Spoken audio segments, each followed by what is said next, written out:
Not without consent. If a person could wilt like a flower, it would not come close to how those words seemed to hurt the attendant. Apologies. I assumed too much. Thou seemed quite smitten, amicable to— Oh. Her brows furrowed in an oddly refreshing human expression, mouth starting and stopping in minute twitches. No, I must have misread. Apologies once again. Misread what? Assumed what? Rye likes you, not me. Elia's eyes flicked to the doorway. What were her chances surviving outside completely naked? We went straight outside, didn't talk this entire loop. Wait, are you in my head?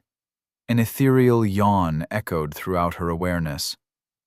Hey, Elia, I just woke up. Oh my gosh, Elia, what did you do?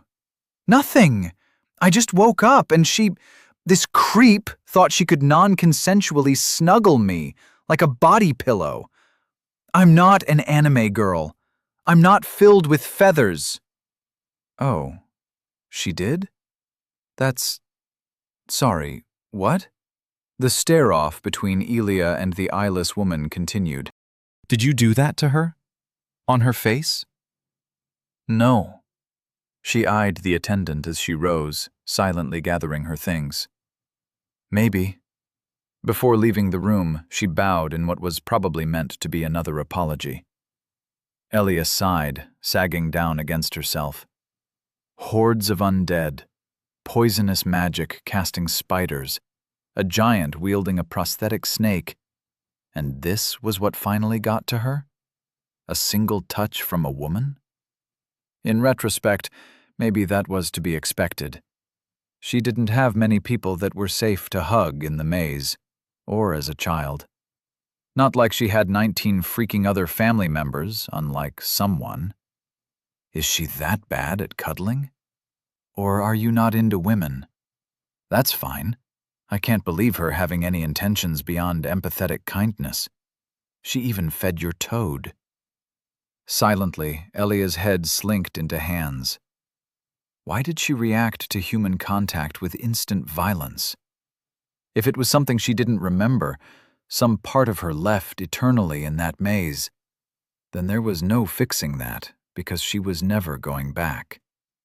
If it was from before, well, that seemed even less fixable. The point is, I wasn't prepared, and she didn't ask. Oh, does not being prepared make it worse? Infinitely. She ran her hands through strands of hair. This was a safe place. All evidence pointed towards that. She was just jumpy, felt on edge. Maybe it was the deluge of human contact overloading her brain, or maybe it was because she knew she never had a brother, but could swear his name was Marcus. Say, you're awfully calm after your previous performance, little Spartacus. I remembered some things about my actual life. It wasn't quiet, and not quite how I imagined it. The outside world is dangerous, even in the heartland, and especially at night. But I have less holes in my head now. I feel better, refreshed. Say, did you also dream about summer and the wind and tomatoes? It was hard not to, the vivid impressions playing over and over as they vied for a place in her awfully limited long-term memory.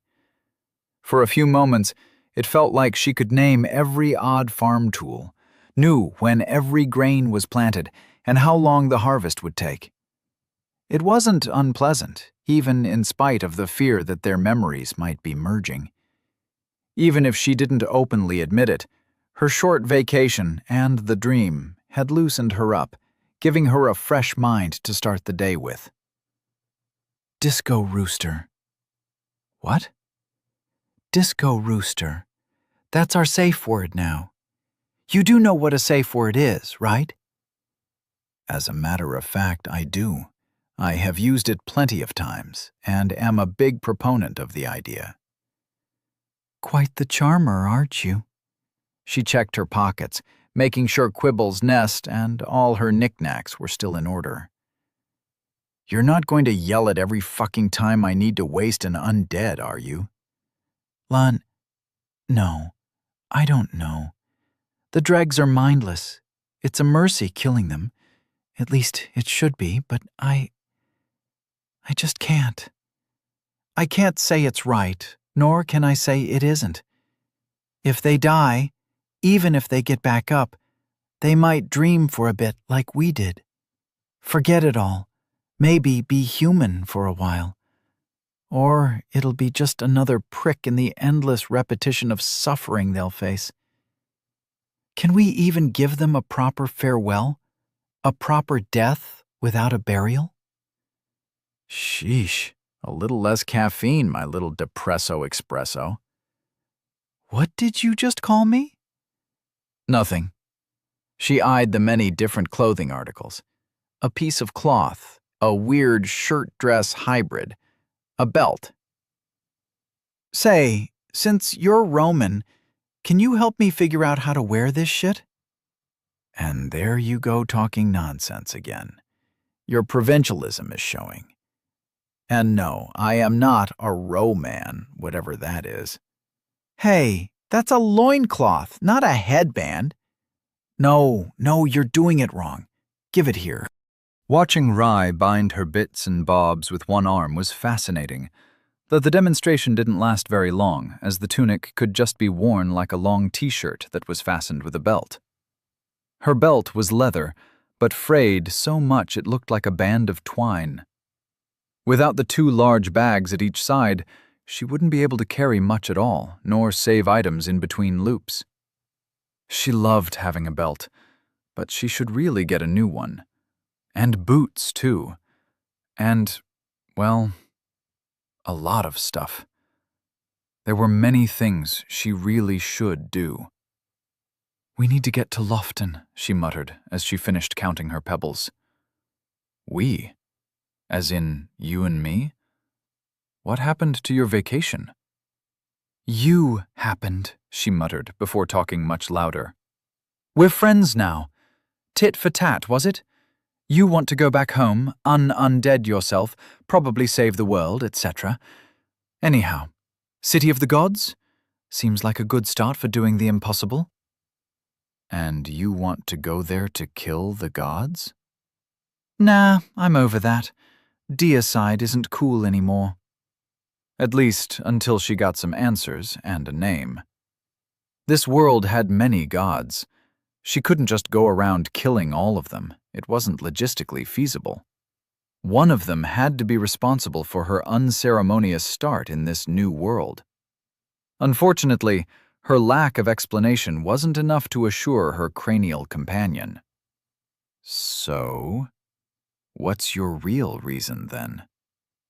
"Want to see how deep the rabbit hole goes? Maybe lodge a formal complaint.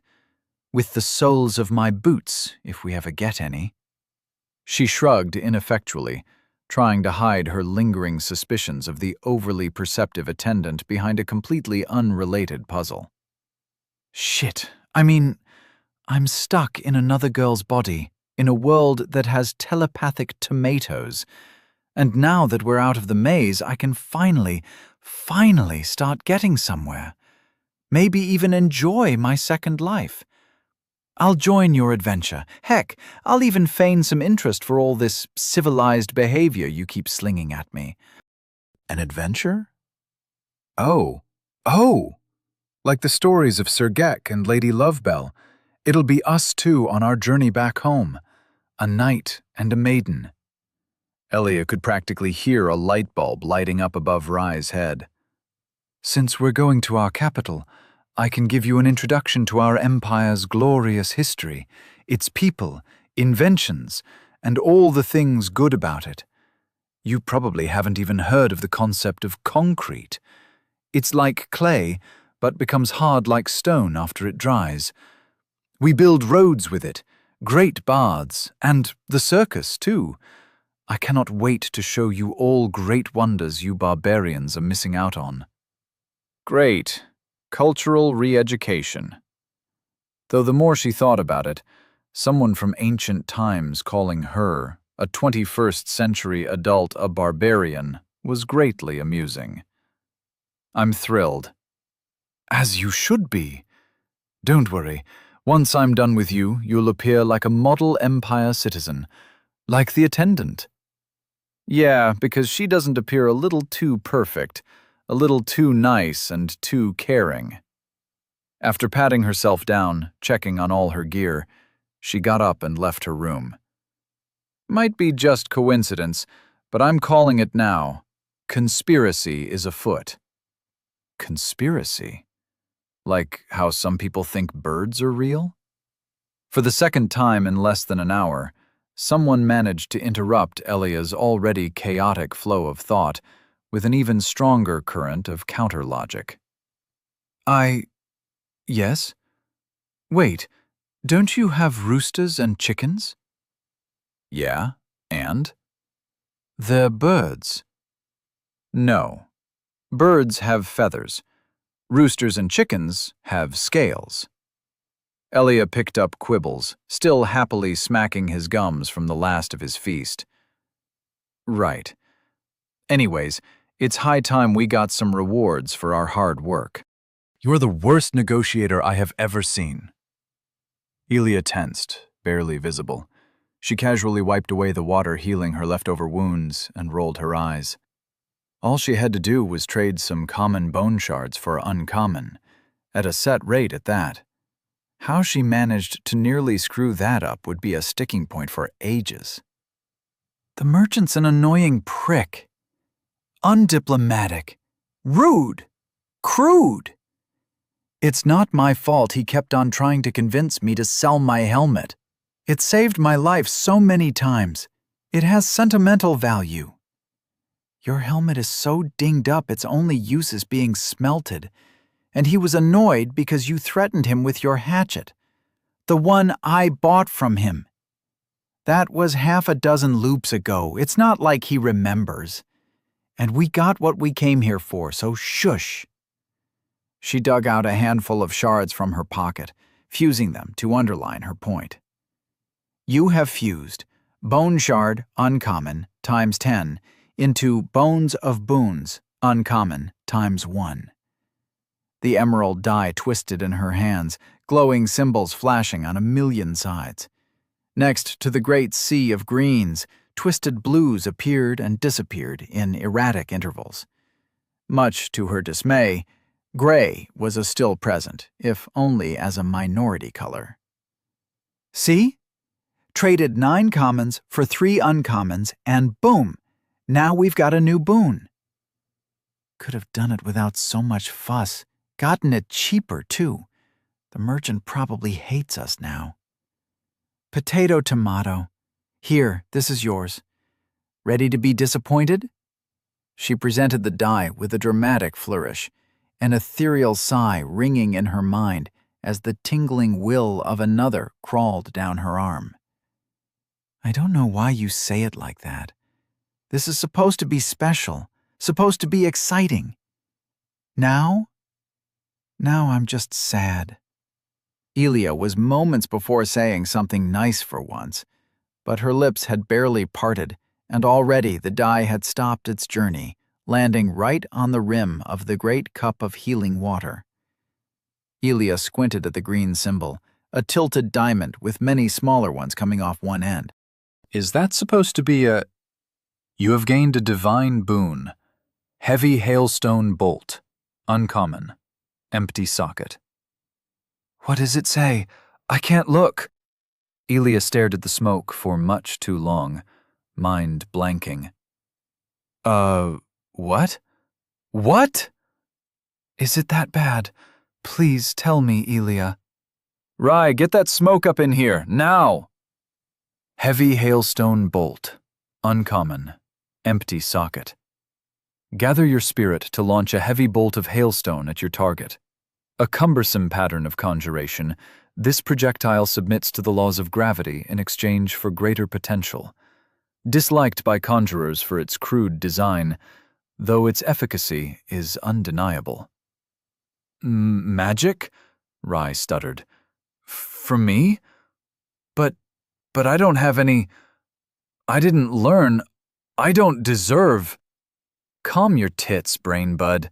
You just won the fucking lottery, and let me tell you, things are a-changing. Because this, she lowered her voice, drama oozing from every pore, is magic. Her excitement was infectious, like a particularly virulent disease transmitted by words. Magic. Magic. Magic?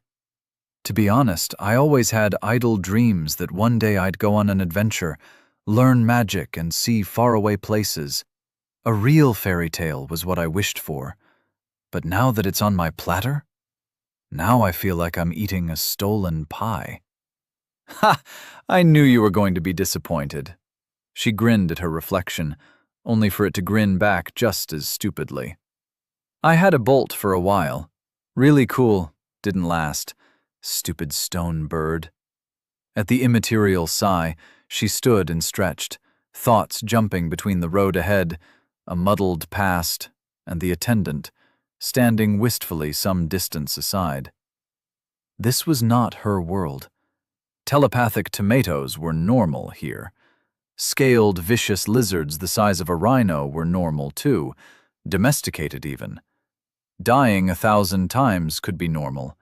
Overly touchy level-up ladies could be normal, though she dearly hoped it didn't extend to other people. Does it make any sense to you why she did that to us? Who? The attendant. The dressing of wounds, the whole soul-leveling stuff. Oh, perhaps that is her purpose? She is a servant, after all, and she sure does appear to know how to dress wounds. She was trying to be of service, even towards someone as hideous as us. She possibly even has a boon or two to help us along. You should apologize to her. You were more than rude. Please, at least I'm not drinking in her face like it's hot chocolate. Your eyes roam, Rye. A lot. That elicited an enjoyable string of sputtered denials as Rye choked on her own words. They do not! You! Go now. Say sorry. Please. No, I don't think I will. Elia turned in the opposite direction. Now, Rye, since I know that my best buddy requires a constant diet of dopamine and serotonin to keep from becoming sad, emotionally destitute, and lonely, let's go take a look at the results your brave and selfless sacrifices brought. Selfless. Good joke. You died 5 times, clearly going against your lofty morals, all to help someone you didn't even know. You were selfless. Pragmatic, even. And she learned that lesson quicker than Elia ever had. If only she'd had someone like herself help her out during her humble beginnings. Now stuff it. We've got a quest reward to gather. After a short search, the pale lady came into view, lying on one of the upper stairs, her mask helmet resting atop her chest. She looked calm, at peace, the same way as a stalk of grass swaying in the wind. She didn't meet Elia's eyes, and only when she bent over, staring down at her unmoving face, did she react. Oh, a new face. Hello. Sup. Sup, she says. Unbelievable. The pale woman barely moved, but Elia didn't need her to. Solved your attachment issues? The woman blinked, as if waking from an odd dream. Rye screamed, muffled as if stuffing her face into a pillow. As charming and tactful as a rock slide.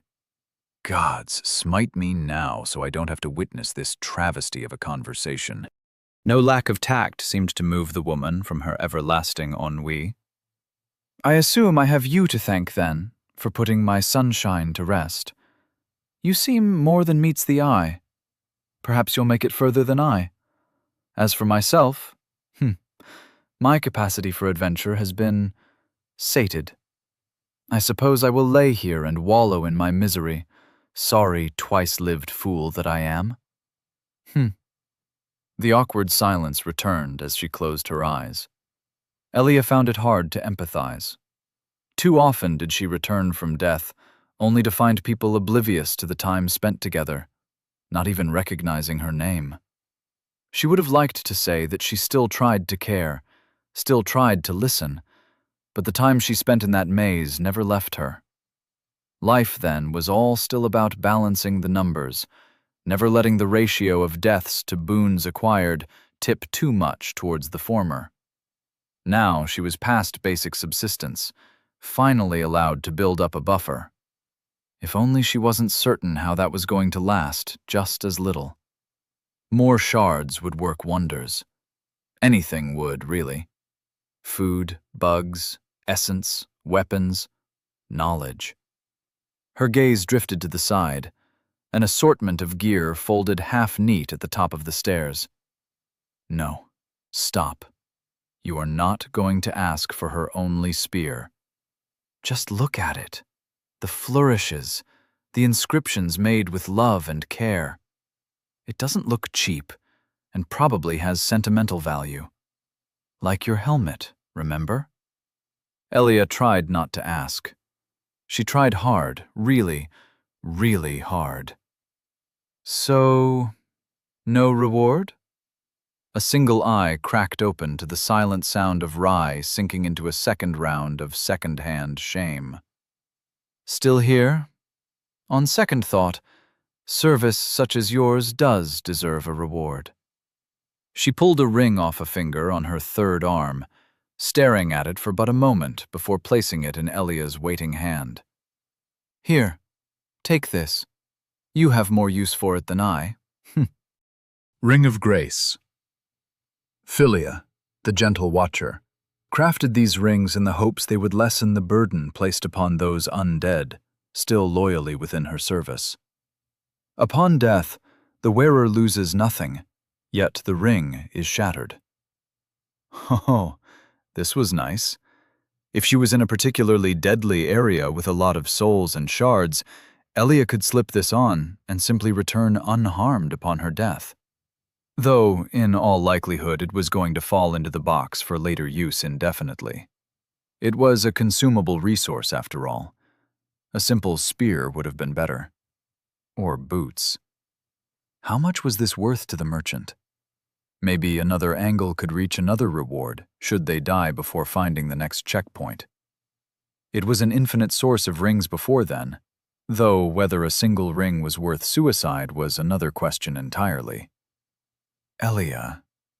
Disapproval and annoyance mixed in Rye's voice. What do we say? All right, thanks. I have a pantheon to audit, so be seeing ya.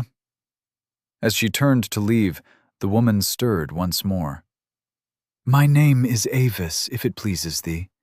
Avis of Vilm. Elia, of Portland? The woman named Avis failed to tear her stare away from the ceiling high above. Her pelt-covered frame belied a hidden strength, hidden weapons, too. She was tall, and if the dreg out back was any indication, then it would be better to stay on her good side in future loops if they ever led her back this way. Elia. You are an odd one. Perhaps you'll find your peace one day, though I doubt it will be out there. Uh-huh. Unwilling to spend more time with a woman radiating even more sadness than her often gloomy cranial companion, Elia took it as her cue to leave. The air outside was a lot less melancholic, and a fresh gust blew across her face. At least we finally learned her name. That is almost as rare an occurrence as finding a friendly face around here. So, what now? Elia let the question linger, rubbing her chin in a mock show of deep thought. She already knew where they were going to go. Say, Rye, what is your opinion on sieges? Chapter 16.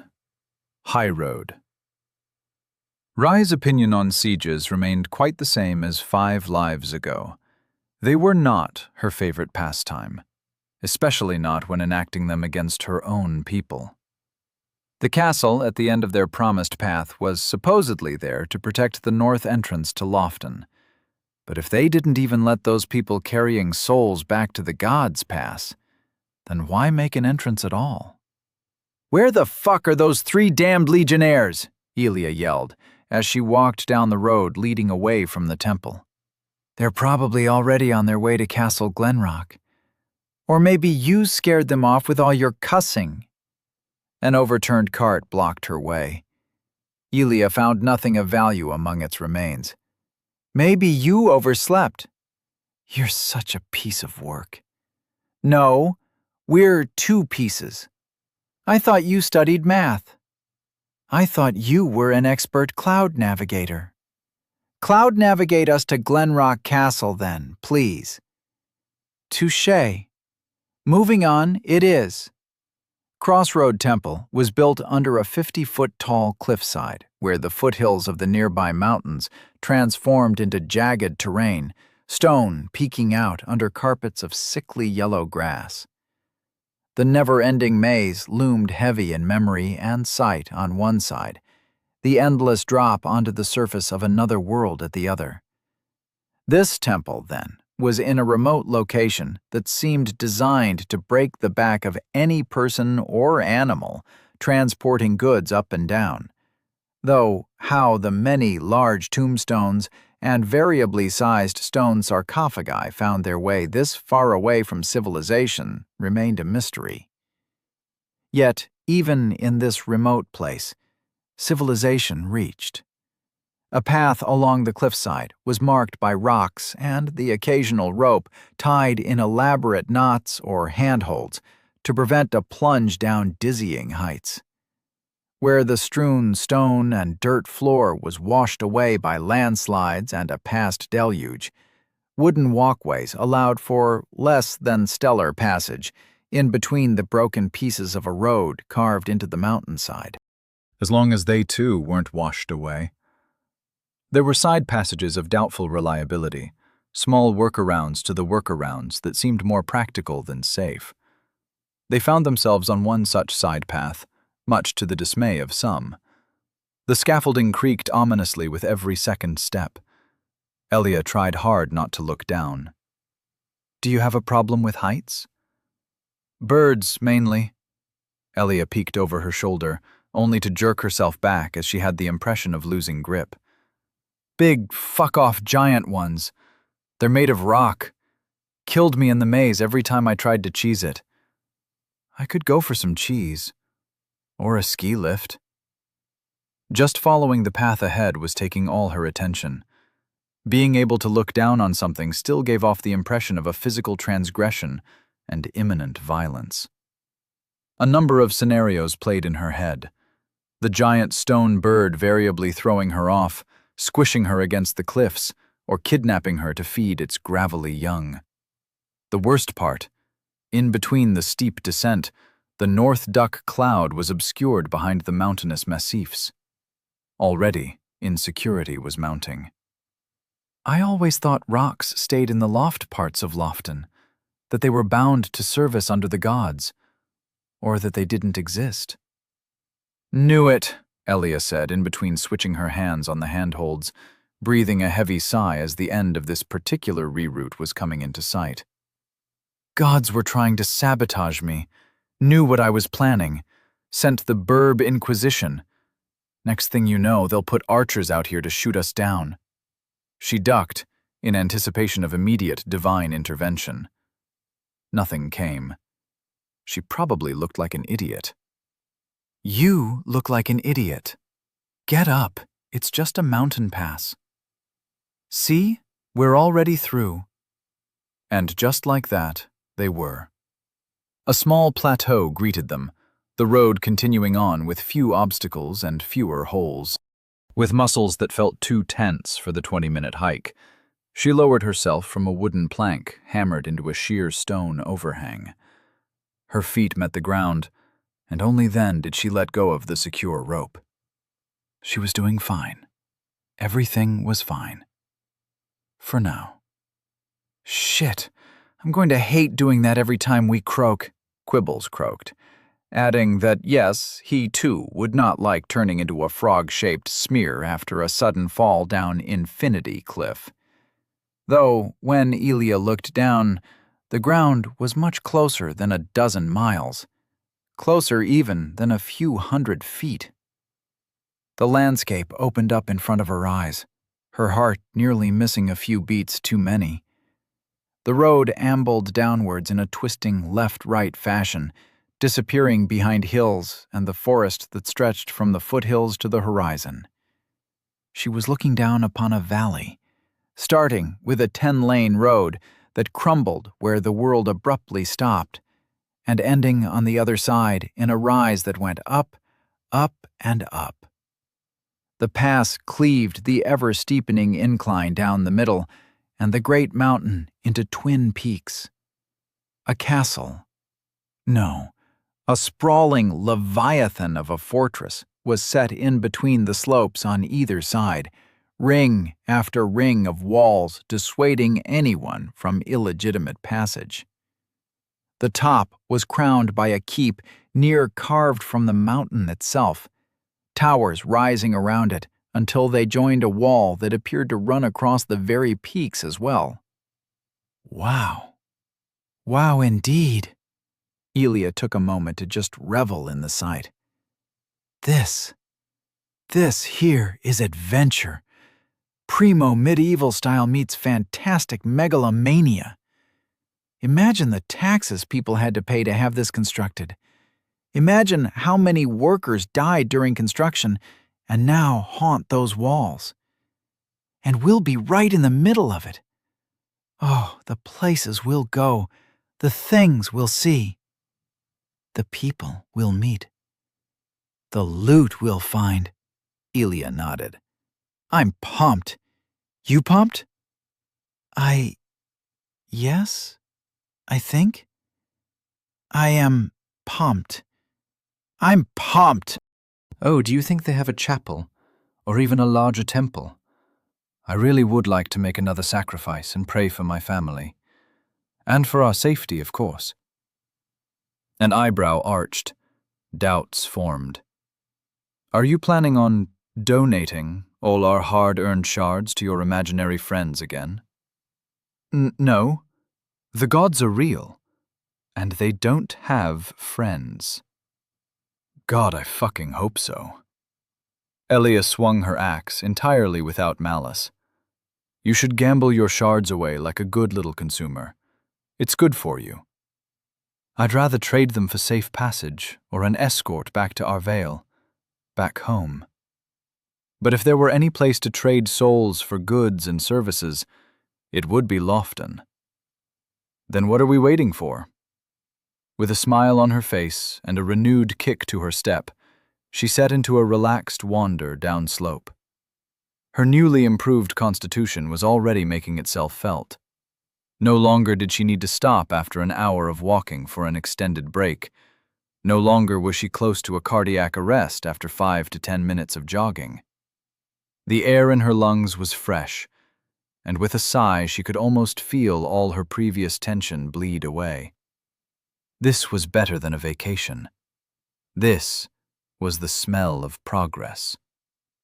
Despite the ring of cloudless sky allowing for moderate light at best, a few lone rays shone through lingering fog, giving the not-so-distant walls a phantasmic feeling as they approached. The road was steep and not as uninterrupted as she would have liked, but a landslide had turned the river she was expecting to traverse into a passable, dried-out slope of rubble. It was good fortune, seeing how a particularly large boulder had smashed their bridge across it. Elia scaled it, just to see if she could. The answer was a yes, though she near failed at pulling her own body weight plus armor up. Next up was definitely an increase to her strength. Or new boots. Preferably both. 2,000 for the latter, at least 4 for the former. This doesn't look safe. It's fine, Elia said, balancing on the 10-foot rock nestled in between 2 forking trunks. Just getting the lay of the land. Recon. Scouting. I feel small even from up here. Yeah. The road ahead worried her much more. Those walls were built thick and tall, ludicrously tall. They seemed to grow, one-upping one expectation with the next, the further their path took them downhill. I never heard of a castle being built at the entrance of Lofton. Our capital was always safe in the valley, and we never had to fear any incursions of the barbarous kingdoms nor the forest beasts.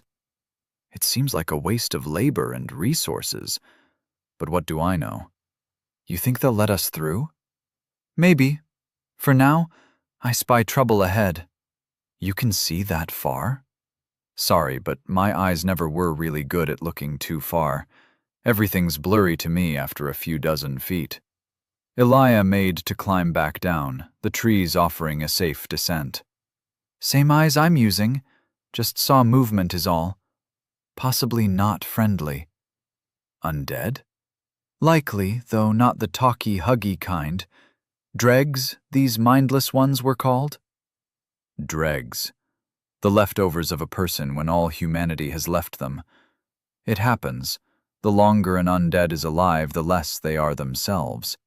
They can live forever if no one puts an end to them. Still, lucent undead technically count as people before the law, though that never seemed to prevent some folk from starting a manhunt when an unwanted dead relative came knocking for one last goodbye, or to add stipulations to their will.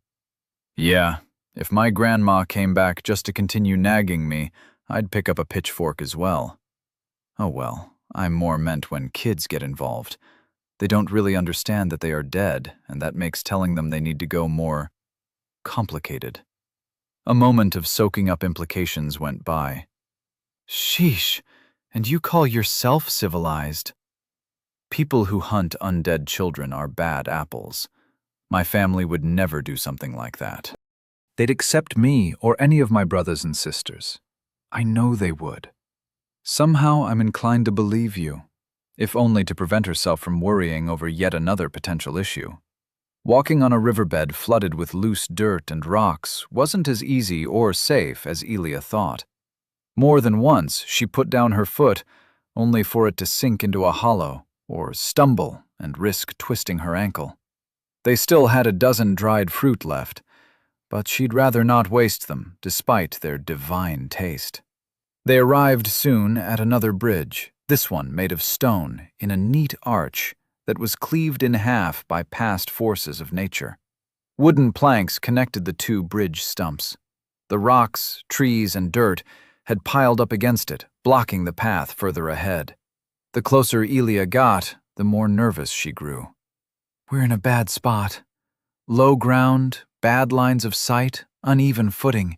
Primo ambush position if you ask me. Why would soldiers of Lofton want to ambush us? We're on the same side. Really? Somehow that narrative didn't fit with her previous experiences. Huh. Guess I'll politely ask the next dreg for an escort. Somehow, I suspect you don't actually mean that. As if to answer Elia's suspicions, the first corpse greeted them. Sprawled across the floor, a pool of dark blood soaked its already dirtied coat of arms. On it, a long yellow dog curled behind two mountain peaks, eyes and jaws focused intently on the rift in between. Are they dead? I mean, most of his blood is on the outside.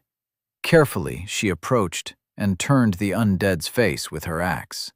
Looks as dreggy as any dreg I've ever met. Funny-looking coat of arms, though. That's a floppy dog. Incredibly floppy.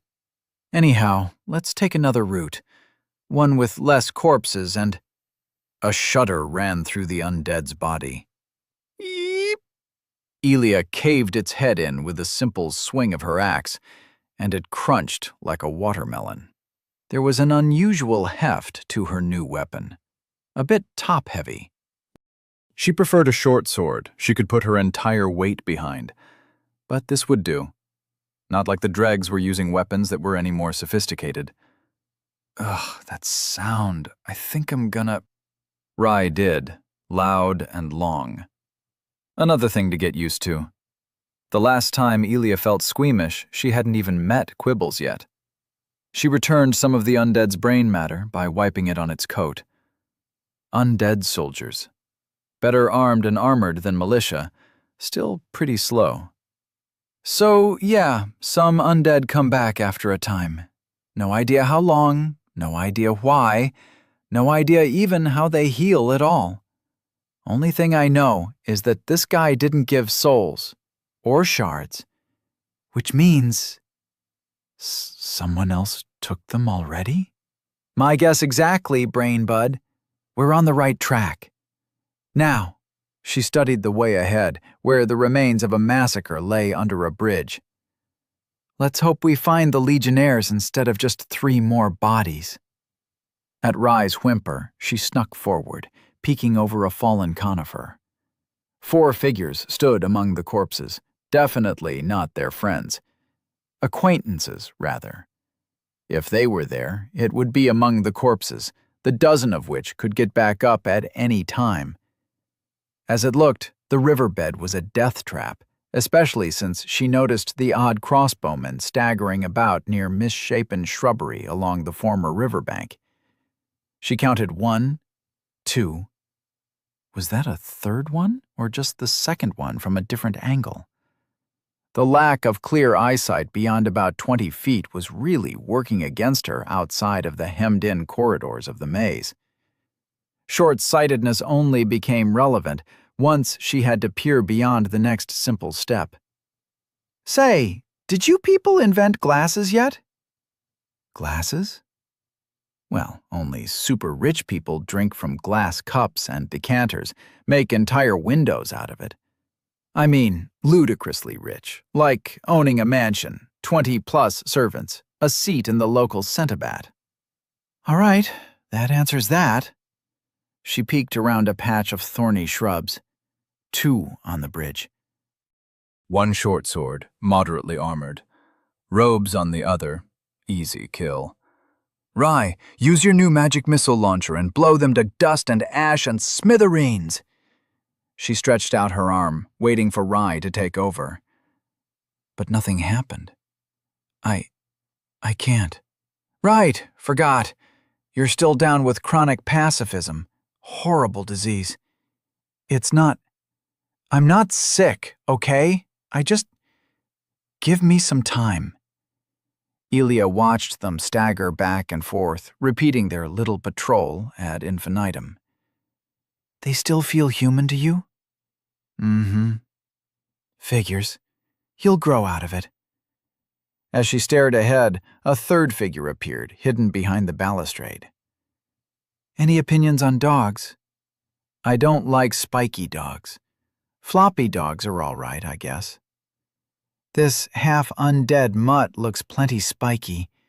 Teeth, open ribcage.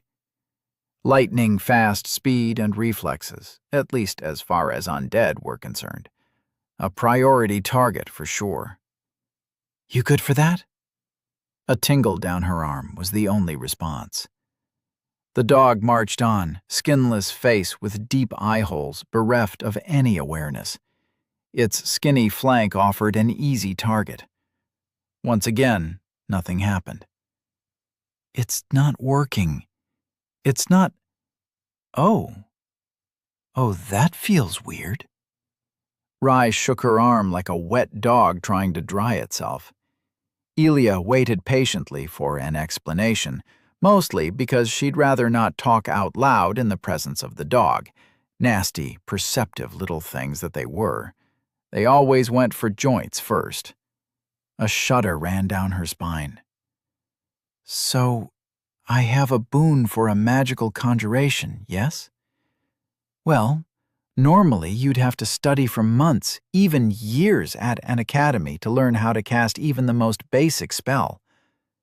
But for me, the boon just deposits the knowledge into my mind, makes some small changes to my body, and whoosh, I can cast the spell right away. It feels very natural, but I believe I require a magical focus? Like a crystal orb, a shrunken head, or a Furby? Elia whispered. The dog stopped dead in its tracks. Yes, exactly. And without a focus, I don't have a channel, a vehicle. Just the energy. The spirit, I think? That's why it says spirit before the boon, right? Yes, this is true. Elia couldn't wait any longer. The dog was sniffing, heading directly towards them. She stood up, palmed a rock, and sprinted at the first of 3 targets. The dog raised its head, barking somehow despite missing most of its throat, and ate a rock to the snout. Undead dogs could whimper, apparently. This one quickly turned it back into a growl, but Elia was already onto it. The axe swung down, missing the head as it jumped at the last second, but crippling a hind leg in return. A mobility kill? No, she'd have to finish it off. The undead with the short sword entered her vision next, a woman by the looks of it. It was hard to tell with her face like flayed paper drawn over a bare skull. The eyes still glinted, hatefully, as she pulled her implement of destruction back for a comically large and obvious stab. The widely telegraphed strike was easy to dodge, but Elia remained careful. A metal chest plate could ignore a hit like that. Her lamellar and mail would block most of it, but the impact might crack a bone. She took the initiative and countered the lunge with a quick hack to the back of the head. A hack that she missed as she slipped on a loose rock. Embarrassing. The axe was new, felt unaccustomed, as did her body. Elia had to get back in the groove, pronto. The dog came next, already running on 3 legs to chew at her ankles like a spicy pair of chicken drumsticks. This time, her hack cracked the dog's spine, the crunch eliciting another sickened sound from Rye, who was not having a fun time at all. You have gained soul times 45. Spikes of joy at the familiar notification were drowned as a blue bolt of something knocked the air out of her, cracking a rib. The robed one, a mage. Of course, it was obvious in hindsight, but she had just discounted him as a mountaineer or wanderer for lack of weapons. The militia woman took Elia's staggering steps back as an opportunity to launch into a flurry of strikes, a familiar pattern of unrestrained violence, cruelly lacking in skill and aim. The mage was already conjuring up another bolt, forming the softball-sized orb of ice with alarming speed. The woman had to die. Now. Bracing herself to receive a few nicks, Elia pushed around the woman just as she was unbalanced in the opposite direction. The strike that came for her deflected off her bracers, though it left a sharp cut on her cheek before she could lodge her axe in the woman's neck. You have gained soul times 77. The moment she did, Elia grasped the body and held it close. As expected, the mage shot uncaring of his ally, and the ball shattered like a primitive grenade against her human shield. Her fingers burst into cold, hot pain, rimes of ice between her gloves crunching as she let the body fall. Not enough to kill her. She could do this all day. The rest was simple. Elia charged. Elia domed the mage before he could cast another spell. His body fell like all the others. You have gained soul times 108. You have gained bone shard, common, times 1. She stood above her foes, in part champion, in part just a survivor, heart pounding like she'd just looked down a 1,000-foot drop. Adrenaline faded, and the pain in her chest bloomed, while hot blood slowly pulsed more and more feeling into her fingers. 3 on 1. No chance to set up an ambush. That would have been a difficult fight before, but nothing she couldn't handle now. No need to waste consumables. Is it over? Elia nodded, before remembering that her brain buddy probably had her inner eyes close. She plucked the gnarled, thin staff from the dead conjurer's hands and inspected it, turning it this way and that. Conjurer's staff.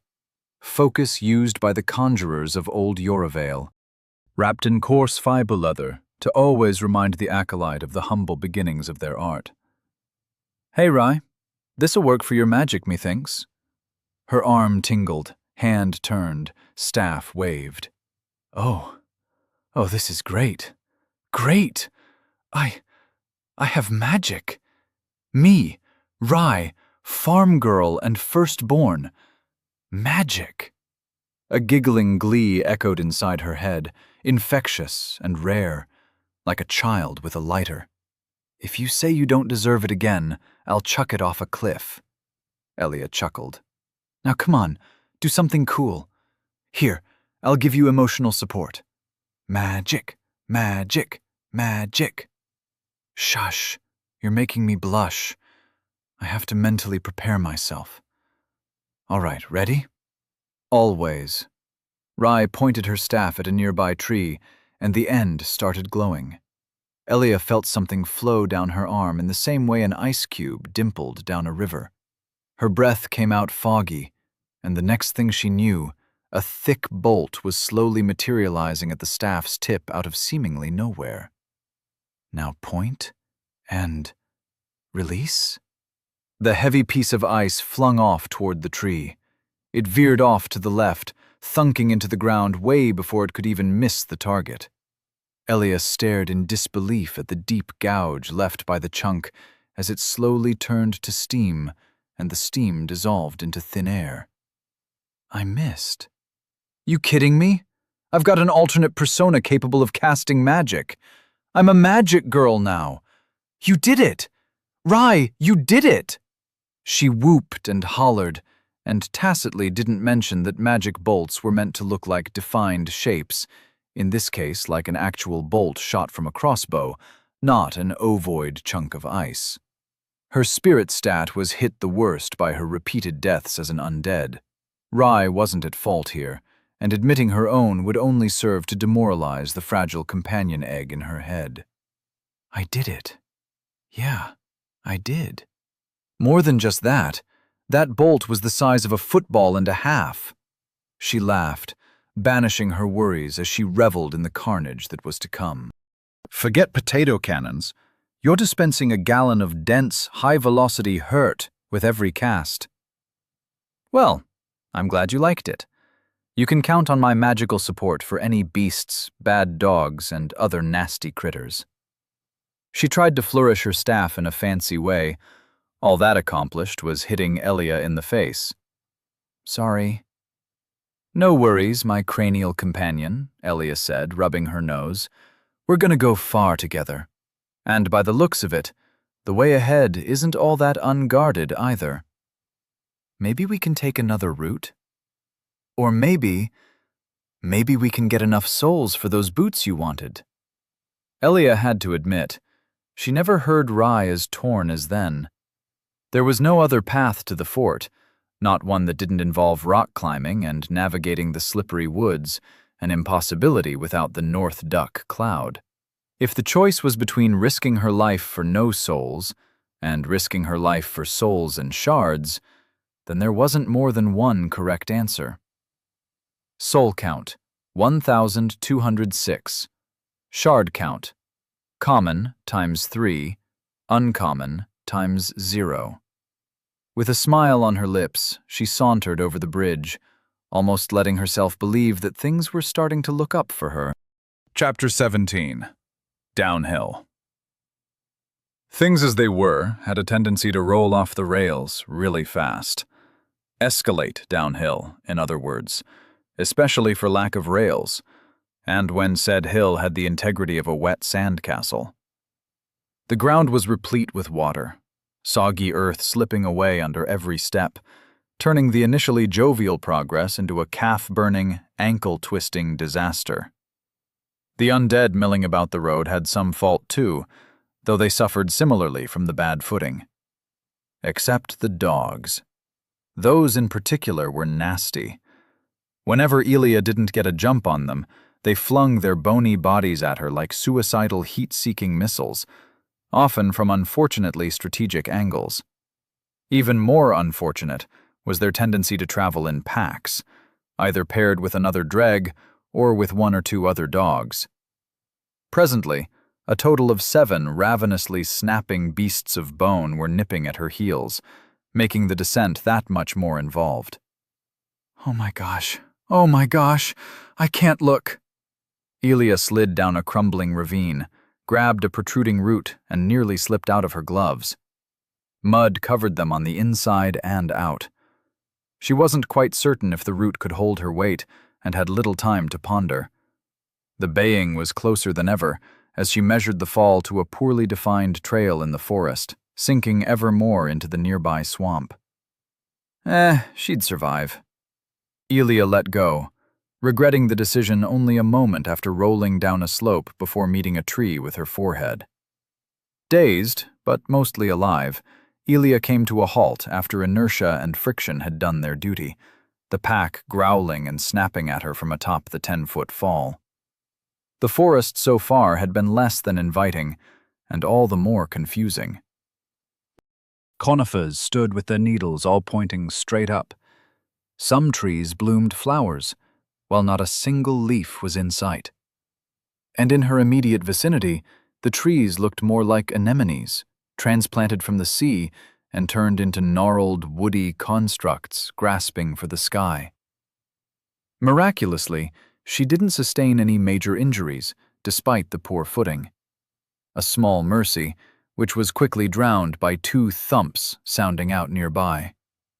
2 hounds, both stupid enough to have followed her and unlucky enough to have broken a leg or 2 in the process, stared back with starved eyes.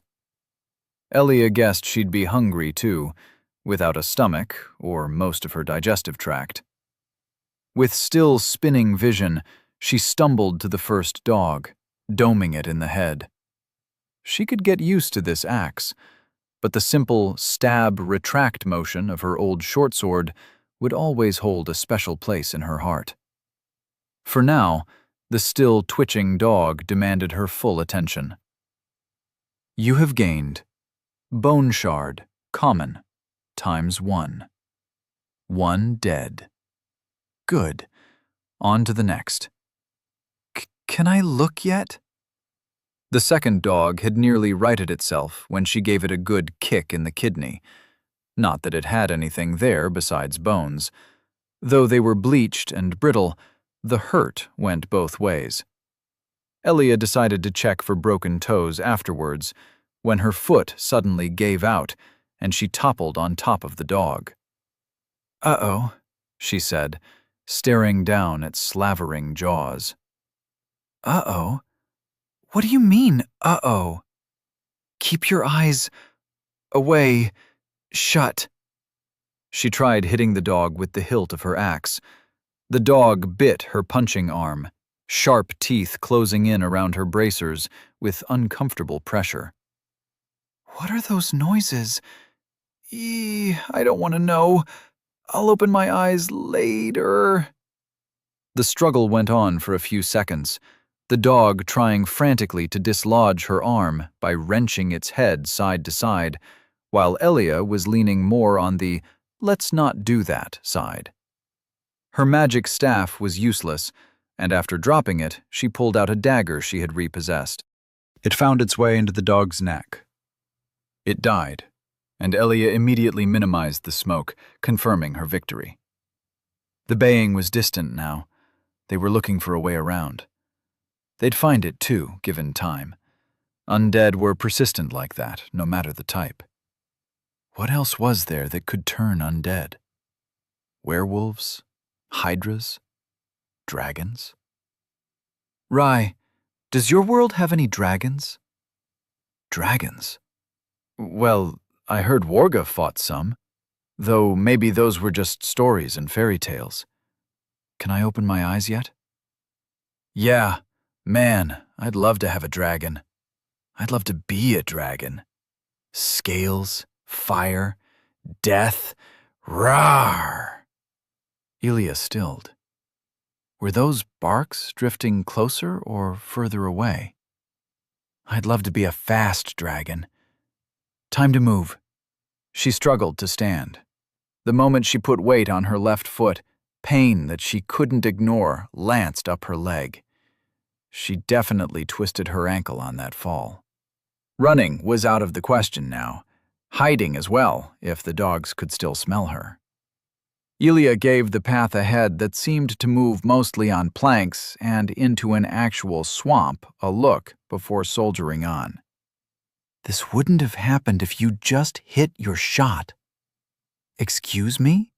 You're the one who saw a patrol of 4 swordsmen, 2 mages, and some militia and said, "Dome that one on the right." How was I supposed to know you didn't mean the dog, but the guy with a crossbow? Hey, it isn't my fault you can't prioritize your targets for shit. We could have done them all cleanly in a row, Metal Gear style, but no, you just had to go for the dog right in his line of sight. I don't want to use it on people. I'm also completely new to magic. It's very different from a rock and sling, all right? Especially when you whip your head around like that, it makes it hard to aim and focus. And I still hit the mage with it. Elia nearly slipped on an algae-covered plank. The improvised walkway was proving a death trap for someone with only a single functioning foot. That was totally by accident. You wouldn't even hit people if I bribed you, Elia said, measuring the depth of the swamp with a stick at roughly 2 feet. You're terribly hard to work with, you know that? You're horrible at communicating. I'm not the one with fighting experience. You should take that into account when I've barely been at this for a day. Neither of the two spoke for a while, as Elia hobbled along a path that was starting to even out, stopping to listen for pursuers every few steps. Yeah, you're right. You are very new to this. Shouldn't have expected you to be the Legolas to my Gimli just yet. See? Admitting your fault in this wasn't so hard, right? You still can't hit for shit, though. Hey, language! All concerns for proper language aside, Rye's lack of aim was a serious issue. It's like you're relying on divine ballistic intervention more than actual skill. She threw up 2 parts of her breath that seemed relevant.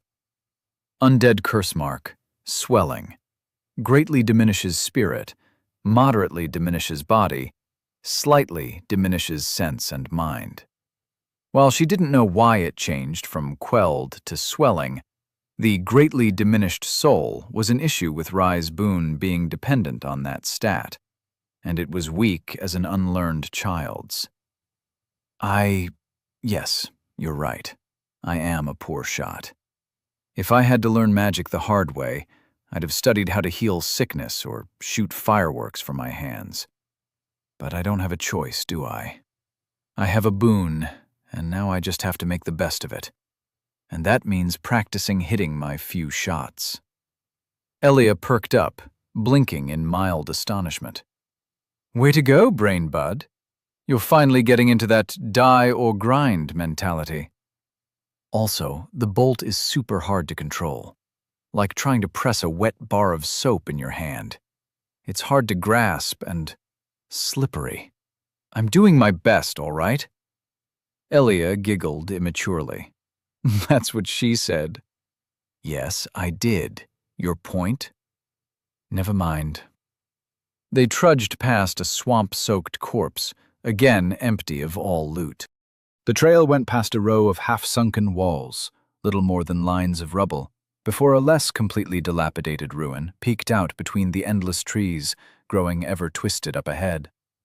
It must have been a church once, or a chapel, given its size, foundations sinking into the surrounding swamp, which at this point was a nearly knee-deep mire. The forest isn't a place for us. Only beasts and the inhuman walk here. They both listened for any sign of an ambush. At least there aren't any leeches, mosquitoes, or other little shits. Elia's checkpoint sense was tingling. Not an official boon by any means, but the years spent in the maze had gained her an instinct for finding them and loot. No 2 checkpoints were too far apart, and this place seemed a likely candidate for the next one. Elia could do without the pain of a broken rib and foot. Bruises and small cuts littering her body were also waiting for the sweet rejuvenation of the healing water. But as she put a hand on the doorless doorway, instincts hammered in over lifetimes brought her next step to a halt. An arrow whooshed by her chest, embedding into the side of a willowy tree. Elia froze for a second, saw no cover within hobbling distance, and instead made for a mad hobble towards the stone ruin. It was that damned waterlogged corpse they'd passed. She forgot the number one rule that applied even in a medieval zombie apocalypse. Always double tap. Another arrow struck, and both her and Rye screamed as this time it pierced her thigh, where the chainmail didn't reach. The impact rung sharp through her bone, but she staggered only once before pulling herself through the doorway, waging herself in safety. She had moments to see the club approach her face. Eek! Fuck! She stumbled out back, and another arrow struck, this time center mass. She clutched her staff and axe, feeling her strength leaving her, making it hard to stand. Just business as usual, stacks upon stacks of odds against her. The thought alone gave her the guts to take a step forward, embedding her hatchet in the lanky club wielder's neck. You have gained soul times 125. Another strike, a third one, swung from the side and spun her head like a carousel. Her vision went, then her consciousness, then her will to stand. She met the soggy floor of the swamp, the smell of rotting algae a last remembrance, lingering before everything was quiet again. The car ride back from the police station was quiet, filling the impeccably clean insides of the coupe with an air of silent judgment. Elia sat in the back, 14 years old, dressed in a black-on-black fashion disaster with rainbow gloves purposefully mismatching her other arm laden with too many bracelets. Her eyes were fixated on some inscrutable point in the distance. Her father didn't sigh. He never did. No disappointment or any other negative emotion ever escaped his normally placid facade. Sometimes it looked as if he was just a passenger in his own body, playing a role as he drifted on a second-hand experience of the world, instead of truly looking through his soft green eyes and bothering to care. Though, to be fair, he could muster genuine human emotions at times like these. I can't believe you tried to break into our own house. Not that she succeeded. Whatever she could scrounge up in the garage was not enough to open the front or back door. It wasn't her fault that her key snapped mid-twist. Keys didn't do that, normally, though the snap freeze was most likely at fault for turning the stamped metal brittle. Somehow, this all was conspiring to turn out to be her fault in the end. Ridiculous. Should be glad I didn't smash any windows or use your power tools. You broke the lock, her father tried to yell. It came out as more of a complaint. The police found lockpicks in your bag, Elia. Lockpicks. Yes, her recreational lockpicks. The ones she tried to get the broken bit of key out of the lock with. You were supposed to be home, not at some stupid artsy gathering. I sell art for a living, Elia. And as exhausting as it is, networking is necessary. Well, then get a new job. The silence reigned again, but the last sentence spiced it with a tinge of silliness. Her father broke it first, chuckling in that weird way that sounded like a man with hiccups being strangled. It lightened her mood a tad, and she hid her creeping smirk behind a veneer of dismissive snorts. Soon she had returned to her survey of passing cars on the highway. A yellow car overtook them slowly, and they soon broke sight as they drove up the off-ramp. Immediately, opportunistic junk food chains bombarded her senses with promises of a quick burger, tacos, or pizzas. I'm not looking forward to explaining this whole situation to your mother. Just don't, Elia's stomach grumbled. Put the locksmith down under company expenses. Wish it were that easy. Not that I'm the only one who's getting an earful. Smoothie? Hot chocolate. A quick 5 minutes in a particularly packed drive-through later, and Elia was feeling somewhat better, slurping her maxi cup of milk-equivalent hot goodness. She'd regret this later, but sometimes a craving hit her, intolerance be damned. Would have been nice to have had a hot chocolate while she was freezing her ass off trying to get inside. But maybe staying quiet would make her dad finally put this topic to rest. So, got a boyfriend yet? The hot chocolate nearly found its way out her nose. Dad? What? I'm just saying, my cute little girl is growing up and surely I'm not the only one who noticed. No. Boyfriends. As the silence dragged on, and she knew her father wouldn't be sated with that much, she continued on. All the boys in my class suck. A girlfriend, then? Girlfriend's fine, too. He glanced at the rearview mirror for a split second. Guess not. Any friends? No. She took a defiant sip, kicking her dark plateau boots against the front seat. I'm fine being alone. Her father exhaled much in the way of a sigh, an artificial sign as superfluous as him blinking right into a roundabout. Well, I can only hope my little fighter changes her mind. They drove up a suburban road, her dad taking his time as he approached their driveway. Now I'll talk it out with Mom and Grandma, and you'll get your lockpicks back, as long as you promise not to take them with you to school, all right? All right, Elia muttered.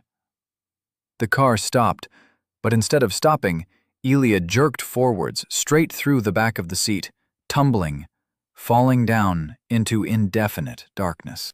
Chapter 18. Hard Truth. Rye woke with a start, and everything hurt. From the headache to her limbs and belly to her legs, everything was flavored in a different taste of ugly aches. No roof of the crossroad temple greeted her eyes. Only a few tree branches leaned low past the broken walls as her mind flashed with jumbled memories.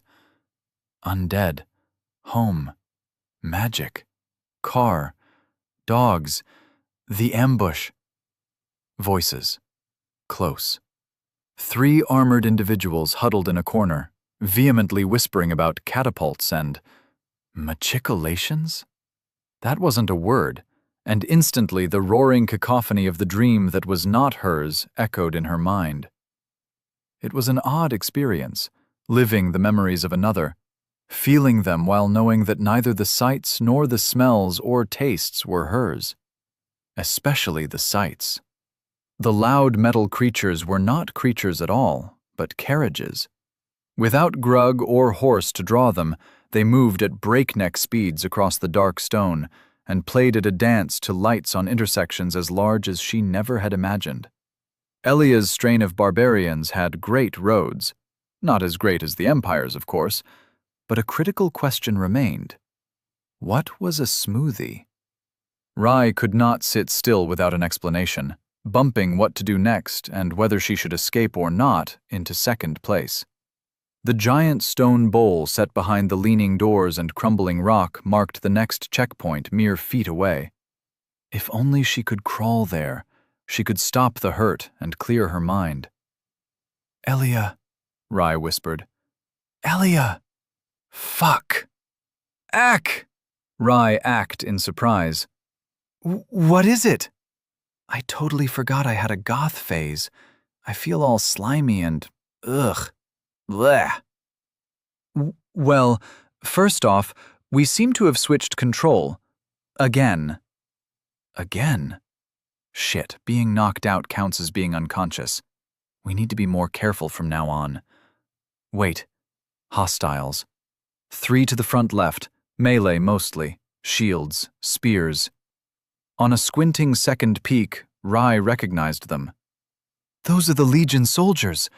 Sextus, Tertius, and Alexander from the temple. I think they saved us? A look down confirmed it. Her wounds were bound, her legs and arms decidedly not, and the thick earthen smell of wick wax wafted from underneath. She smelled of blood, too. And there came the dizziness again, with reinforcements. Rye, we need to move. Why? Are you kidding? You're a small woman. You're basically defenseless. We're in the middle of nowhere, and those are 3 grown-ass soldiers from the good old medieval times with certificates in pillaging, raiding, and raping. Do you have the self-preservation instincts of an egg, or do you get it yet, Humpty? Elia, those are soldiers of our holy empire. What's more, they're cavalry, disciplined, learned men. And they would never accost any lone traveler for no reason. They are disciplined, dutiful, and honorable. And I'm a free citizen of the Empire as well, not some Becky half-breed or slave on the run. They will help us. Honestly, I can't believe what you were insinuating.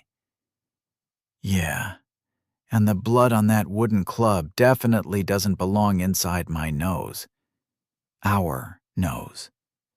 As if to punctuate that, Rye snorted a clot of blood. That got the attention of the 3 men, and after a short discussion, the larger one stood up and went to crouch next to her. Finally awake, Sleeping Beaut? Sextus asked. Rye stuttered, confidence failing to manifest. Me? He grinned and nodded. You snuck up on us. Fraid Tertius over here convinced us you was some assassin or spy from the castle or a looter. Man's a bit paranoid after the mud crab incident. Apologies. And no fears. The dregs don't approach these here bowls without provocation, bless Ruth. I'm not a... She broke into a string of coughs, some of them slightly bloody. Aye, you're but a wee lady, but still a soldier o' misfortune much like the rest of us. He smacked his dry lips, Undeath having extended the cracks running through it all the way up his cheeks past the missing nose. His visage was not a kind one, marred by thin lines that told stories of past brutality. Shame about your arm, though. Afraid we'll have to amputate. For a moment, a string of doubt ran through her. They shared a stare. She tried hard not to tear up. My ass, will he chop anything. Rye, he's not a licensed medical professional. Go for his neck. He won't expect a dagger. The man laughed. Oh, gee, I can't keep a straight face like that. You look like someone kicked a particularly puzzled puppy. Was a joke, just a silly gag. The water eels anything? Oh, stupid jokes. Now she just had to find out how the water would eel anything. How did one eel something? Rude. Rye frowned before letting out an indignant squeak as the man picked her up with his wiry hands. There was still muscle hidden beneath, and since he carried her like a princess, well, a tingle ran up her face. I can't believe this is all it takes for you to blush. He looks like he eats people. You should be running, stabbing, screaming fire and death and whatnot. This is the feudal post-apocalypse, not a My Medieval Romance light novel. Before Rye had a chance to answer, he let her down in front of the bowl. Gong. Can you see it still? She stared a bit incredulously at the checkpoint ahead. The bowl? He shook his head. The water. Only undead can see it, drink it. Bit of a gift to the gods for our long journey, methinks. Disappears when dregs are nearby, like it eats their guts or something. Yes. She took a few probing sips, imagining the taste of creamy, warm milk, and the water acquiesced. A distant gong rang, and she felt invigorated once more. Thank you, Sextus, sir, for saving my life. He raised an eyebrow, scanning Rye more seriously now. But if you ain't a spy, as you say, then how'd you know me name? I'm Rye, remember?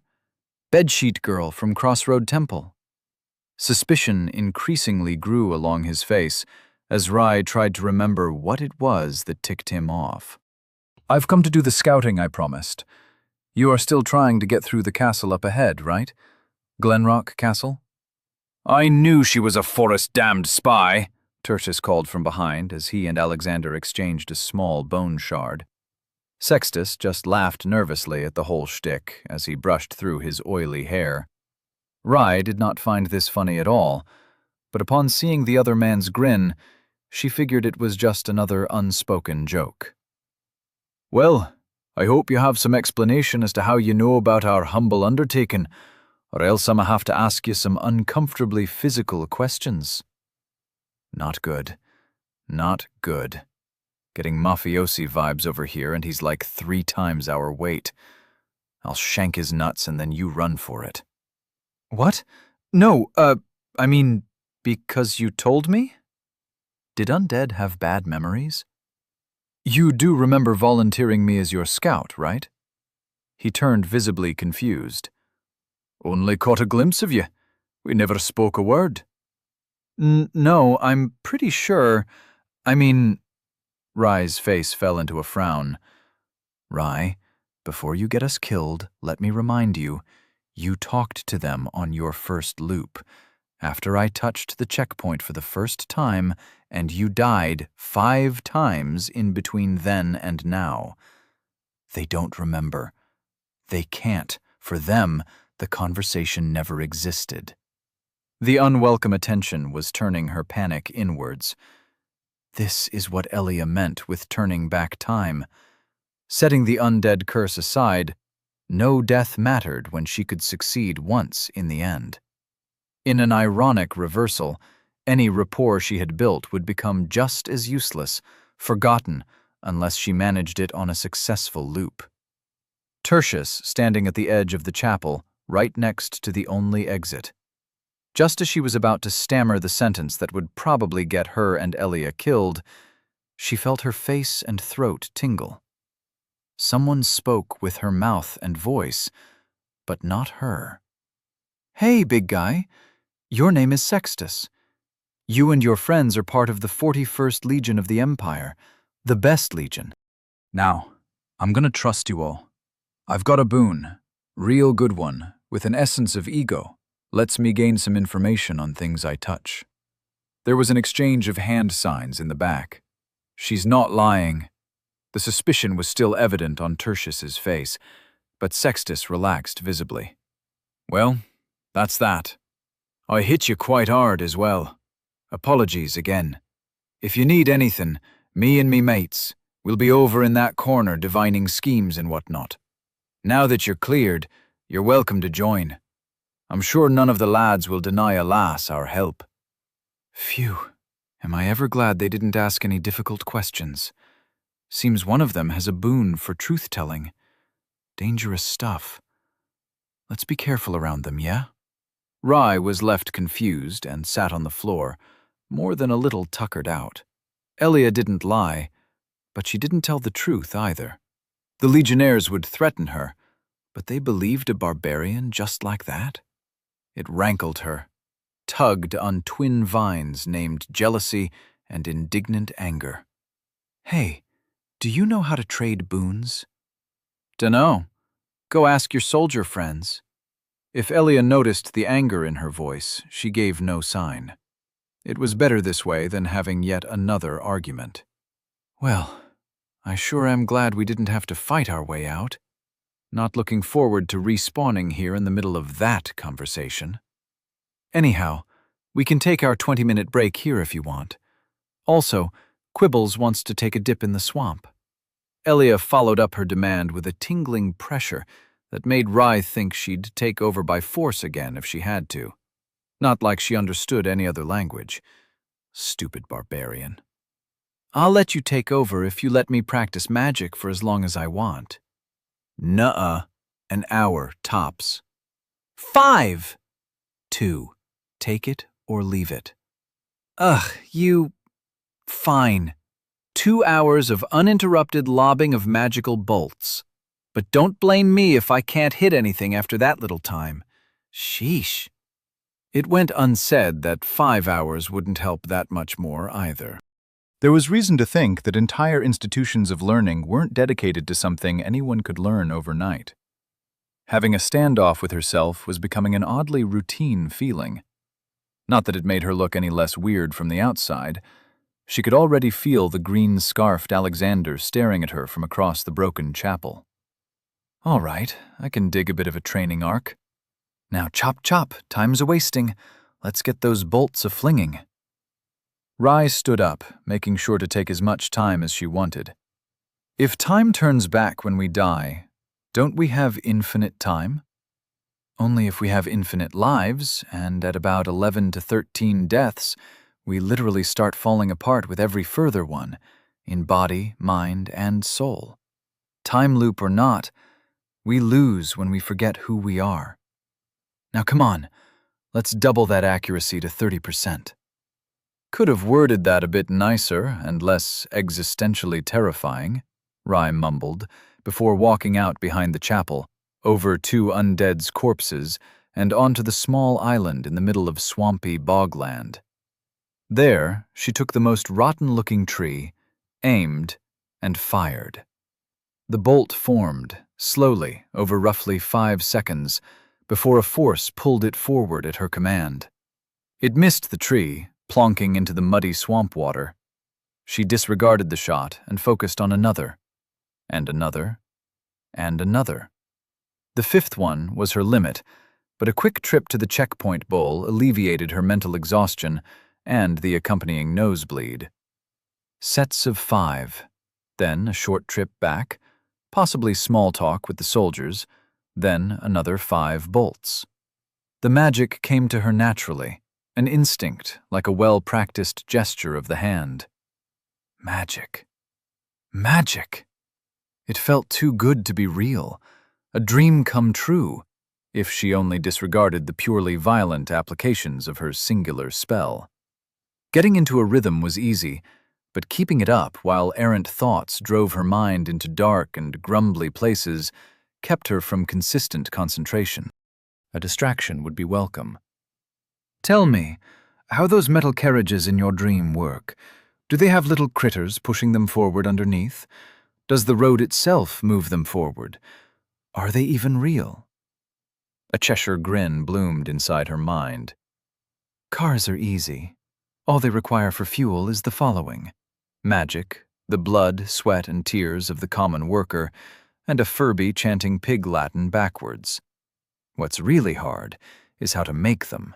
And let me tell you, I was the best automobile crafter once. The time they spent went by in the blink of an eye. Soul count, times 2,521. Shard count, bone shard, common, times 4, uncommon, times 0. And that is why the pharmaceutical industry makes a bigger profit off of keeping you half sick than curing you outright. Well, at least their medicine works from what I hear. Rye focused on a nearby tree, letting her magic flow through her arm.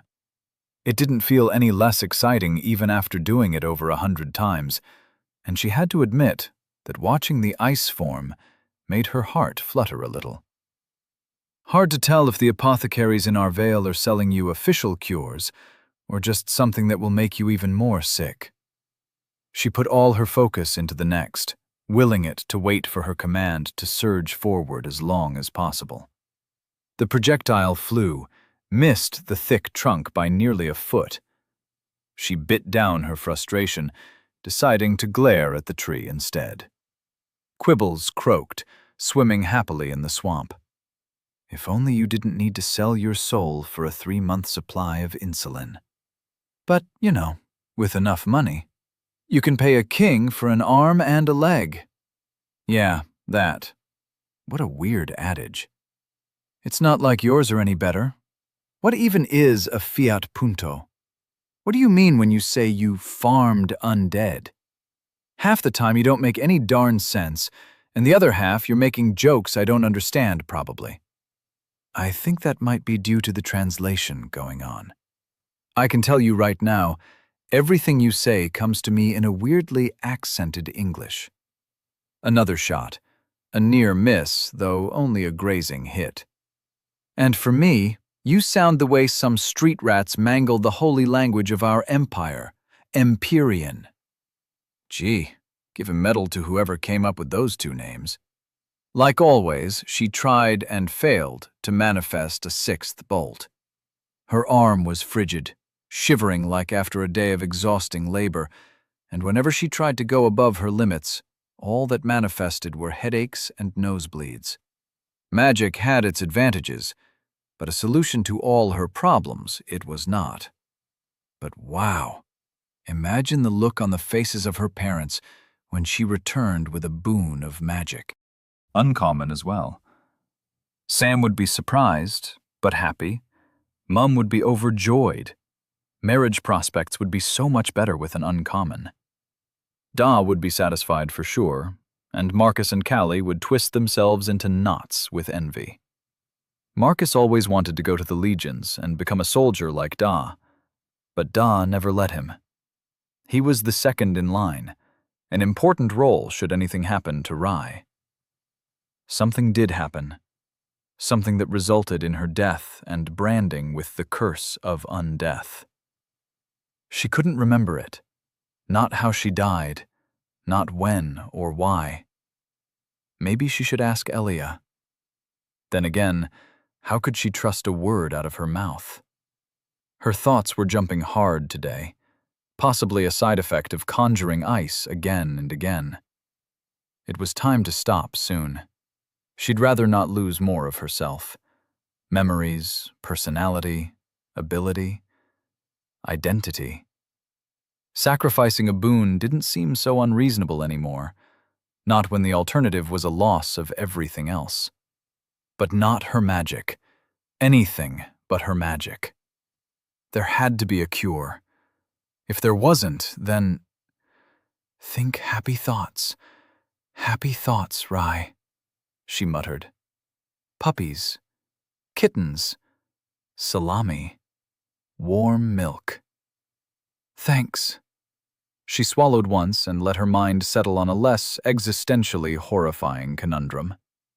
All would be well, as long as they reached Lofton in appreciable time. With a leaden sigh, she returned to the bowl of healing water for another sip. If she could have chosen her magic, it would have been one that did her chores for her, that would make everyone love her, or allowed her to fly. The first step was done. She had a spell she could cast. The next was finding a teacher, then study, and then, maybe she could become a real mage. If she could somehow learn it on the way home. A bolt flew. It missed her target. I think I noticed something different this time. A slight tingle. Do you think I'm getting better? If you're trying to bulk your mind muscles or something, don't bother. Nothing ever worked for my muscles. Did push-ups once, shattered my wrist. Might be the undeath working. Whenever I hit, I have to swing with my entire body for less than stellar results. Of course, since I'm awesome, I still kick ass. You'll have to rely on gaining pure raw proficiency. Stats will come with the big souls. Oh. All the work puffing herself up immediately deflated. Oh. Oi, lass, Sextus called out. We're reading out. You with us? Rai ummed, ever a paragon of confidence. I don't suppose we have time for a short nap? He shrugged. We'll go on ahead then. Be seeing ya. As he turned to leave, Rai felt a sinking dread return. Wait! I'll come with. I'd rather not be alone. Depends. What can you do for us? Ow!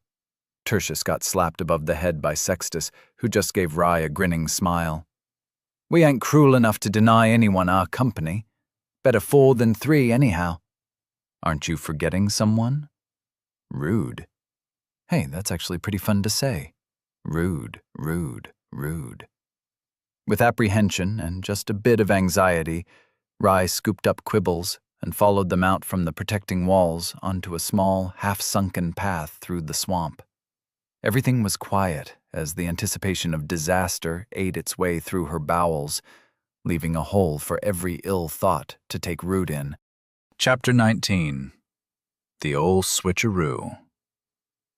The great road seemed like their lucky break. It suddenly snaked into their peripheral view, as wide as 10 carts, and blessedly not swerving into the knee-deep and fetid muck of the swamp. Rye imagined the 3 soldiers would also prefer a solid path, what with their heavy scale armor and towering shields and spears. This was the road to Lofton. The mountains on the north side looked so different compared to the ones on the south. On a business-related trip with Da, they had come close enough that she had spied the rolling hills and squat mountain peaks. These here were more jagged, more cold-looking, and worked to beat down on her mood the closer they came. Signs of past ambushes ran up and down the road, dogs and undead in a variety of armors and clothes lying motionless in between the odd stragglers. Carts were overthrown, laying in smoldering heaps, or simply left where they stood in a great congestion of wood and grug. The grugs had made for the hills, but for a few corpses of the unlucky ones still bound to the carts, and the carts themselves were pilfered of everything except the wheels. In some cases, even those were missing. When everyone abandons their carts, you know the apocalypse has started. A single look up what she initially thought to be a lamppost, and she found the missing wheels, and she really wished she hadn't. At the top, undead were tethered to wheels, bones broken and woven in between the spokes, while their heads were fixed, forced to stare forever at the sky. Rye threw up, long enough that Sextus came over to pat her on the back. He led her away from them with slow steps. One of undead moaned as Rye got too close. She nearly broke out in sobs. Criminals. They had to be criminals.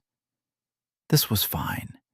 The 3 soldiers, much like Elia, were not bothered by the casual displays of brutality. Or maybe they just knew how to hide it. A group of stragglers and spiky hounds provided a distraction, but not for long. You have gained soul times 12. You have gained soul times 13. Damn, they absolutely destroyed those dogs. Not even a contest. Uh-huh. Rye was still too frazzled to be anything but a liability. She had to help, but she couldn't. Not right now. I feel terrible. Chill. They're letting you mooch off. Adding it up, the souls are just being divided between us, probably evenly and most likely due to proximity. It's free money. Let the souls tick on by, I say. An undead stood up from where it had its head buried in its hands and lunged at Alexander.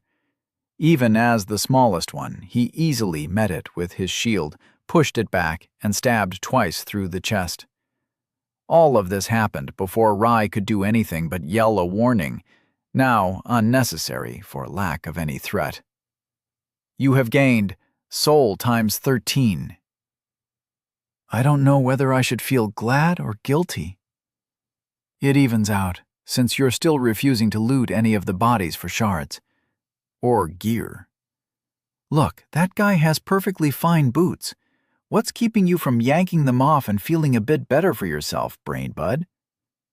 As always, Elia was missing the point, and finding 10 more. Rye took one look at the corpse and decided her time was best spent not pondering crime. My conscience. And the smell, Rye said, making sure the corpse in question was really just that, a corpse. Badly fitted boots are worse than no boots. Besides, it's not moral, especially not if they could wake up again. Gee, you sure enjoy sabotaging yourself, don't you? I do not. I'm just trying to carry enough morals for the 2 of us. It's... A twitch of a body, too fast for her to react, jumped at her from a tree. The dagger didn't glint. It was rusted with blood, and the human-like creature holding it hissed between fanged teeth.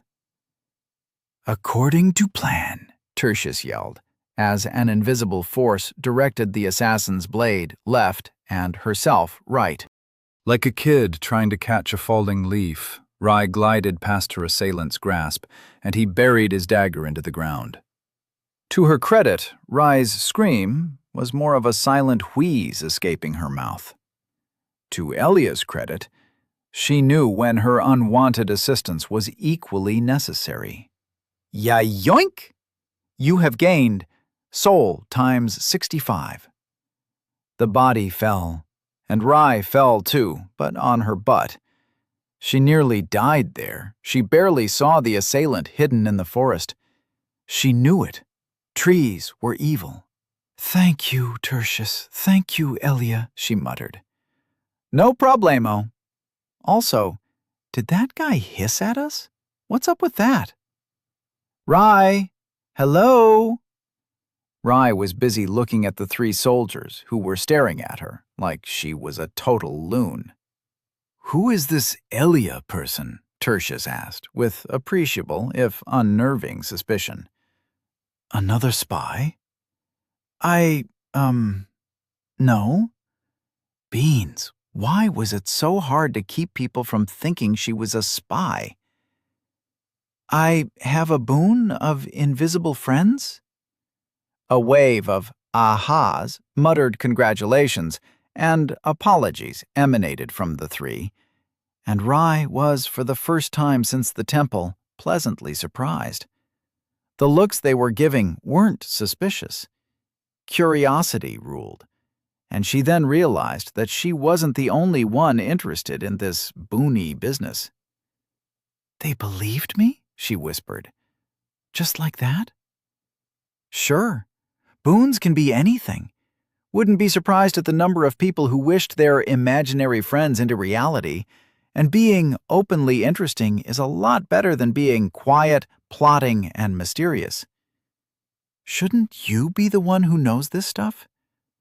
"I know that." Not looking like a prune, and not sabotaging herself with constant panic and anxiety would have helped. It was hard not to think herself into a spiral in this place, sodden with undeath. "Is that something you had to study for as well?" No. Experiencing people helps." Sheepishly, she kicked a pebble. "I had a lot of personal initiative in my sparse free time. I went to feasts and smaller gatherings. I talked and caroused." Da always said it was a waste of time, but he already has a lot of contacts from his Legion days. We're still talking about boons, right? "Yes, of course." Rye stiffly made her way next to the three Legion soldiers. Boons were never widely spread outside of the military and the elite, especially not the useful ones. With enough wealth, they could buy the shards for a boon, and if it turned out poor, they could trade it away until they found a fitting one. She'd have been glad to have any useless old boon just for the status it would give her. But maybe this close to Lofton, people just had a different understanding of what was considered normal. Rye was curious. Did everyone have a boon here? If so, then what could the soldiers have besides Tertius's boon that had saved her life? Tertius, sir?" Rye asked, and nearly regretted it as the rather portly soldier looked down at her. "I wanted to express my gratitude for saving me with your boon." "Puh! Express my gratitude," he waved her off. "A thanks is enough for any old Decurion. A better thanks would be carrying your weight." Ouch. At least we're fairly light as weights go. "If I may ask, how does your boon work?" she asked, channeling all her strength into puppy dog eyes. "It's not something you should tell anyone," he said, but it was obvious he was having a hard time not glancing at her.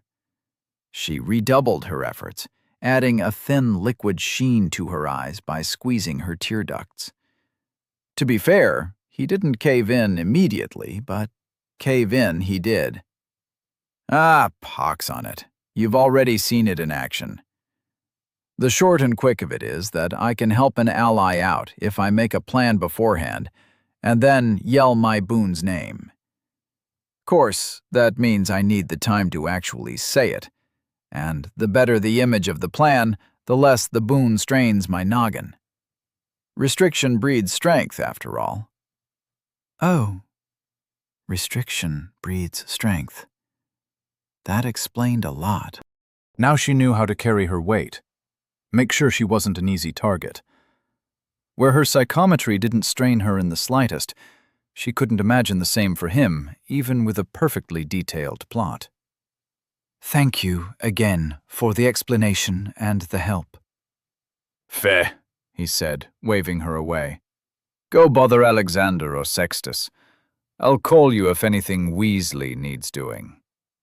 Weasley? And how am I supposed to take that? She muttered to herself while walking away.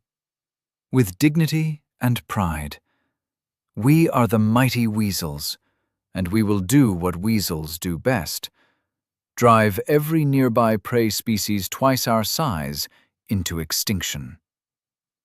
The march went on in much the same fashion, the soldiers dealing with single undead, Rye arguing with Elia while they passed by broken wall after wall. The final one was growing ever closer through the covering crown of trees. As she looked closer, she noticed large, spoked wheels nailed to some of them, and attached to those were more people. Dead, rotted corpses this time. That's a lot of armor. Soldiers, the legionnaires grimaced while Tertius spoke. And a squire or two. Get 'em down, boys. Their bodies deserve better. She averted her eyes as she spied the first of many coat of arms toting the twin peaked dog. No humans, only dregs everywhere they went. The road turned more cluttered, the signs of violence more pronounced. Impacts littered the final wall, broken and toppled ladders next to wooden planks for cover, and an array of trenches the swamp had spilled into, dark and thick. That's the gatehouse, Sextus gestured at the stone construction, set into walls easily 40 feet tall, and only the first of a number of layered defenses. Of course, these defenses only worked as such when they were manned, and when the door wasn't rolled apart like a brittle tin dinner plate. And there's our way in. Is this all right? Rye asked. Shouldn't we wait for someone to come and let us in? This is an Empire fort. They should be on our side, right?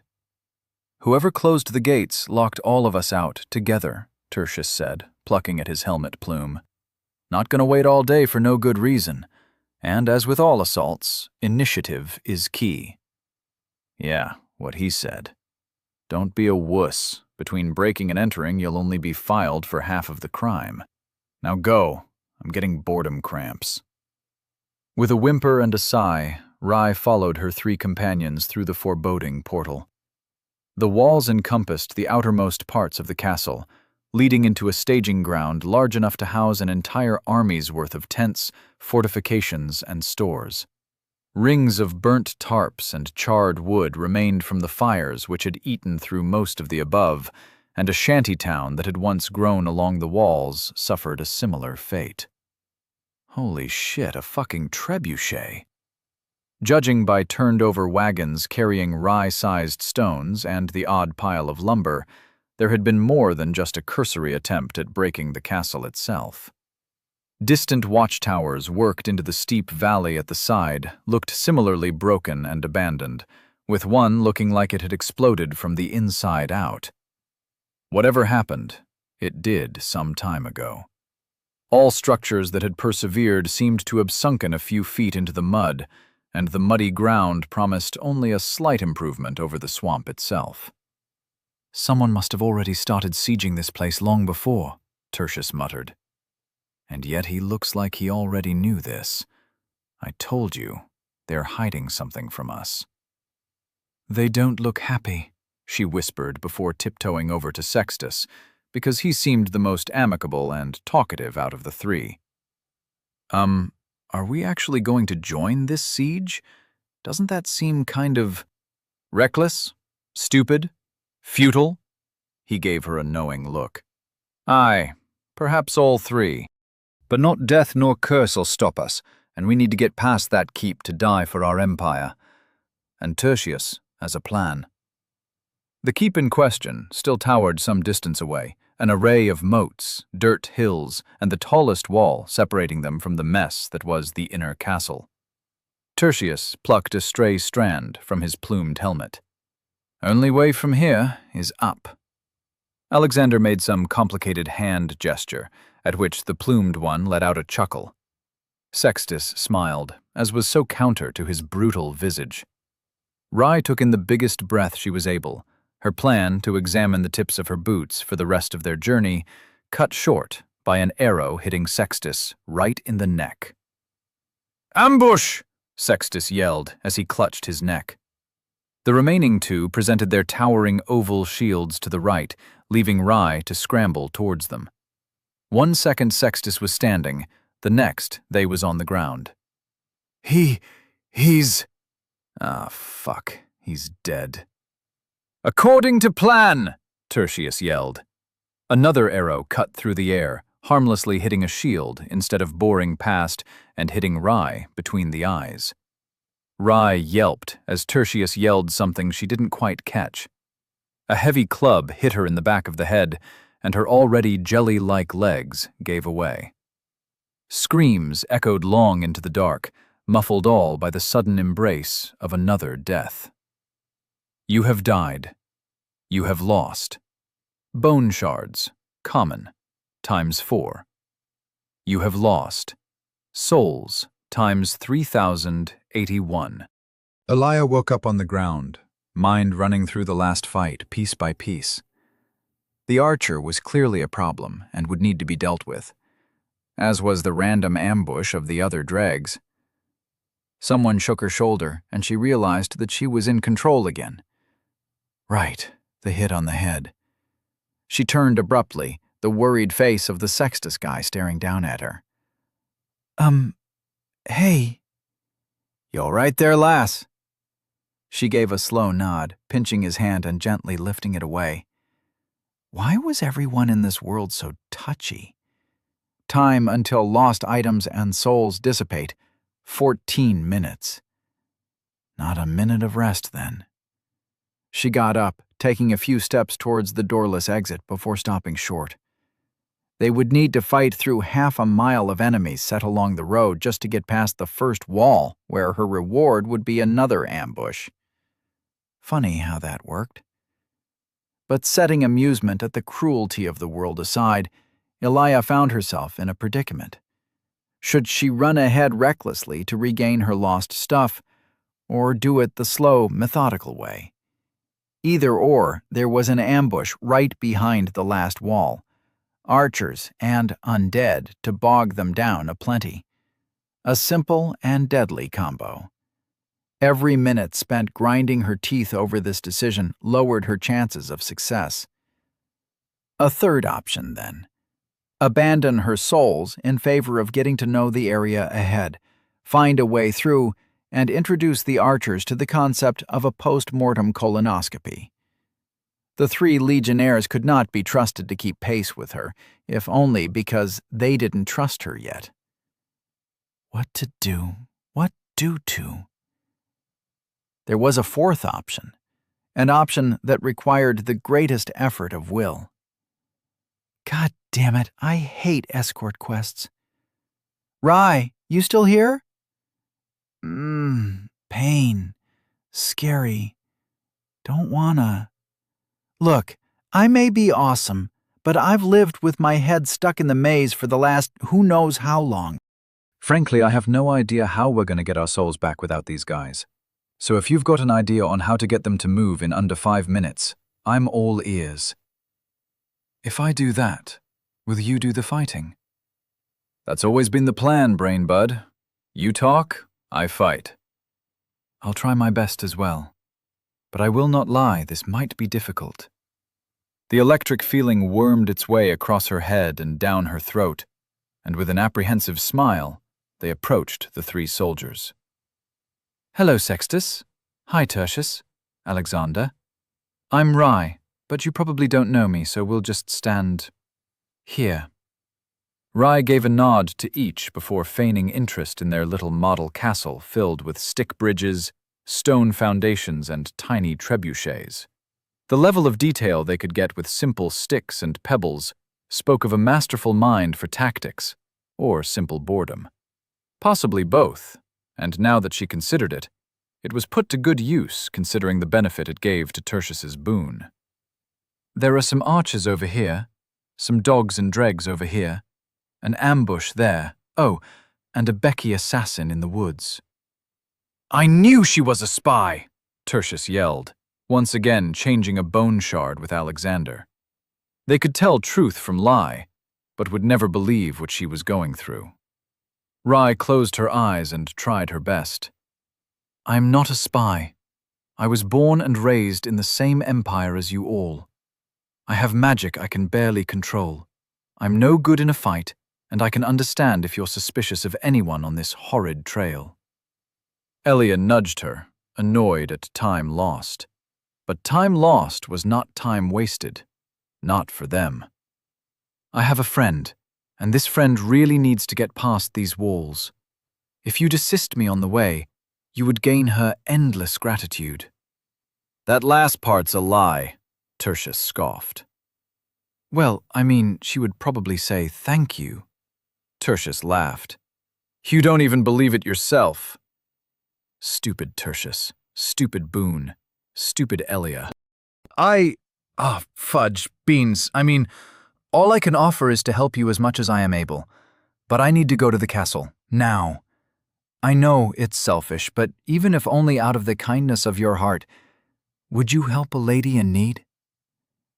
They shared a look between each other, one that could generously be interpreted as a maybe. "Oh, also, I can lead you around every single enemy up to the last wall." The soldiers grinned, Tertius rubbing his hands together while Alexander quickly rearranged some parts of their model. "Always. Time until lost items and souls dissipate. 4 minutes. "Ambush right!" Elia yelled, despite nothing being in sight. The 3 legionnaires, ever the professionals, immediately presented their shields. A satisfying thwack vindicated her call, but further dregs were still rising from false death all around. The soldiers' yells turned muted by professionalism, short and clipped and interspersed with the occasional use of Tertius boon. "According to plan! Cover, 100 yards ahead! According to plan! Sextus, Alexander, shield wall right, move quick! Rye girl, cover left! According to plan!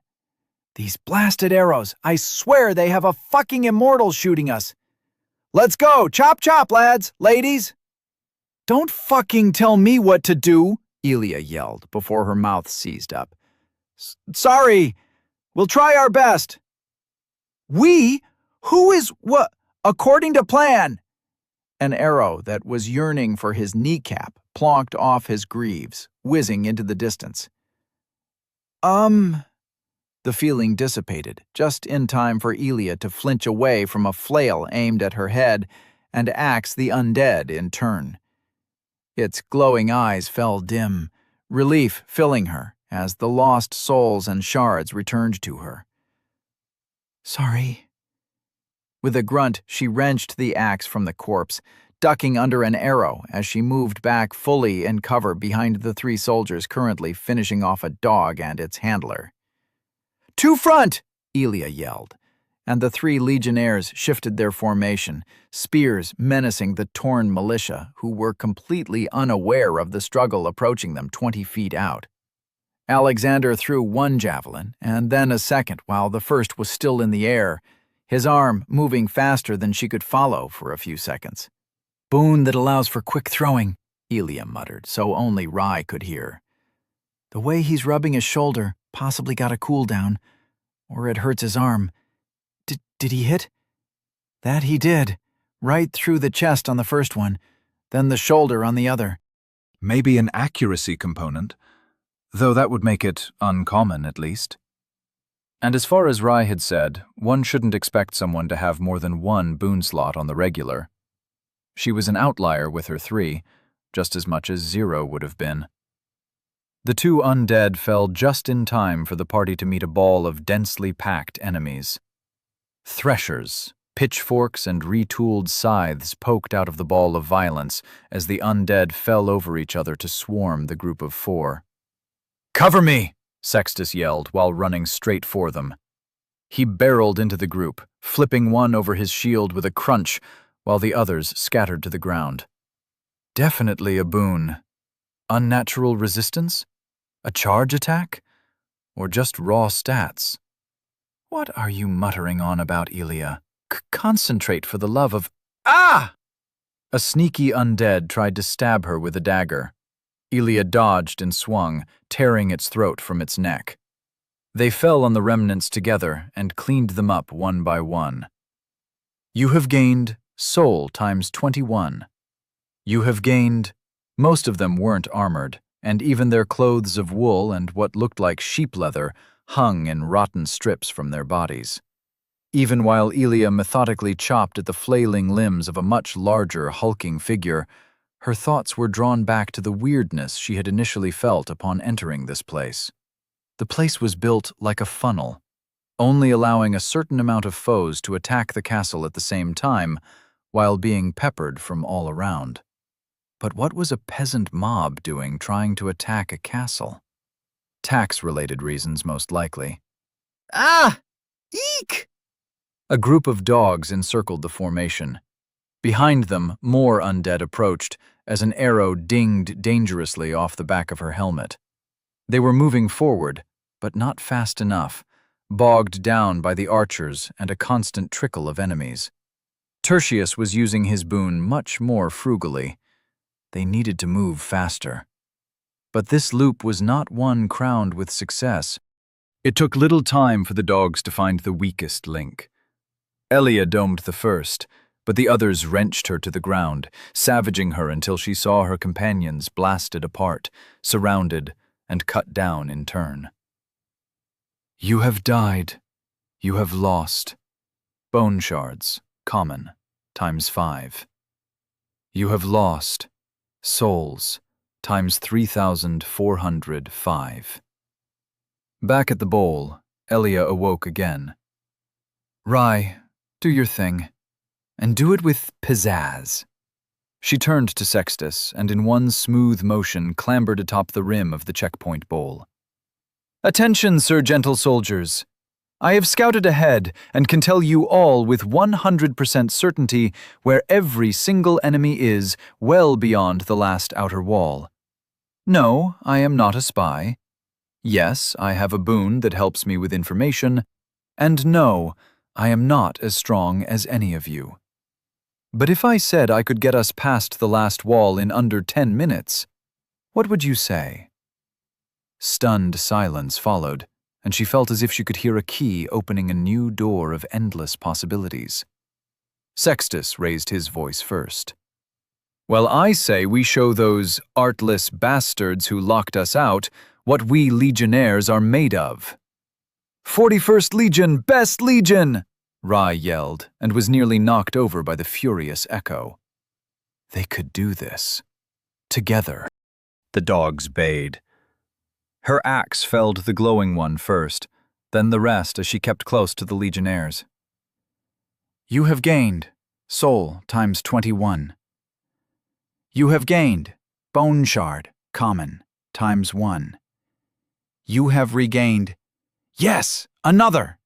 2 undead militia brandishing short swords approached Elia as she finished off the last dog. She ducked, an arrow hitting the first one straight through the mouth and out the other end. Oh my gosh, we are so sorry. Ha! Sucks to be you. Elia? Forward, according to plan, Tertius yelled, rudely knocking a preacherly-looking undead to the ground before crushing his head underfoot.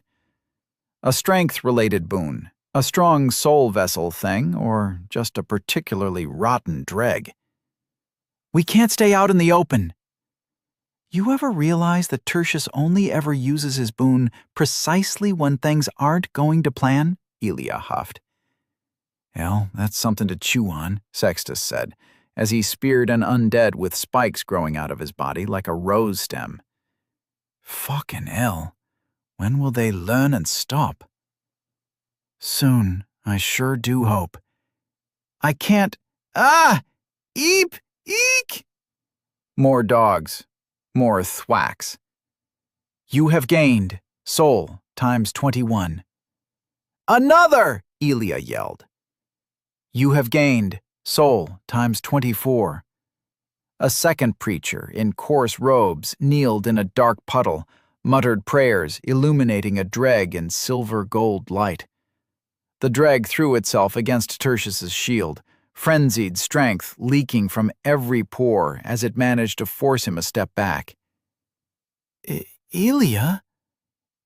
They have magic! One sec, she groaned, locked in a grapple with her own opponent. As it turned out, they didn't need her help. A wooden flail snapped against the soldier's helmet, knocking him over, but Sextus bashed it and sent his spear searching for its heart. He turned, only to find Elia pushed to the ground, a dreg's sword digging into her neck as she lost the contest of strength.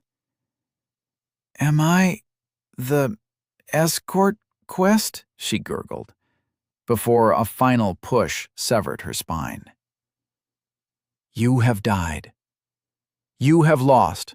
Bone shards, common, times 6. You have lost. Souls, times 3,988. Time until lost items and souls dissipate. 1 minute. They were halfway to the circle of charred palisades the Tertius guy had called out as cover, and Elia had to face the hard facts. Getting this far was not easy, nor quick, nor without its own share of luck. Despite her improved constitution, her arms felt like they were on fire. If she died any further ahead, regaining her souls would become an impossibility. She picked up her last dropped souls and ducked under another arrow she knew was coming. It didn't come at all. The second problem reared its ugly head. Unlike in the maze, there were too many variables, too many details that changed between loops. Both her companions and the archer, as she was certain it was a singular, experienced one, was too unpredictable, and she was quickly reaching the limits of what she could do without knowing the future step by step. She was just one small, undead woman, after all.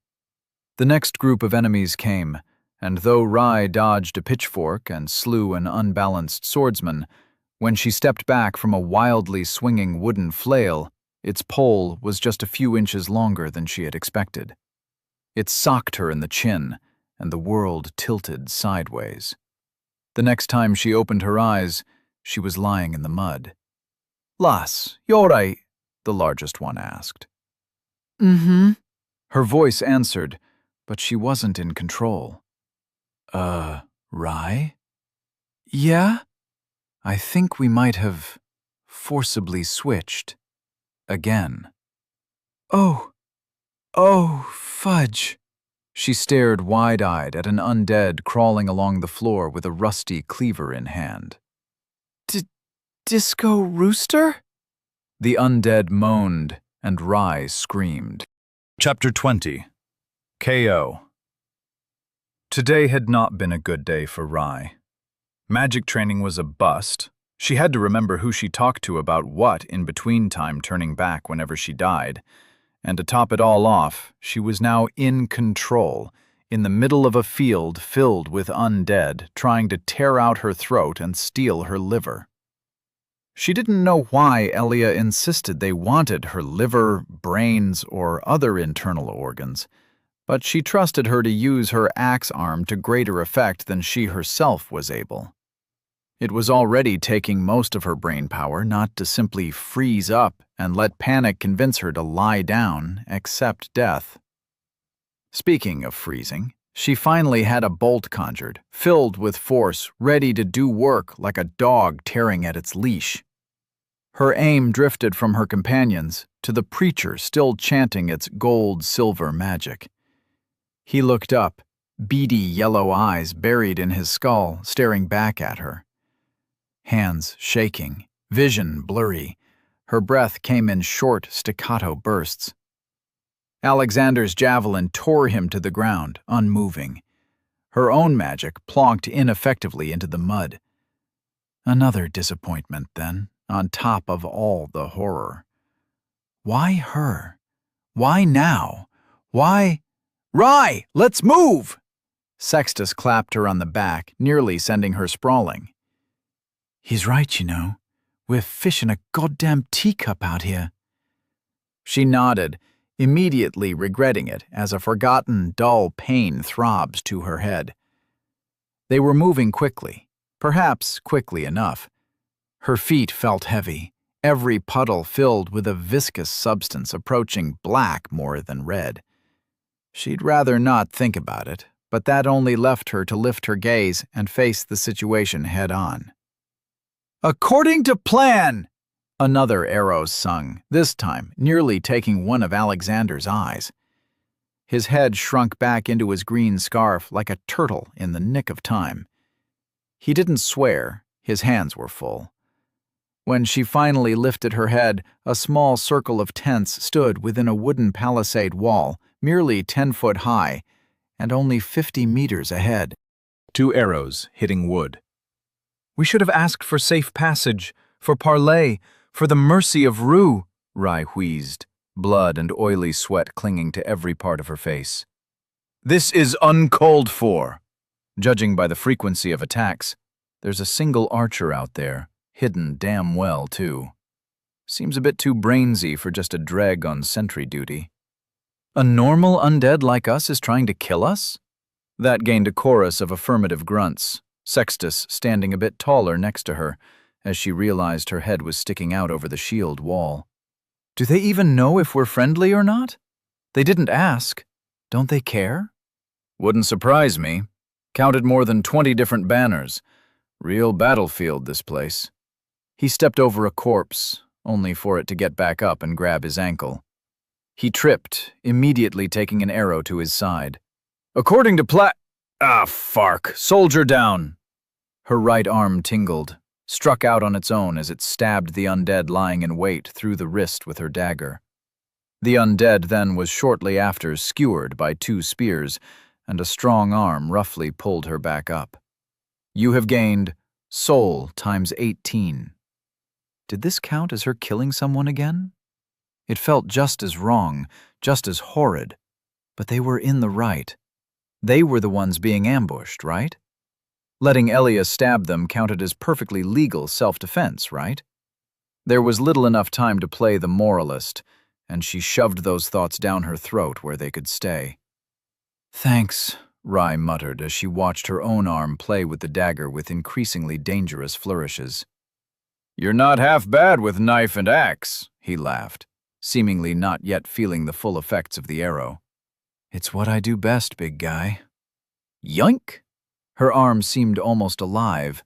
To be fair, Elia rarely wasn't, as she was yanked forward to stab a second ambusher through the chest. "You have gained soul times 20. I was going for the neck, damn it. Shit, this is hard. And exhausting. Ugh, short break, please." A high-pitched keening noise, like a boiling teapot, escaped her lips as she pulled the dagger back across what felt like bone. Horrible, horrible, terrible. Ugh! "Rygo, get in formation!" Elia could have tried to be a bit more delicate. The joints in her arm ached something fierce. But she couldn't dwell on it, not when someone was yelling her name. Rye's head flung to the ground as a blue orb whizzed past her face, hitting the 3 legionnaires and exploding like nothing she'd ever seen before, scattering them to the ground. A robed figure stood on a small hill 20 yards ahead. "Rye, work your fucking magic, now!" She did, despite it being double her comfortable range, and despite not wanting to hit anyone at all, even now. She'd just aim for an arm or a leg, a hand or a foot. Though being a hypocrite was better than being dead, fear still shook through her body, making any attempt at aiming an impossibility. All right, fuck it. This is going to hurt a bit. Her right arm, always the right one, tingled, pulled way back, and lobbed her hatchet with such force she thought Elia had to have used more than just the one arm. The spinning axe curved to the end of its arc, and the mage sagged to the ground in the distance. Headshot. Fuck yeah. Ugh, that's definitely dislocated. I'll hang on to it. Concentrate on moving. Mage! Sextus's deep voice rumbled with fury as they tried to stand again, frost covering their sides like a stone half covered in moss. Already taken care of? Elia yelled back. He looked at her in mild astonishment and radiated a sort of approval that got her insides all fuzzy. That'll go. Go get 'em. Fuck, that stings. He looked down, surprised at seeing another arrow sticking from his thigh. Shite. Tertius nodded towards the largest soldier as the mute Alexander went through his collection of throwing axes, knives and hatchets in a blur. We're getting picked off. Rigel, you have to tickle Sextus's nose. What? What? Fark, I've got a boon. Sextus stood, but with an unhealthy sway. But works only when I sneeze. According to plan, Tertius yelled, catching a follow-up projectile. Damn it, girl, make him sneeze. Yeah, Rye, come on, make the man sneeze. She was so out of her depth that she didn't bother to question it as she ran up next to him. He broke off the arrow shaft with a grunt as another 2 arrows impacted his shield. Back pocket. Should be a few feathers in there. No, to the left. Other left. No feathers here? What? An arrow skimmed off the metal rim of his shield, prompting both to duck. It's full of holes. Rye pulled an arrow from it, gesturing wildly. No feathers! We're screwed! Then go find some. Rye looked at the arrow in his hand. They shared an awkward stare, a short lull in the violence. She grabbed it, rubbed the tin-feathered end of the arrow under his nose, praying to Rutha, Warga, and a dozen other deities that this would be the sneeze to end all wars. In a way, her wish came true, if only for a brief moment. Sextus exploded in roar with the thunder of cleansed nostrils and a dark cloud of soot and ash covering the nearby area. Holy shit, he's a walking smokescreen. Stay together, Tertius yelled, even as Sextus expunged a second and a third puff. We run on my mark. 2, 3, according to plan. They dashed, the light of day greeting their tearing eyes before another explosion of smoke robbed them of their sight once more. Stumbling, staggering, and occasionally falling flat on the ground, their mad sprint was cut by ever more persistent shots that lessened in accuracy but tripled in number the closer they came to the safety of the fortification. Death seemed a likely outcome. The next one was going to kill her. A missile parted Tertius's plume. The next? One snuck past a shield, cutting inches in front of her face. Maybe this one. They crossed the threshold, heavy wooden stakes enveloping them in a welcome embrace. Rye was half in a daze, but still possessed the presence of mind to pull the towering man stumbling on through. One arrow whizzed by, the last of what felt like hundreds but surely weren't more than a couple dozen. Rye sagged to the muddy ground, panting madly and thankful that it was over. "You aren't hurt, are you?" Sextus huffed, planting himself down next to her with soot-blackened face, having gathered yet another arrow in his side. "Got some wick-wax. Back pocket. Oh, shite. You know what? I take back what I said about these guys. They're half all right." She grabbed his hand, leering at the bleeding wounds. We're alive. All of us. Good. He swallowed a handful of fruit and herbs, shivering at the bittersweet taste. His pale pallor was lessened for a moment, but his wounds were still leaking too much blood. It is our duty to protect the citizens of our empire. Perhaps, now that duty is done, a kiss. Yes, I am dying. Sextus, you tart, stop being melodramatic. There's a bowl right over there. Tertius pointed to the bowl. Rye looked at it, then at Sextus, who was sheepishly avoiding her gaze. Together, they dragged him over to the bowl, not bothering to take the projectiles out just yet. Those arrows were wickedly barbed, possibly poisoned. Rye's opinion of the archer sunk even further. Blessed Ruthie. Finally. Peace. Rye sighed as they draped him over the bowl. If she never had to do this again, she could live a happy life. The soldiers nodded. Blessed be. Ugh. Alex's? Turt? Sextus muttered. I think someone drank all the water.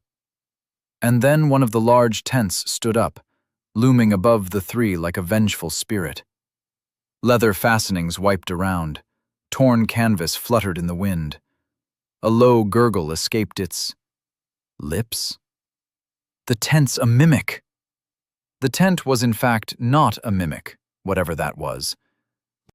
Misused as a blanket, it fell to reveal a hulking thing like a stunted giant, swollen at the limbs with fat and water.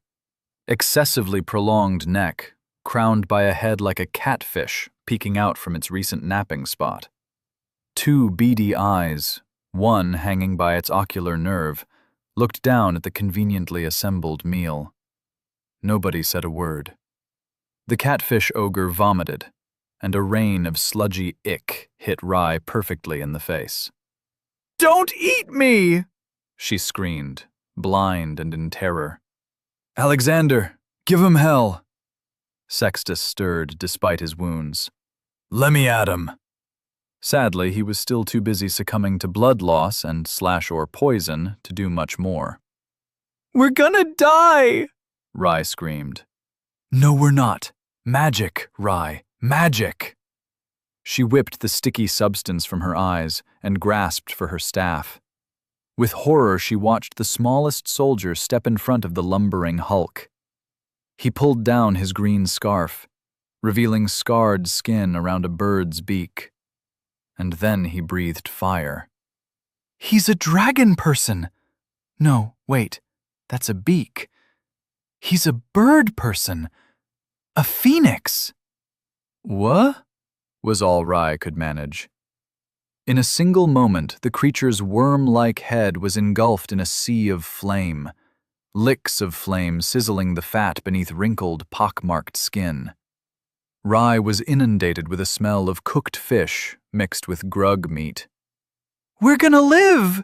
she yelled, nearly inaudible over the monster's screams. A flaming backhand swung forward, and the half-dragon man was immediately flung through the nearest tent, landing with a rattle, clatter, and final puff of fire. "Alexander!" Soldier number 3. "We're gonna die!" Rye's mangled arm slapped her in the face. "Ow! Ow, that hurts! Ow!" "Rye, shut up, get to casting, and shove that fish back in the ocean where it belongs, damn it!" Her aim was not great, debilitated by shaking arms, eyes nearly squinted closed, and shivering with quiet whimpers.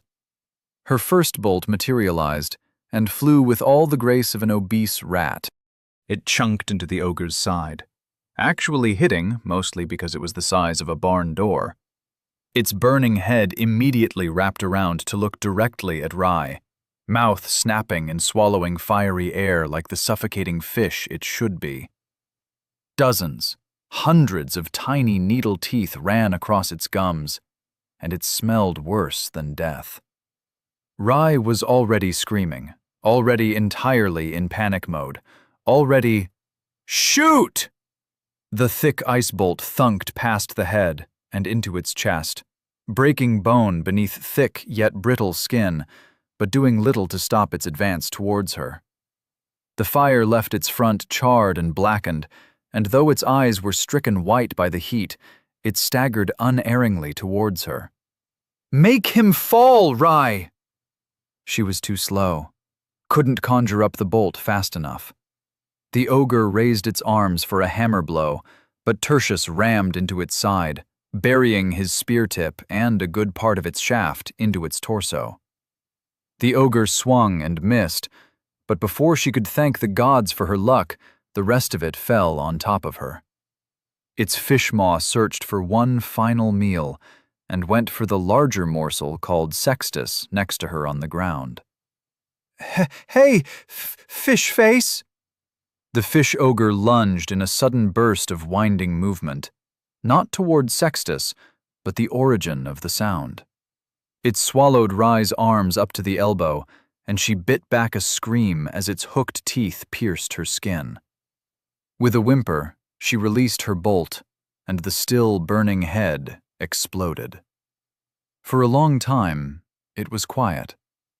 The world was so lacking in any sound that she would have thought herself dead were it not for the lack of any intrusive notification. Gingerly, she opened an eye. Her face was cacked in gore and blood. Viscera was the name of her newly acquired mascara. "You have gained soul times 800. She looked to the left where Sextus lay as well. He gave her a thumbs up, even as a chunk of fishy brain matter slowly oozed its way down his face. That was awesome. Now do it again. Rye managed a faint smile before it all turned too much and she fainted, pulled back into dreamland. A small Rye stood in front of her parents, towering over her while she fidgeted in her seat. She was already 14, basically an adult, but she couldn't keep herself from feeling like an intruder in Da's study. Everything in here felt too tall, too alien. Even though it was the oldest part of her house, she was rarely allowed inside. "Oh, Rye, look at you," her mother cooed. "Your marks are blindingly positive. Look here, dear, exceptional marks in math, astronomy, philosophy, possessed of a great inner restlessness at all times. Possessed of possibly the worst writing posture possible, disorderly organization of notes." Her father looked over the scroll he was quoting and down at her. His face was a rock, and her mother's an owl. "I hear the Smithers girl, Hannah, did not get such poor comments, and she is not even a prima." Hannah also only took 4 courses, and even then she barely squeaked by on math. But what Da said was right, always. She didn't meet his eyes, choosing instead to follow the marbling of the desk separating them. "But dearest, look at how much she has shown herself able to learn, and she is young."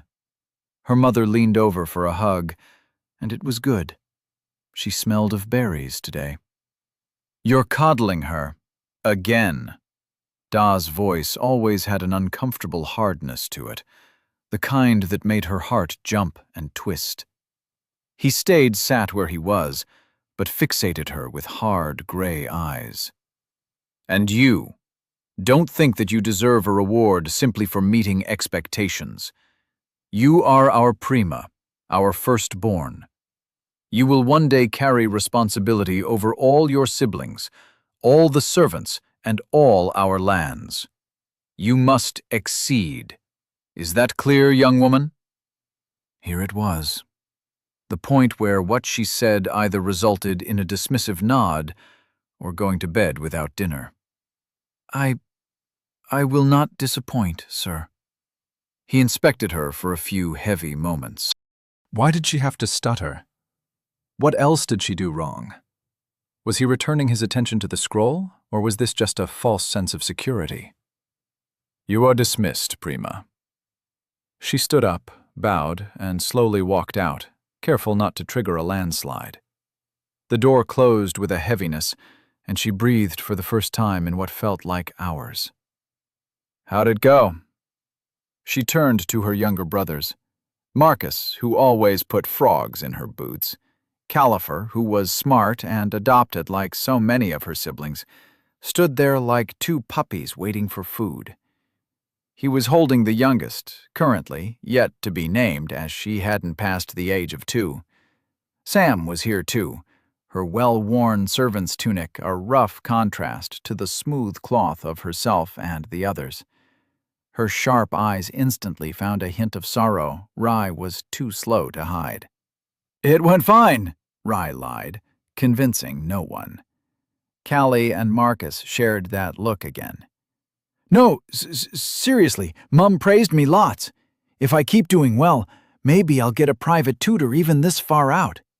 "Will you be studying magic?" Marcus asked. "I heard the capital has a lyceum?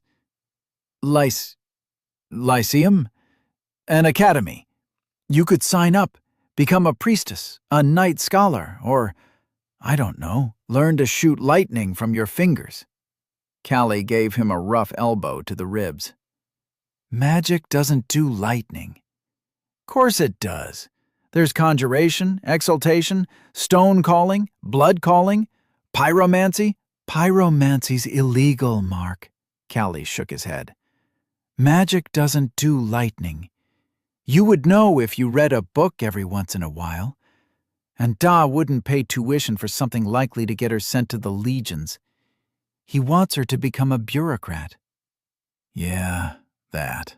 Rye sighed, feeling empty now that the weight of her meeting was starting to fade. "I'm gonna lay down somewhere."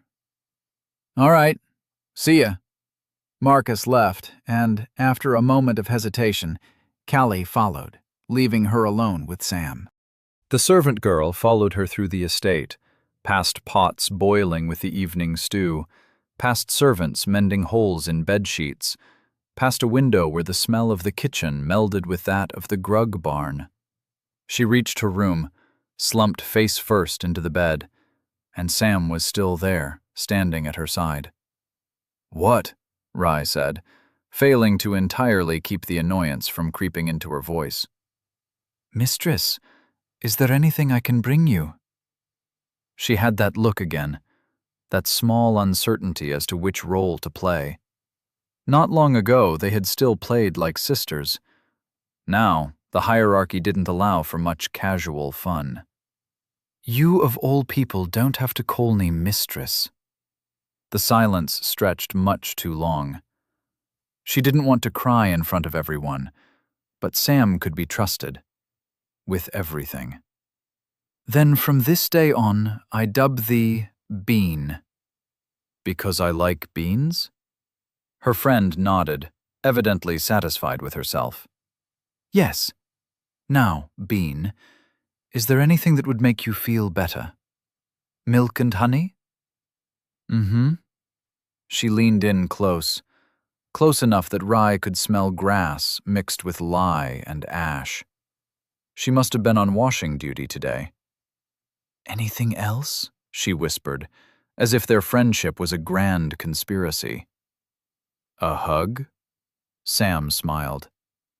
"A milk with honey and a hug. Of course, mistress." Rye threw a pillow at her in protest, but Sam caught it and tackled her to the bed, tickling the glumness out of her face until screams and giggles echoed through the hallways. Even though Sam was 2 years older than her, it felt like they had barely been born a day apart. The raucous behavior got the both of them in trouble. Decent behavior this, and firstborn servant relations that. But it helped. The joy of just letting loose tasted sweeter than any praise, better even than milk and honey. "What do you want to be one day?" Sam asked, while they peeled the purple skin off of tonight's dinner potatoes. And "I don't know" isn't a fair answer. Hey, that's not fair." She pouted while wrestling with a frustratingly knobby tater. "Hey, this one kinda looks like Callie, doesn't it?" "Don't deflect, you—" "Oh, huh, it does, doesn't it?" They peeled further in silence. I want to be a knight.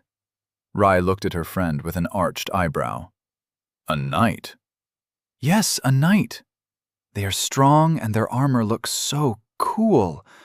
They fight beasts, crime, and see the world. And, she put a foot on a bag of potatoes, and they get to rescue princesses, maidens. Ah, yes, maiden rescuing. They'd played that much when they were younger, and even now at times. Rai didn't have the heart to tell her that the stories she read told of the old kind of knights, the ones ruling land, fighting their little battles.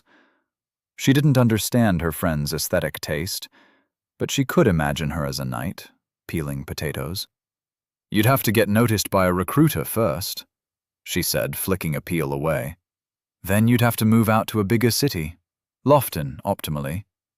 Not all knights are equal. Though they are all servants, you wouldn't want to be a glorified bureaucrat. All the higher positions are just that, or ceremonial. Rai shrugged, even as she noticed her friend wilt under her comments. But you'd be too good for the common ranks. You'd climb above them in a jiffy.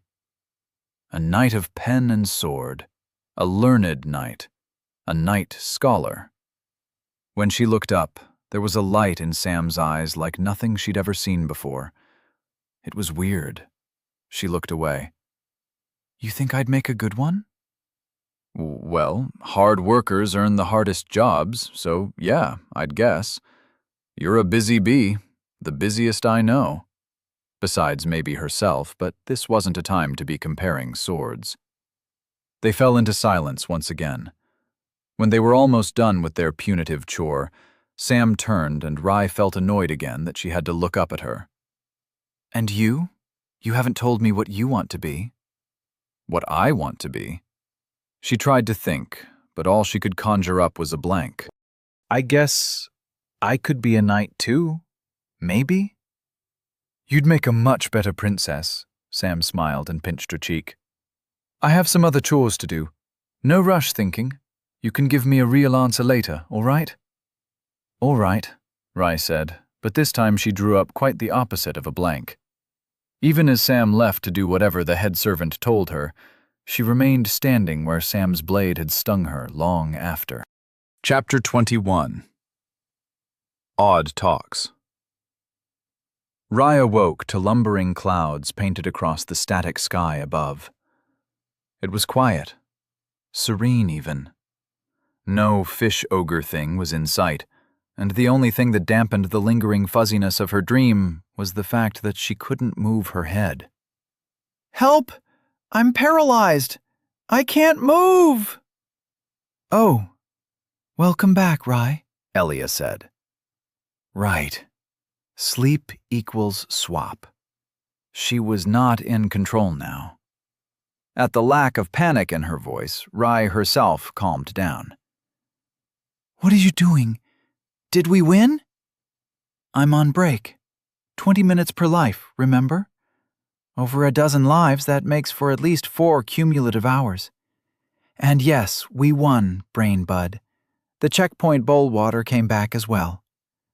Elia stretched, a small patch of grass coming into view before she turned to stare up again. Yay?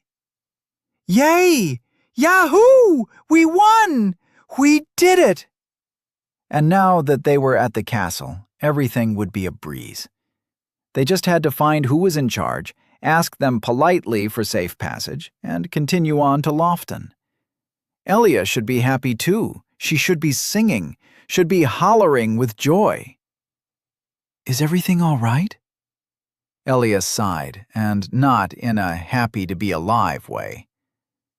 I want some milk and honey too. Well, if that's all, then we can go get some in the city, even if the prices are going to be extortionate. Do you have milk and honey where you come from? Actually, no. Stupid question. Of course you do. Elia let her gaze wander, eyes glued to each unique structure in the sky for a long time. The north duck cloud was in sight again, though Rai almost didn't recognize it from this angle. The silence was so sedative, she nearly missed what Elia said next. Rai, Did you ever wake up and remember something you shouldn't have been able to? I mean, some days I wake up and feel like I'm not quite myself. If someone dropped a pin, Rye was certain it would be heard for miles. I'm sorry. I'm bad at jokes. A convulsion shook her vision. An ugly, cut-off snorting, usurped by hitched giggles, filled the air. It was a funny laugh, and the attack only died down minutes later. Ow! Ow! Laugh cramp! Elia wiped a tear from their collective vision, turning away from the gentle sky with a sigh. We're merging. Merging? That did not have a nice ring to it. Like baking a cake, flour, sugar, and water becoming dough? Good comparison. Yeah, you're flour, and I'm spicy hot sauce, and something in our swaps is turning us into batter. Probably the dreams. You know, I distinctly remember roosters having feathers, not scales. Well, that sounds like a you problem. All the dying and concussions have turned you silly in the head. Elia scoffed. Oh, really? Tell me how a car works, then. That was easy. It seemed too fantastical yet practical that she memorized it for future reference. It runs on magic. You told me so. And that's why it needs chanting to refuel and the Furby and... Images of metal devices rattling in the front part came to mind. Concepts of an engine, of oil, rubber wheels, mirrors, and hard glass that didn't break even when you tossed a brick in it. The speed. 5 times as fast as a horse, and that was just for the commercially available ones. Cars run on tiny explosions? And the energy is transferred with pistons, which then transfer it over a set of gears to the wheels and... Oh gods. Oh gods, I know. I know, but how do I know? I don't have a boon of knowledge. I never got a driver's license and... Wait. No, you never got a driver's license. Elia shrugged. Didn't seem like a good investment of my time. I distinctly remember you crashing your parents' car in the driveway. I was like 5, okay? And while you're busy with that, I'm still dealing with our brain trying to convince me that I have a crush on a certain black-haired, sharp-eyed maidservant. No. No, no, no. Why? To her immediate despair, the lamentations only spurred Elia on. I mean, I thought it was obvious with the attendant. Elia was doing this on purpose. There was no way anyone could make Rye want to disappear in a hole in the ground and die this efficiently on accident. Like, wow, I realize you're somewhat starved for affection, but I never expected you to be so... desperate. I am not desperate. I just have romantic interests. Yes, interests. Curiosity, perhaps. Out in the country, there was only so much she could do to unwind from the immense stress of being the prodigy and hope of her entire family. The supply of literature was decidedly unequal to the supply of interesting people. Stop laughing. It's rude. Sure. She wiped away a tear, finally calming down with a prolonged sigh. If at all possible, I'd like to stay myself. Course, the question is, which version of me I'd choose to be? The one back home? Or when I just got pulled into the maze? Or the way I am now? I realize there's no turning back, but with magic, boons, and de facto infinite time, why not dream to achieve the impossible? Just like that, the mood turned somber. Trying not to bite back when Elia had been making fun of herself moments before took some restraint, though not much. Empathy came to Rye much easier than anger. She was still going to get back at Elia one day. Not now, though. Elia? I don't want to merge with you either, no offense. If it's a soul problem, I'm certain the priests and goodly acolytes in the temples of Lofton could see to our needs. If it's a mind problem, well, we better find a way to split up sooner rather than later. Yup. Elia near jumped from where she was lying, popping knuckles, shoulders, and her neck in a way that made Rye queasy. Also, don't be shocked if you remember something uncomfortable about my old life. Rye snorted. Anything more severe than causing property damage? Yeah, God can be cruel to kids. I know. I have 17 siblings. They stood in place for a while, Elia staring at the massive walls ahead. Sheesh, all right. You have your own sob story. All the more reason to cut our break short and move through the castle. Glenrock Castle loomed high above them, towering stone upon which dozens of sieges had been fought and broken. They were at the foot of the keep itself, the last of the outer walls and the field of slaughter well behind, though looking at the massive construction didn't fill Rye with confidence. Must be because she was on the wrong side. Once they politely asked to be let in, they would leave the dregs and monsters outside. Even if the problems continued into the keep, what was the chance that there wasn't a single upstanding knight left? Elia certainly didn't seem to be counting on above zero. Gonna be a bitch to battle our way through all that. Definitely need some extra muscle. Well, assuming we do have to fight. I am not doing anything like that ever again. Why not ask the Legionnaires? Already did. Can't help us. Alexander's dead. Dead? Dead? And you somehow didn't bother to mention it over this entire conversation? Elia just waved it off, as if someone had just told her it was going to rain later on.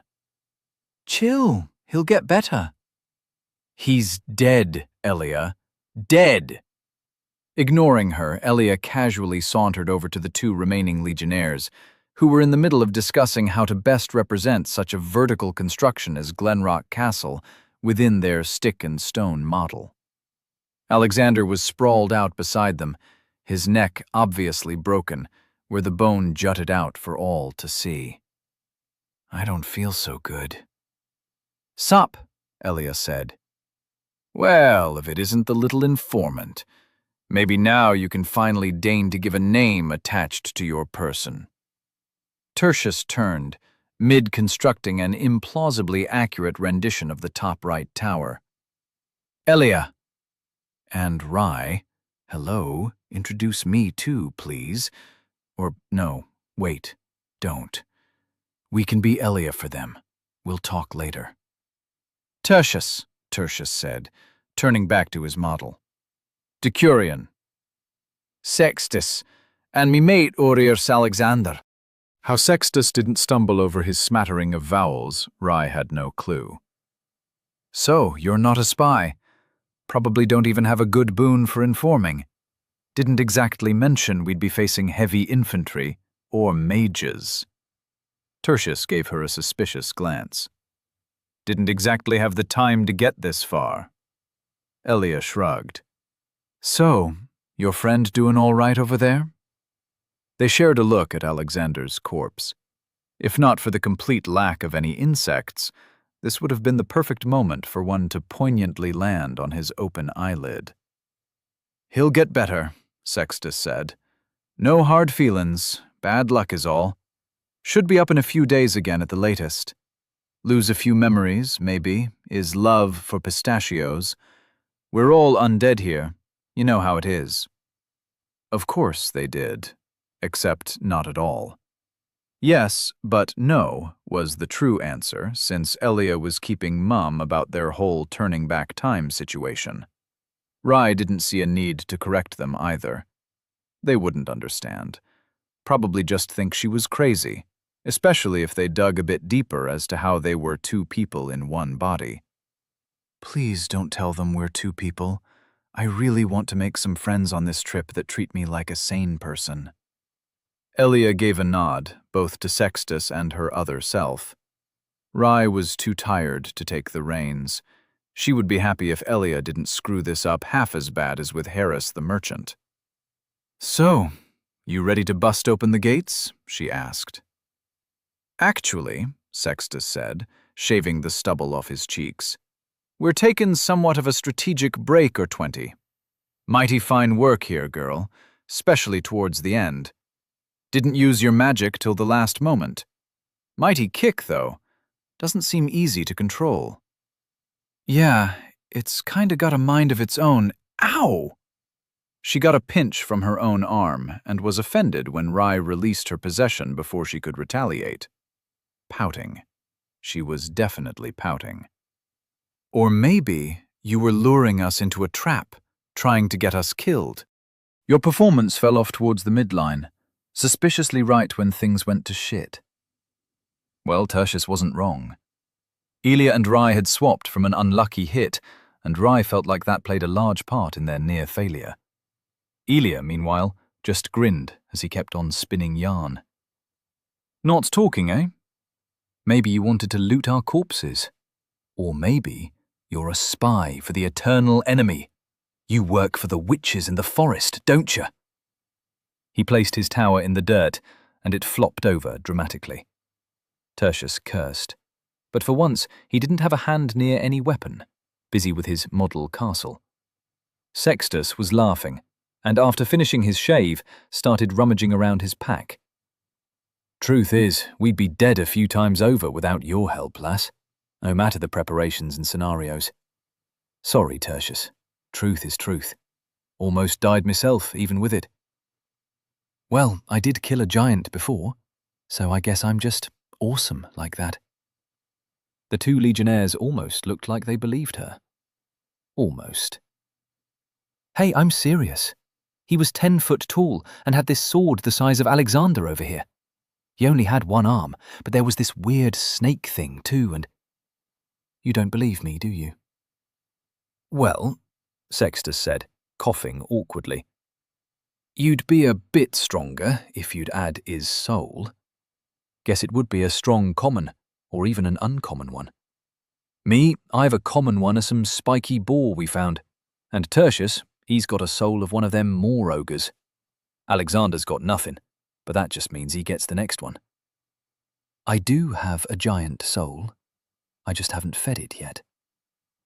"Not a lie," Tertius mumbled as he tried to mould the loamy earth into vaguely architectural shapes. "Now come on, Sextus. Give her what we agreed on and let her leave." "Right. Now, where is it? Where—" "Ah!" The portly soldier grumbled, but Elia was obviously more fixated on the pouch Sextus handed her.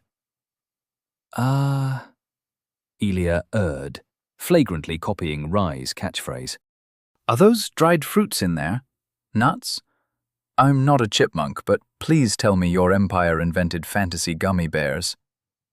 Sextus's grin was wider than she'd ever seen. "No bears, no food either. Just your cut of the loot, with some little bit extra for pasting that moor ogre over yonder. You fought like a demon from hell, and let me tell you, they got some nasty bite to them." Not bothering with the questionable compliment, how did Sextus even know how demons fought? Elia took the bag and immediately unpacked the goodie box in front of the assembled lot. There were many goodies to be had. You have gained bone shards, common, times 6. You have gained bone shards, uncommon, times 1. You have gained large drizzled soul, times 1. You have gained wyke wax, times 1. Elia, that's a lot, I think. I don't think I deserve this." "Tell him that." "No, I think you did great," she said. Tertius swore again as his tower fell over, in the opposite direction this time. "What was that?" "Shush, talking to my magic dispenser." "Ow! Stop pinching me!" Sextus quirked an eyebrow while Rye tried to frantically dodge her own arm. Ha! There was one thing no amount of skill would make possible. "I'm assuming your magic comes with some quirks?" he asked. "Oh yeah, Had a whole person attached to it. Might just be the third best thing about it, besides the, "Hey, no tickling, Rye, no, I said stop, ah!" Rye was nowhere close to stopping, determined to squeeze a squeak out of Elia before she could get the upper hand again. Screw not being found out. If Elia was going to embarrass her without so much as a second thought, then she better be prepared for the consequences. This is for fishing around in my memories. This is for calling me desperate. This is for not apologizing to the attendant. I give. By the time she had meted out her punishment, Elia was on the floor in tears once more.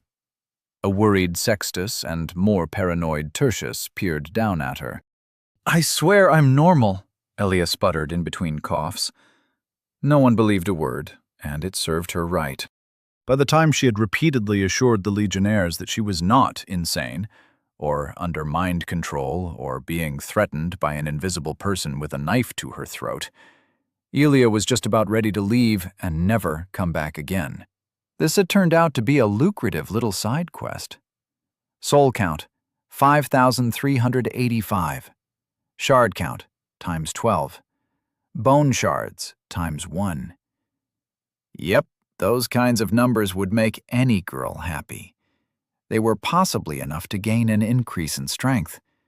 Or maybe inflation was a thing, and she needed an inordinate amount for the next step. Summoning the forlorn giant's soul didn't leave her with any way to feed it by herself. It seemed reasonable to assume that the attendant made the process possible, like a level-up catalyst. At least that restriction didn't apply to her boons and the rarer essences. There was no need to rain on her party with a disappointing roll just yet.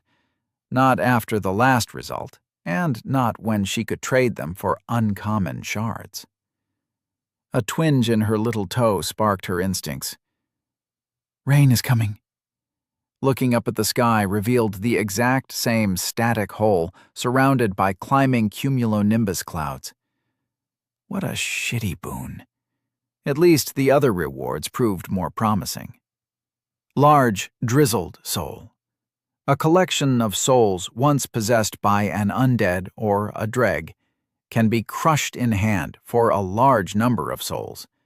Though unable to continue their journey, many souls cling together by their very nature, for life seeks life even in death. Poetic shit. Now, looting time.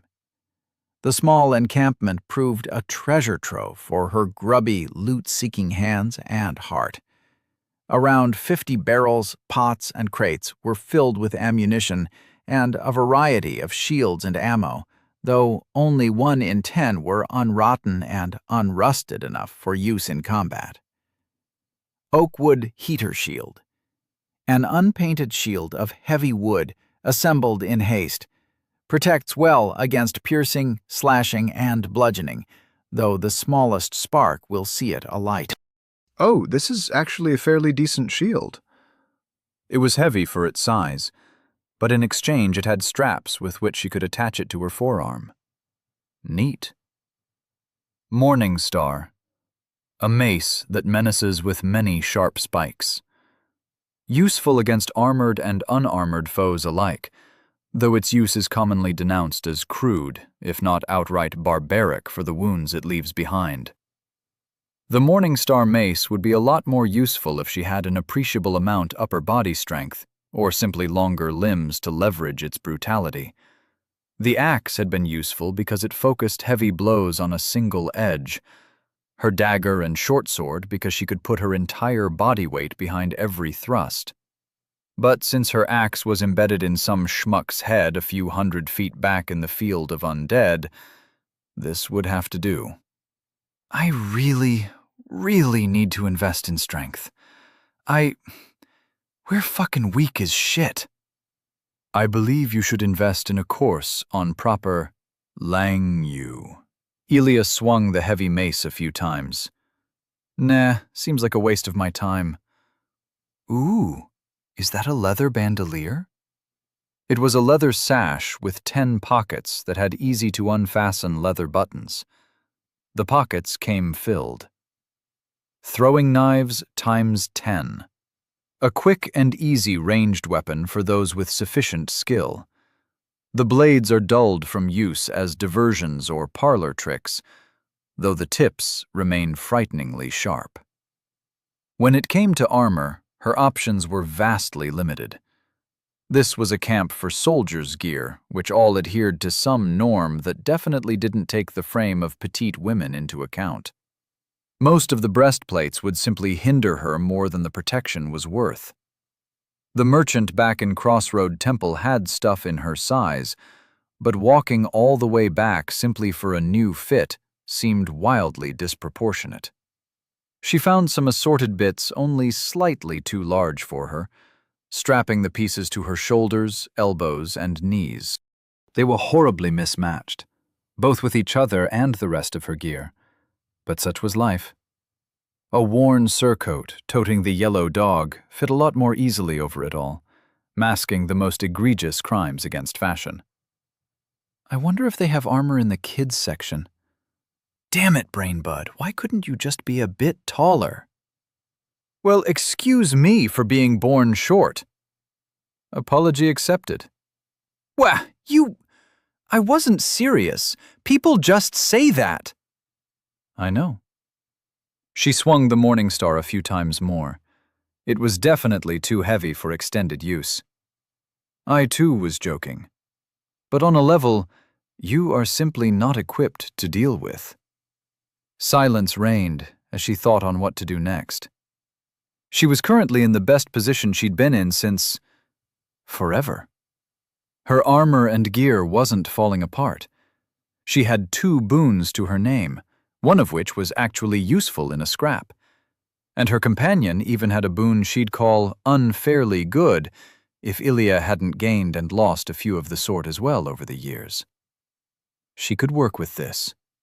Better yet, she would use this success as a springboard, set the foundations for her secured future. She likened it to investing in stocks, if you could bludgeon someone to death, or block a bullet with bonds. The new armor clattered, and her skin chafed uncomfortably against the leather bindings. As far as discomforts went, she could live with it, though she resigned herself to walking all the way back to the Crossroad Temple sometime in the future. She passed the ogre, its mostly missing upper skull, a sign that even these kinds of obstacles could be overcome by the brutal law of probability. Then again, it didn't even have a name. Wasn't even a true boss, as far as video game jargon could be considered applicable. Whether on Earth or here, too many missteps led to a game over. Here, the lines between failure and success were only more clearly drawn. Rai didn't seem to care, her voice reinvigorated with wonder. Holy grug, I still can't believe it. We were like the stories of Herculeon and Eurydice. We didn't defeat a giant with a needle and a bundle of straw, but we won. Yeah, we. A shake of the head banished the thoughts. I'd go far enough to say it was mostly you. I had help. Without the soldiers, without you, I wouldn't have come this far at all. I didn't help you with the ogre, Rai. The ogre was the kind of obstacle she would have avoided had she been on her own. Now shut up and accept your praise. You're a good magic bean. She didn't expect that to short-circuit Rai. You really mean it? I mean, I did do a lot of running. Yelling, screaming, crying. Hey, rude. Rai really loved using that word, almost as much as Ilya enjoyed teasing out fun reactions. I mean, I'm not complaining that you didn't piss our only collective loincloth. Somehow, you've made me regret waking up in only a handful of sentences. Ilya laughed, though the gaiety died down as she stood in front of the checkpoint. She treated this whole business of 2 people, 1 body, as just another absurdity of this world thrown into her face. The idea of coming out as 1 but 2 filled her stomach with a feeling she thought she had forgotten. dread. It was silly, after all she'd been through. She was undead, and though she paid for every mistake, she learned, adapted, survived. Heck, she was the only one whose death locked her into reliving her actions again and again. There should have been nothing she was afraid of, least of all herself. She knew she wasn't perfect. Perfection wasn't achievable. Too much was stacked against her. She was small, weak, and had already lost much of her ability to the curse due to pride, overconfidence, and stupid mistakes. The fear that she would have to pay for them forever was not banished, merely quelled. But sometimes, accepting good enough as a measure could do wonders. Gong. She touched the checkpoint, let a few gulps heal her wounds, and continued on towards the keep. Chapter 22. Proper Castle. Castle proper. An intimidating air loomed in tandem with overgrown walls above her. Towering ramparts and wooden fortifications covered in a layer of arrows of all sizes, crowned near 50 feet of stacked rock. The walls betrayed considerable damage where large boulders had carved out their pound of stone, or still lay embedded into the wall, though crawling vines of autumn colors obscured most like a heavy blanket. The moat in front of it was the first thing that made Elia pause, possibly even play with the idea of turning around. Holy grug. Corpses filled the moat so deep they couldn't see the bottom, the same reddish goop so dark it was black resting in between. It's a fucking slaughterhouse. It didn't hit her as odd that, despite the revolting appearance, none of the corpses were blooming with mold or rot. Undead corpses made for instant mummies more times than not, but these just seemed empty, drained of all but the flesh and bones. Even the eyes were missing. With a shudder, she turned her attention elsewhere. Elia was glad that this was the last bit of her journey. Climbing up and then walking along the top of the inner walls was her best bet. This was going to take a lot of lives to get past, but Lofton was somewhere on the other side of the castle keep, rising halfway to the twin peaks ahead, or so she was led to believe. Maybe it was the outlook for revenge, for getting her own body, or for just laying her eyes on something else than overgrown stone walls. But a quiet, bubbling anticipation had settled in her chest and was refusing to pay rent. Her gaze drifted from the scattered dead ogres surrounded by heaps of mulched militia to the tilted siege towers and the damaged, though closed, gate. She was right below the walls. Weren't any defenders going to poke their heads out yet? Multiple routes. So, Rye, door or ladders? Any preference? Have you tried knocking? A surprisingly reasonable suggestion. Why didn't any of these other people try it? Big fuck-off door it is. Let's hope it opens from this side. The door was a large chunk of metal, easily 3 times as tall as Elia, and decorated in worn, albeit still legible, scenes of knights, of hunt, and a few other things she noted down under cultural or religious grandstanding. Oh no, you don't want to go past this gate. The knights kill monsters thrice their size. The pictures on the door say so, she muttered. Elia climbed over a large corpse blocking the single bridge that traversed the death pit. It was no less of a death trap for the invaders than the moat itself, and since she was keeping an eye out for loot, a small twinkle rewarded her efforts. You have gained small drizzled soul. Small drizzled soul. A collection of souls once possessed by an undead or a dreg can be crushed in hand for a small number of souls. Though unable to continue their journey, many souls cling together by their very nature, for life seeks life, even in death. Smaller soul collection, but same type and description as before. She closed her hand around them, feeling warmth, but also like she was trying to force two magnets with the same pole to touch. If she pressed harder, she was sure to reach a breaking point. Souls were like cracking eggs in that way. "Hey, Rai, any ideas why I can hold these in my hand, but the others just automatically flow into me?" "Possibly because they're stickier.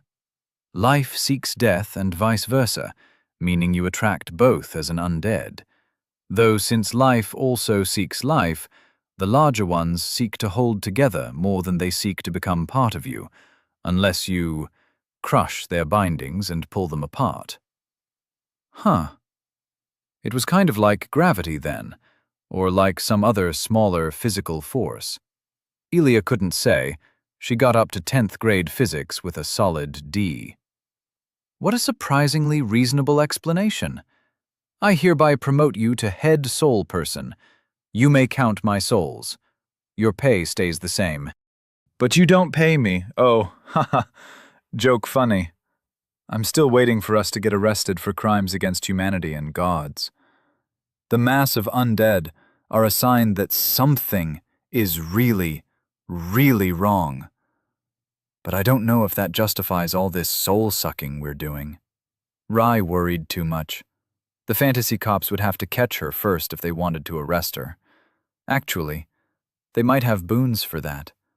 Magical handcuffs with lasers and unpickable mechanisms, anti-magic metals, truth serums that actually worked. Shit, they might make her confess how many games and movies she had torrented. Elia pocketed the soul and sauntered over to the castle gates. They were huge. Those sure are a big pair of knockers. They were giant-sized, possibly even impracticably tall for them. She wouldn't reach them even with 3 stools stacked on top of each other. It fit oddly well with the massive scale of architecture. Every bit of it existed to make her feel small and insignificant. "Aren't you going to make an innuendo?"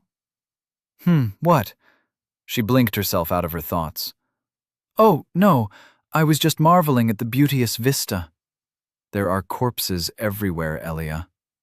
Somehow, I don't believe even you could find this appealing. She threw up her hands in defeat. "Well, you got me. I was admiring the Greco-Roman style human figures. But looks like the door's a bust." "All right. What about the small door?" "Silly you. There is no small—" A small door-shaped indent on the right wing stood with its own human-sized knocker. "Huh. Listen to me. I know you've had a bad time being in the maze, and that you might be a bit paranoid when it comes to people. But these people can help you, can help us. They're knights. And knights are awesome by definition." That she had come to know firsthand. "Gotcha. I'll try the pacifist route first." Elia pulled the metal knocker back and knocked twice, loudly. To her unending surprise, a voice answered from the canine mouth holding the ring between its jaws. "Leave," it said, fearful voice entirely at odds with the intimidating lupine figure. On Lord Captain Hall's orders. No one in, no one out." Huh, a talking door. And one someone bothered to give a stutter. "You got a name?" Dorothy." The door sounded like it was about to implode from a combination of embarrassment, awkwardness, and abject terror. Please, just leave. And don't knock. They will hear you." "That's kind of the point?" Elia asked. "Also, who's they? More ogres?" The door sounded like it was trying to unhyperventilate itself.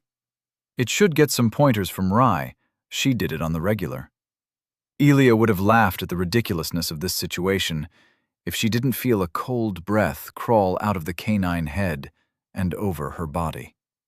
"Something terrible lurks beyond me. I am but a door. I cannot turn around and see it. Sometimes I feel them clamor at my back, scratching, clawing. As the door to our holy empire, I cannot let you pass. It is forbidden. Oh, this poor door. Elia, could you ask to speak with someone else? Preferably someone who could help us along. Nah, I've heard enough. Elia turned on her heels, eyeing the many ladders and siege towers. Pacifist route failed. Time to commit a crime.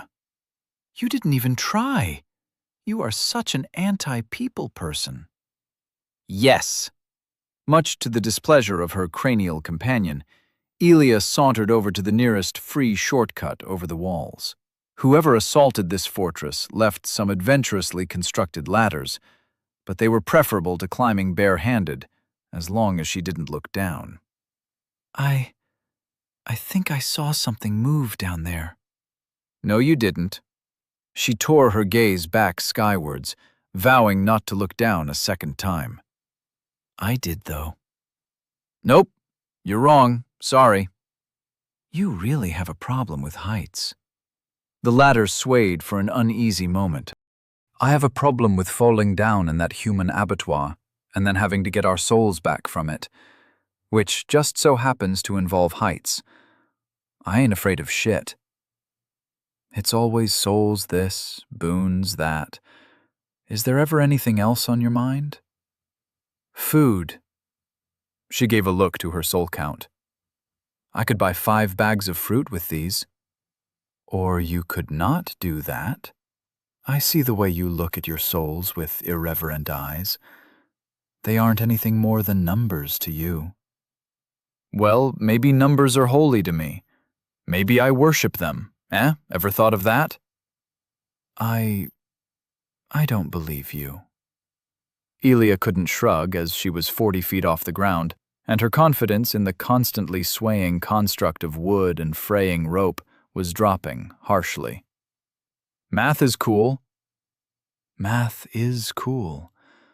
While I am glad we agree, that doesn't... Hey, look, we're up on the wall. Elia pulled herself over, winded mostly from unease at her lacking grip strength rather than exertion. This part was clear of wooden roofs, though corpses lying scattered or leaned against the parapet showed that the violence extended beyond them as well. At least half of them probably weren't even corpses, just dregs taking a quick century-long nap. The moment she took more than a step, one of the undead sat up, wooden tower shield and spear in hand. Doesn't mean you. Oh no! The undead is attacking! Egad, I must fight to save the both of us, and our souls! The undead gurgled. It did want her souls and sundry. Standing back to wait for a fatal mistake proved not to be the simple solution it normally was. Instead of launching into relentless aggression, it hid behind its shield, waiting for her to approach within melee range, which for it meant within 6 to 7 feet, and for Elia, 3 less. Shit, this is genuinely annoying. She imitated the undead, hiding behind her oaken heater. Now I want a spear. Never mind. Just try to treat life with some reverence. Please? A throwing knife dinked off the shield, the undead behind entirely content to stand in the way until the end of time. Yeah, no, God kind of ruined that for me when he put me here. Or one of your gods. You know what? You can tell me about them while I find a way forward. Who knows, you may even convince me to relinquish some precepts of my anti-theism.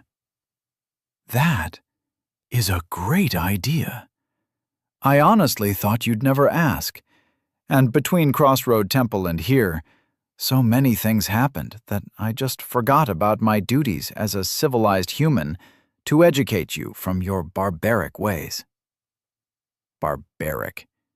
Not that Rye knew how a gun worked, or how to make cement, or how to code a Super Mario World 2 ROM hack.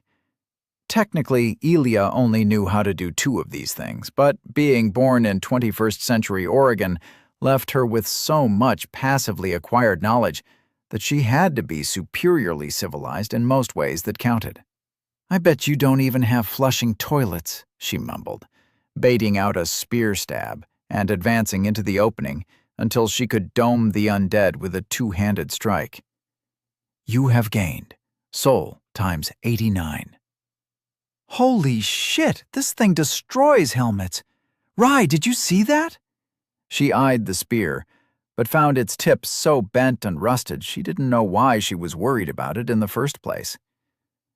"There's brain stuck to your weapon, and you know what?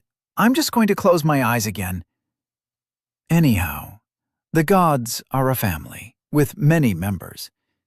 The inner family is divided into 3 sons and 7 daughters, headed by their mother and father, the 2 great gods, Rutha and Warga. Beneath them are the outer gods and demigods, those immortals who have touched upon a mote of divinity, or were granted purpose and, with their responsibilities, a relevant power. Beneath them are the divine servants, ascended mortals who live to fulfill the will of the gods. "Ascended?" she asked, checking 3 undead bodies that surprised her by being completely honest in their cadaverific presentation. When a mortal ascends, they became immortal, unaging. Myths and legends tell of people who overcame impossible challenges for which they were acknowledged by the gods and lifted up into their realm.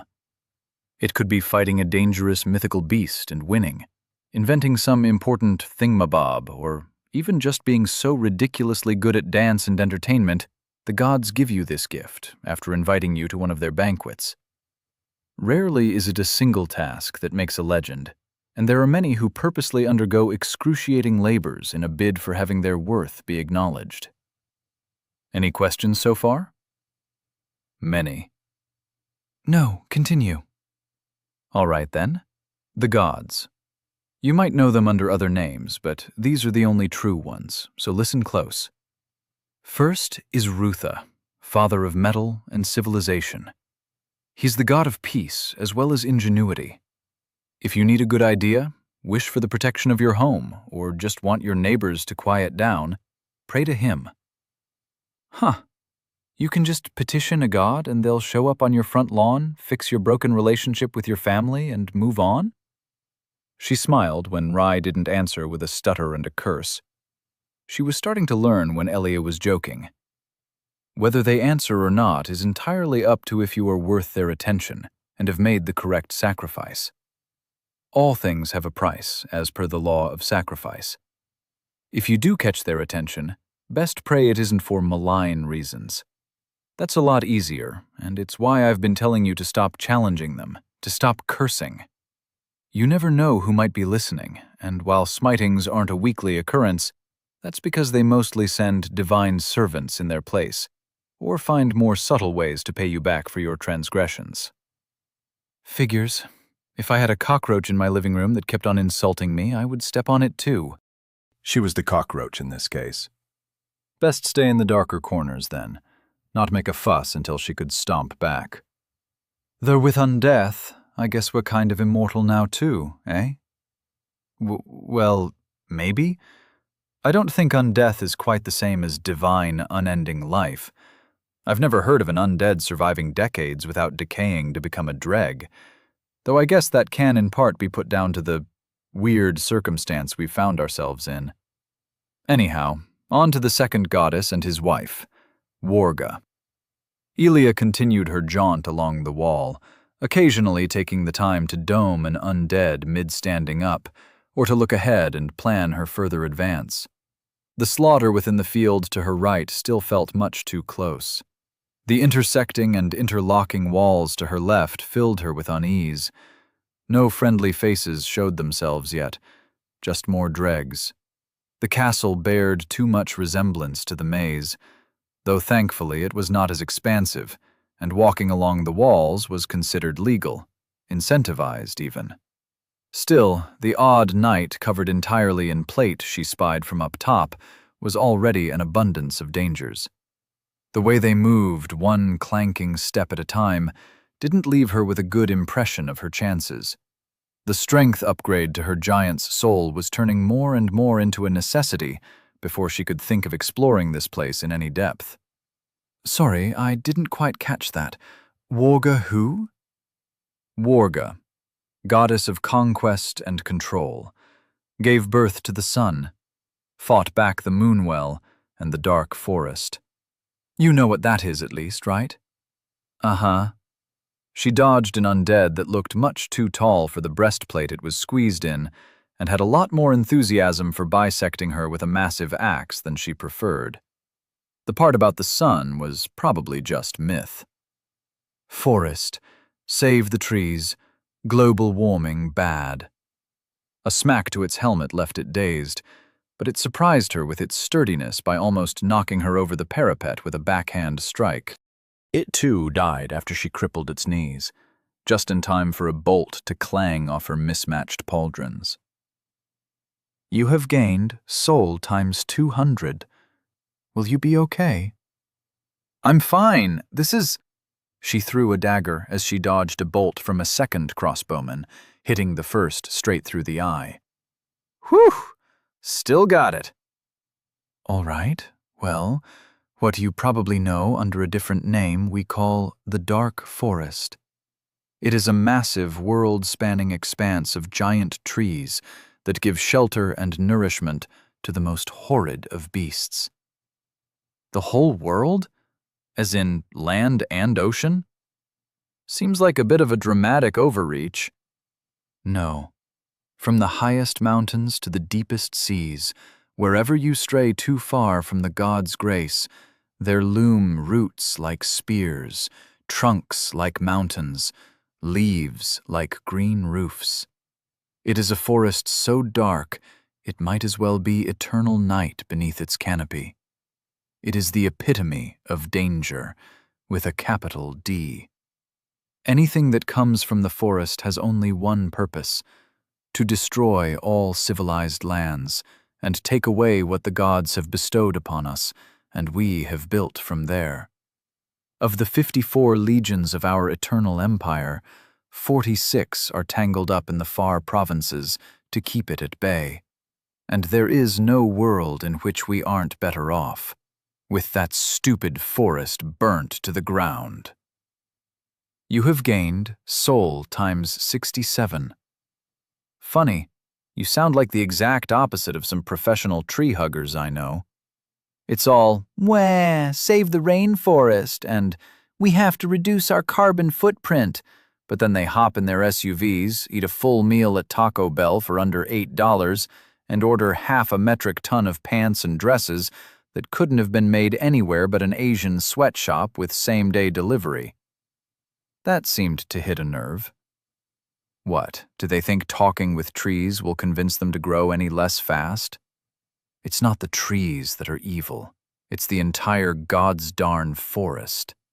It made flies that lay eggs under your skin and eat your heart.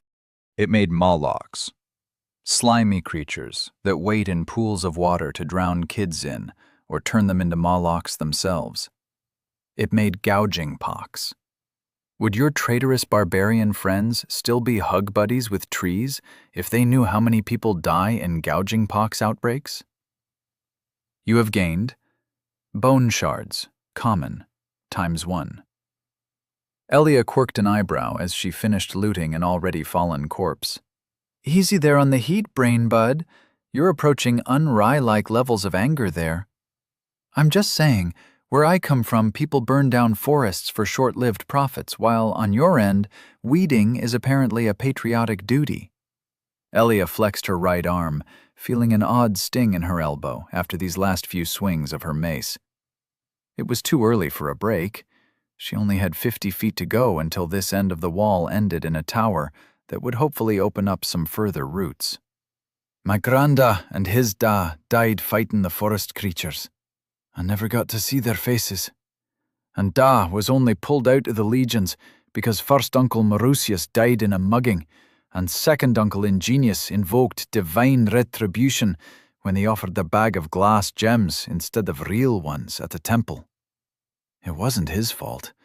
It was that dirty merchant from overseas. Ingenius's only fault was that he was too stingy to have them checked, but dead he was, and Da inherited. And then, when I was 16, the pox came. Wow, was that a landmine she just stepped in? Shit, Guttle. And it just didn't seem to stop. Rye endlessly caught between mania and quiet apathy. My parents adopted a lot of children. Gouging pox kills adults, bursts their eyes and bellies, but kids, it only disfigures most of the time. Something within the lymph, I hear? Or some say it's the gases, though you probably know how high the chance is for them to succumb to some other stupid infection until adulthood. The inexplicable wisdom hit her that she probably shouldn't tell Rye that in the States, child mortality was measured in the per mil. I have 17 younger siblings, Elia. No matter what happened. When I saw those people in the moat, something just... Her breath hitched, and there was the faint sound of sniffling. It took a while for her to compose herself. I need to make it back. I'm the firstborn. What will they do without me? What if the entire world is like this, as you say? What if we don't make it? What if we fail? Rye, did you forget who I am? I am Elia the Awesome, conqueror of the endless maze, and friend to toads. An undead walked up from a nearby stairwell, shield and spear in hand, but Elia kicked it off the wall before it had time to process her presence. Quibbles croaked, mocking the undead for its lack of situational awareness and ability to bounce. She left him to it. He was the expert on bouncing. Now look up. I'll take you to Lofton and we'll find a way back as well. Don't worry about the way. Just think about what souvenir you want to bring your family with you from Lofton. Not every day you get to break into the city of the gods, eh? Great. Yeah, that's good. To Elia's surprise, Rye sounded much calmer after one final sniffle. I just remembered some bad memories.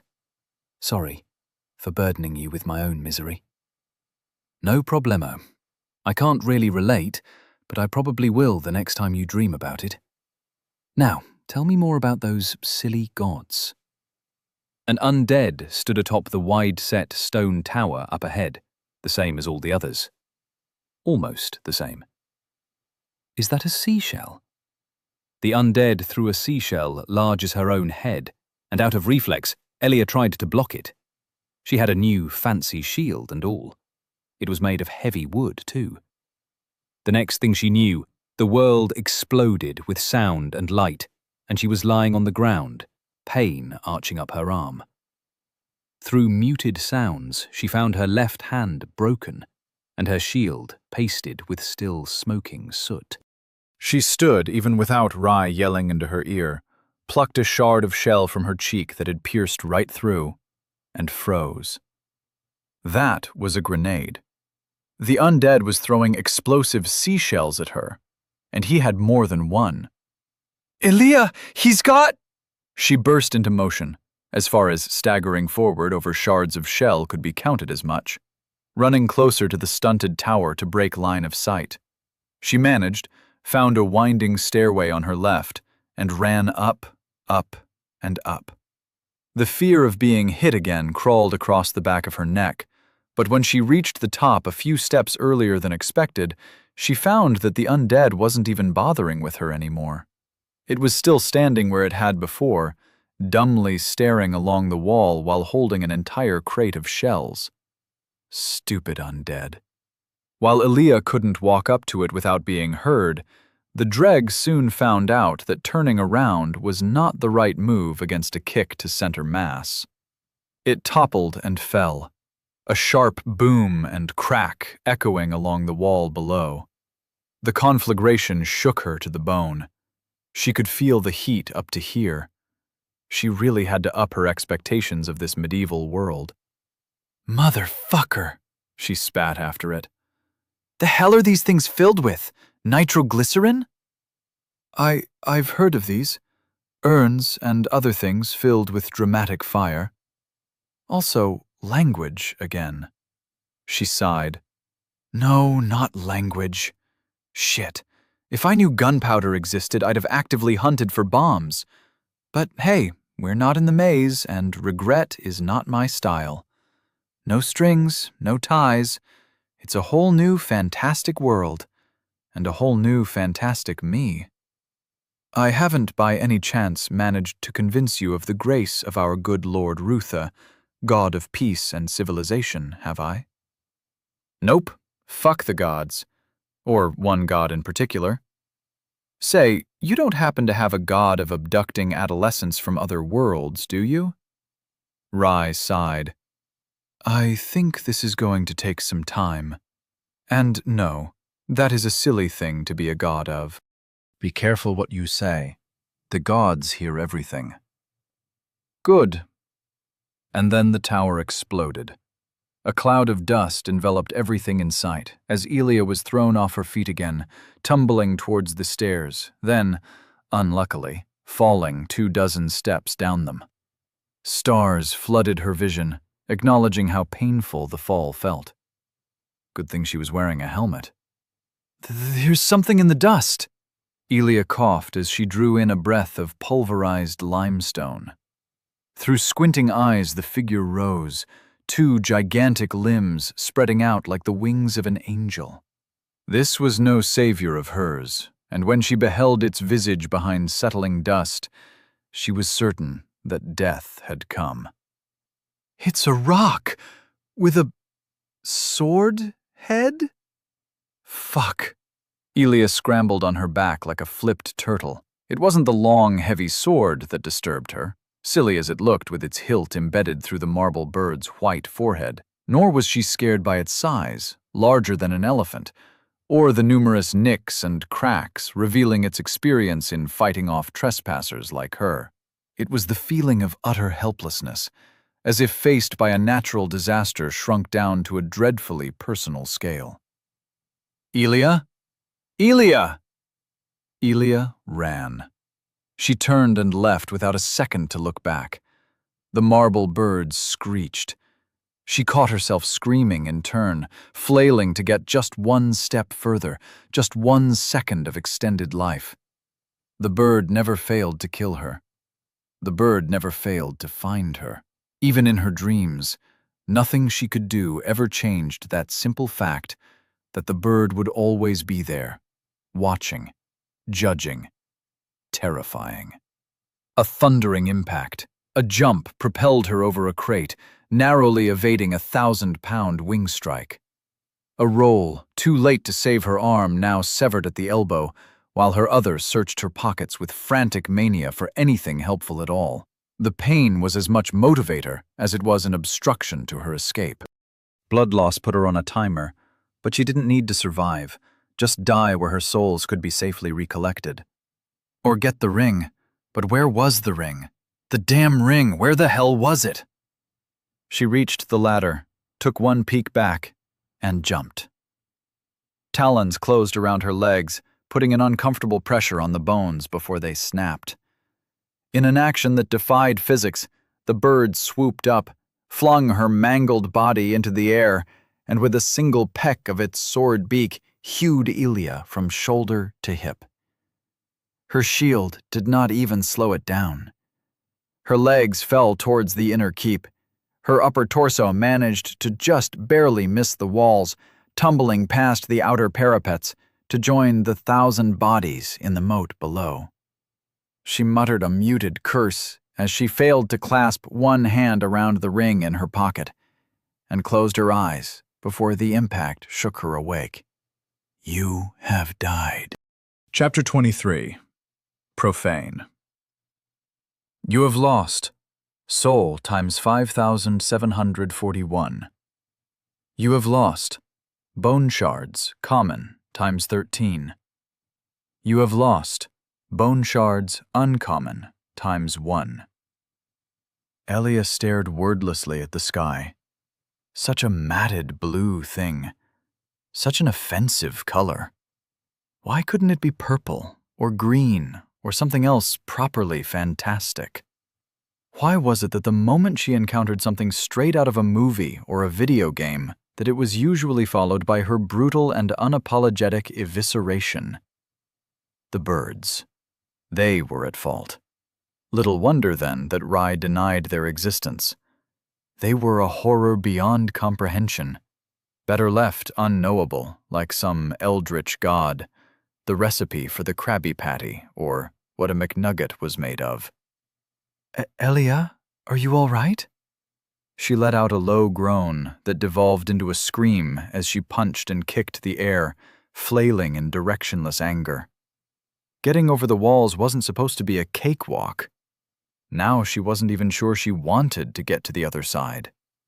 New area, same horrors. A shadow fell over her head. "You all right, miss?" Sextus asked. "Birds are evil," she said, though her heart wasn't in it. He was definitely staring at her, at least where her chainmail was parted from the right shoulder down to her left hip. "I'm not going to stand up and give you something to look at, if that's what you're hoping for." In all fairness, he stopped staring right away and left after a muttered apology. Time until lost items and souls dissipate. 13 minutes. Welp, there was nothing to it then.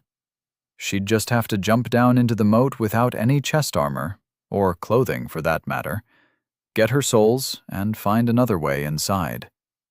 Maybe there was a way to open the front gates, a convenient lever perhaps, or a passcode hidden on an obvious sheaf of paper in clear sight. She was rudely interrupted by a bag of cloth landing square on her face. "Take it," Sextus, thrower of bags, said. "Snoovious old tunic, belt and all. He won't be missing it." Elia stared wordlessly at the shirt-dress thing in her hands. She was not going to ask who Nuvius was, what happened to him, or why his tunic was almost too small for her. It didn't even smell funny, and beside clear signs of having been patched up more than once, the off-beige tunic would do well enough. The belt had a lot more bags to carry things in, too. A definite upgrade. "Why?" was all she managed to ask. Sextus shrugged. "Travelers ought to stick together. Take it, however you will, and blessing a cow Jew upon ye."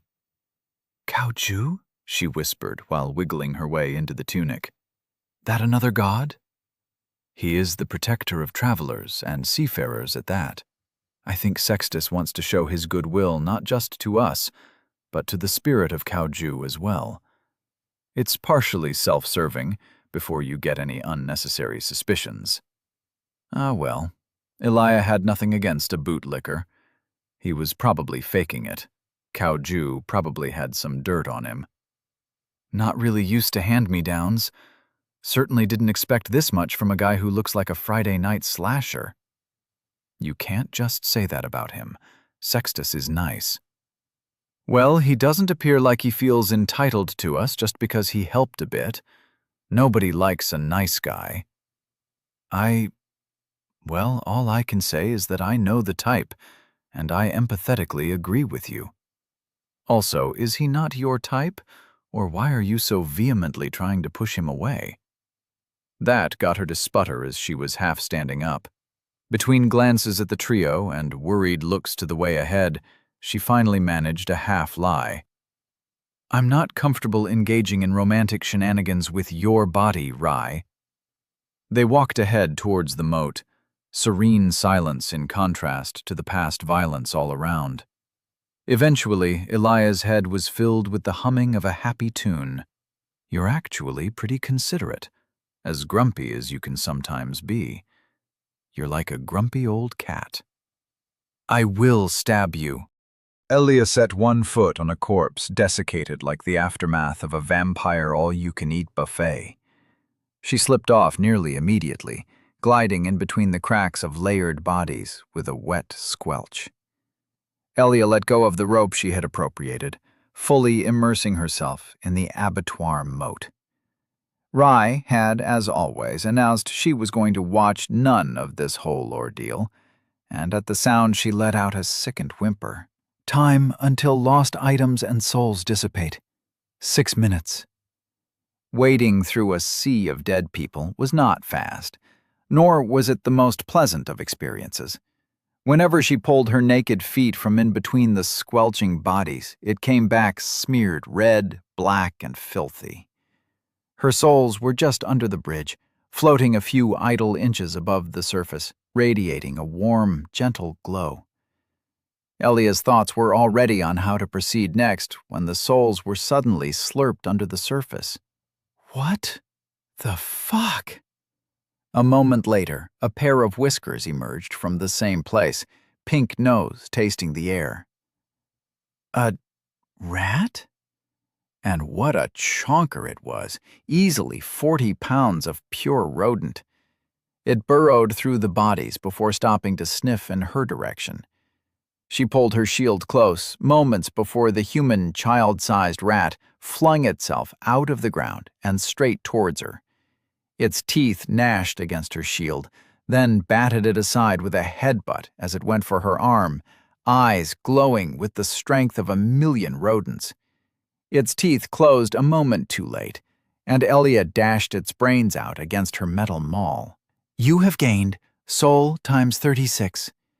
You have regained... She cut off the notifications as she heaved the rat to the side. Are we okay, Elia? Yeah, just a rodent of unusual size.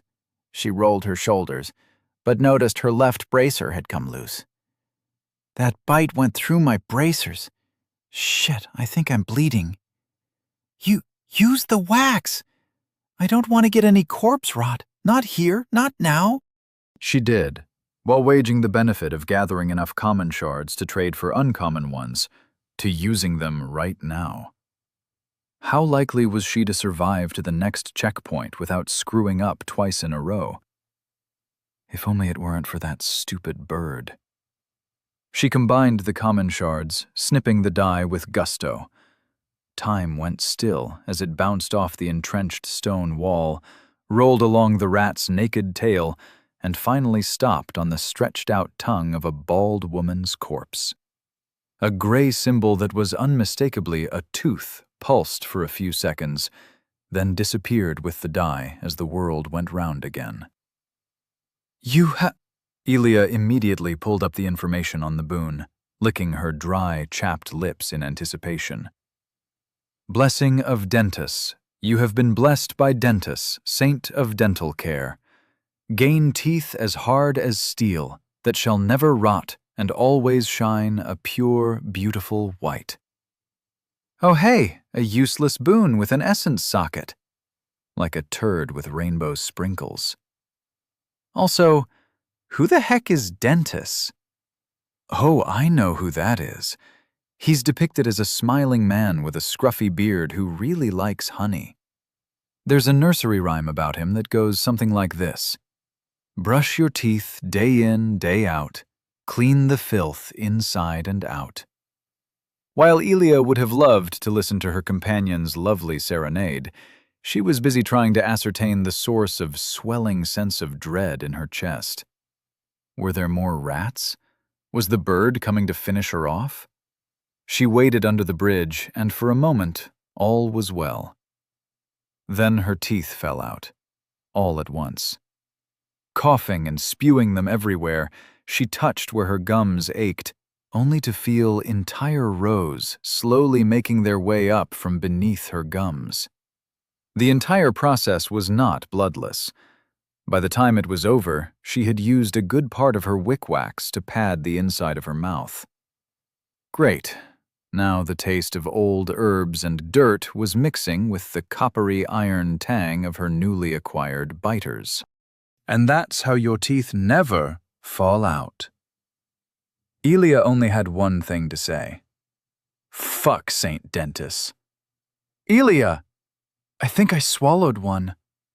A what now? By the vindicating sounds of retching, Rai had finally opened her eyes to the true horror of dental care. Regardless, Elia was a lot more interested in the man-sized hole in the wall.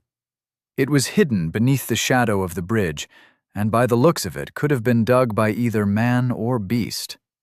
Holes in the walls were not usually a sound design choice for fortresses, Lord of the Rings taught her that much.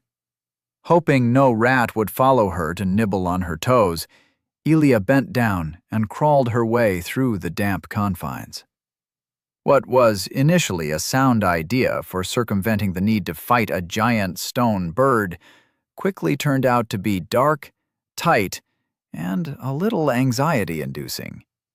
Only a little. "I think I smell fresh air," Elia said, and immediately tripled her shuffling speed. The tunnel had some bends and diverging paths, but none enticed her more than the way ahead. A cool draft washed over her face as she popped out from a dislodged grate in the ground.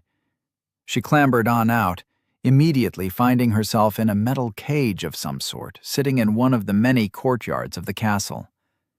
The cage was on a cart and empty, though signs of previous human habitation were still present. A lost spoon, a discarded blanket, a stain of unknowable liquid. A true mobile prison cell.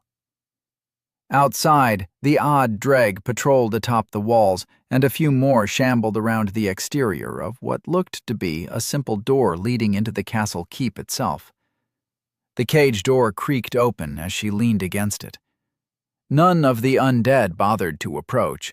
They were too busy doing undead things. "You can open your eyes, Rye."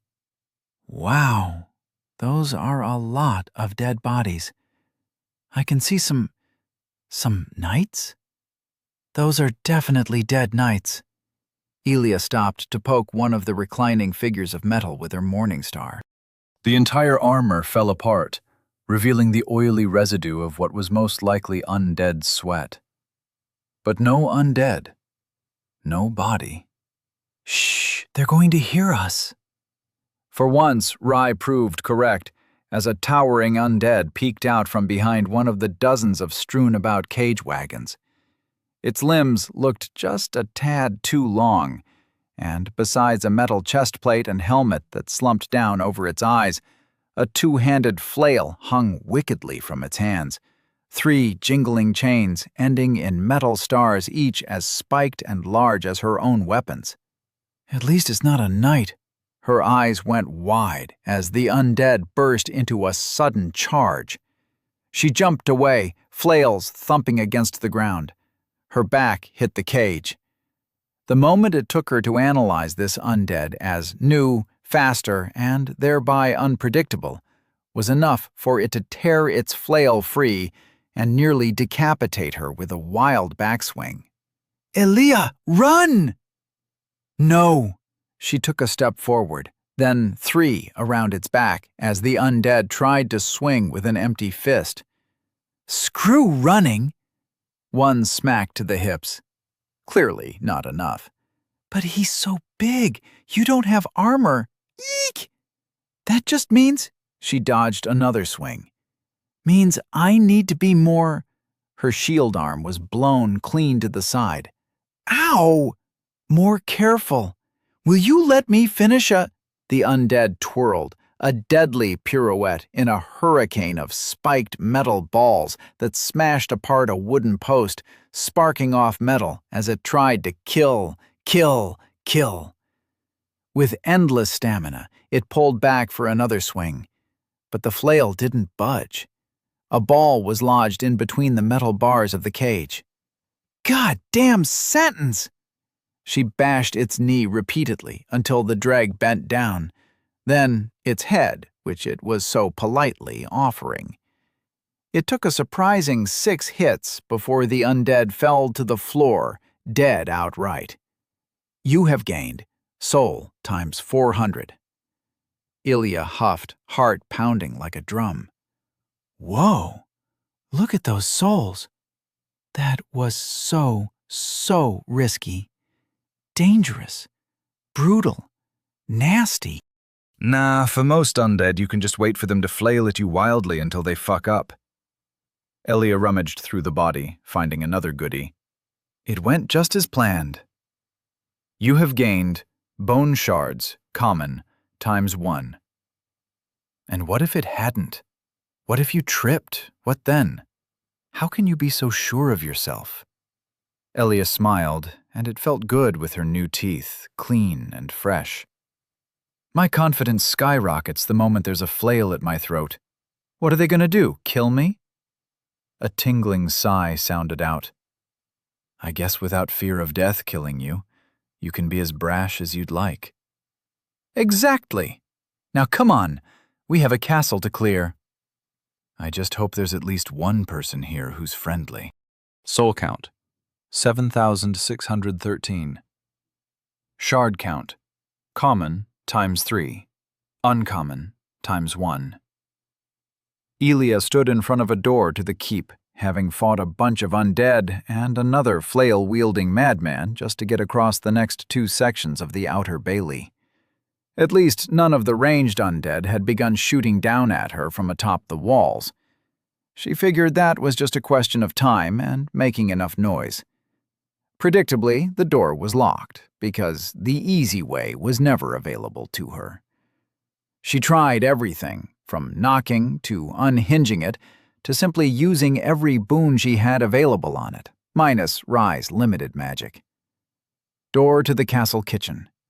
A door, heavy and closed, does not open from this side. Stupid door! She kicked it before turning with a huff. At least psychometry worked on doors better than on most architectural features.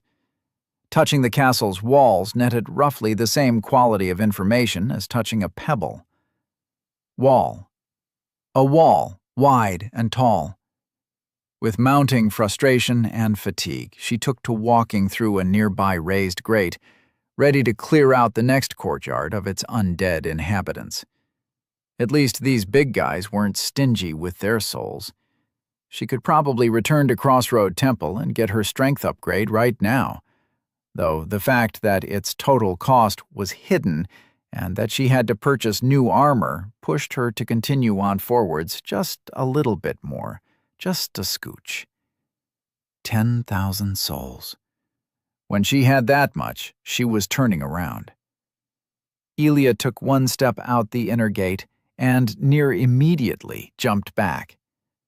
A towering hulk of a creature sat slumped against the wall, literally within arm's reach of her. A catfish ogre. What a sneaky position to hide an ogre in. She had almost overlooked it, and it wasn't moving. Carefully, she tiptoed past it. Not a flinch.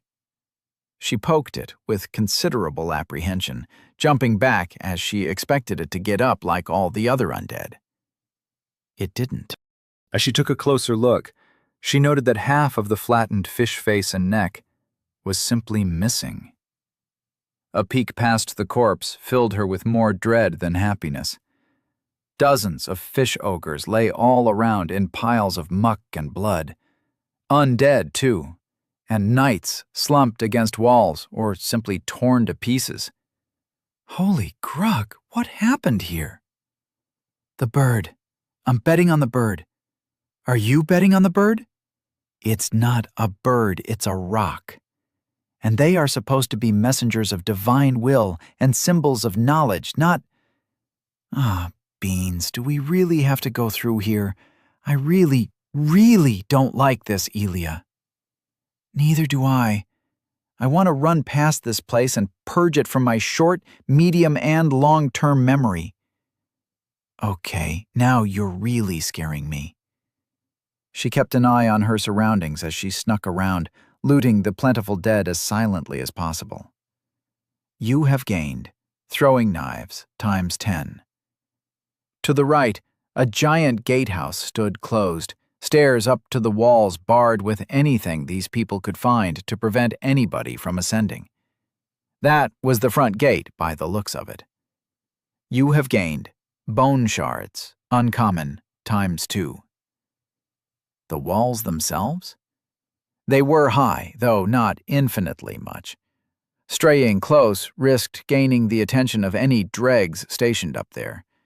There might even be a good position for the archer to ambush her from again, assuming there really only had been one, and they were aligned with whoever headed this castle, or whoever was still alive in it. You have gained Coiled conch ×2. Coiled conch, great shells filled with dramatic fire, make for a devastating weapon that can disrupt even heavy formations of mortal knights and send war beasts into panic. She raised an eyebrow, but simply strapped them with the loop of coarse twine they came with to her belt. Any weapon that didn't rely on her pitiful strength was a good one. Undead were usually brittle enough that 1 or 2 weak swings to critical areas were crippling, and she could then finish them off handily enough. But ogres and flail guys were proving a disconcerting trend of exceptions to the rule. She turned to face her left, a gate much taller than it was wide, blocking the path where the road continued through the mountain. "Think that's our way through?" She gestured to where the architecture grew more ornate, possibly Gothic if she didn't know for certain that she totally whiffed the historical architecture exam in art class. "Gods, I hope not. Ruth, give me strength. I thought he was the god of peace." Mental strength, peace of mind. Where are the soldiers? Where are the knights? What happened here? Are the ogres on our side or not? Answers ahead, and if not, well, sucks to be us, I guess. She strode forward, weaving in between bloody carcasses. They had the same complexion as the gate, a rusted red. One open wing revealed a darkness so thick and ominous she could almost feel it on her skin, flowing out like some unholy liquid. Even the vines and the walls themselves seemed to shrink back from this place, and the closer she got, the less corpses lay on the ground. Their wounds, especially the ogres, weren't inflicted by humans. Oversized cleavers and clubs had taken the lives of most of them, ogre on ogre, side by side. Entire arms were torn off, and even the largest ogre she found, clad entirely in knight's plate armor that must have cost a fortune to make, lay dead as dead can be. She found its trachea some 10 foot to the side, torn out with the heavy mail protecting it. "Can't we just turn back? Maybe we can talk with the rock, make up with it, and it'll just let us pass." A cold tingle ran up Elia's spine, and she exhaled, letting some of the tension drain out. "No, not the bird, not ever. Whatever is past that door is 1,000 times more welcome than that murderous stone chicken." "Okay." "I'm with you, magic and all, for however much that counts." It counted a lot, but Elia let that unsaid as she strode forth towards the enveloping darkness. Nearly halfway there, a sound brought her to a halt. Dripping. First, there was the sound of a single drop, then soon 2 and more that grew thick until they fell like dollops of cream. The darkness stirred, whipping a gust of air out the gateway. A single, bony set of claws grasped the door wing and pushed it open, sparks alighting on the stone, while a horrible squeal filled the air. Fuck! It looked like a massive dog from hell, drawn on canvas and fallen into our world, dark ink and all. A sharp maw stretched like an alligator's, fur undulating rhythmically, dripping like living tar only to reveal white, bleached bone that was quickly covered up by the pulsating black liquid. Double fuck! It flowed out from the doors and on the field, too many bleached paws and human arms carrying its sickening torso like a centipede. The head turned, malevolent eyes taking in the presence of the much smaller figure in front. What was supposed to be a long tail turned to face her, smiling with its own rows of sharp teeth. The creature roared, with both ends. "Spiky dog! You have challenged Vita the Fane Eater." Chapter 24. Bombshell. "We are so screwed!" The eldritch centipede dog slammed into a wall, claws scrabbling along the stone as it reoriented towards Elia, whom its first charge had missed by a good few paces. It was not the most agile of creatures then, though its fuzzy arm legs worked to swiftly right the Centidog with uncomfortably skittering motions. Elia was content to gain distance from it. This was not like the forlorn giant, who had mostly moved like a human. This thing was a monster, a gross parody of the dog ever present on Glenrock's coat of arms. If she was generous, then she could see the remnants of a normal undead hound beneath its tarry skin. The familiarities ended there, as it was bloated to the size of a rhino, and still flaunted enough mobility to keep her on the back foot. Elia would rather have fought an entire pack of normal undead dogs. She dove behind an ogre's corpse as the beast soared over and past. "Ha ha! Juked!" she cried, more for herself than anyone else. The large corpses were the closest thing to cover she had, and even then they were little more than a speed bump. The dog didn't bother turning around, and Elia ducked under a tearing snap of its tail jaws, shooting to her feet and building up some more distance. "Could use some magic, Rye." "Sure, here goes." Her offhand tingled and, already holding the conjurer's staff, began accumulating a sizable chunk of ice over dreadful seconds. Seconds Elia frantically passed through, keeping the massive hound from tearing her in two. One bite was all it would take.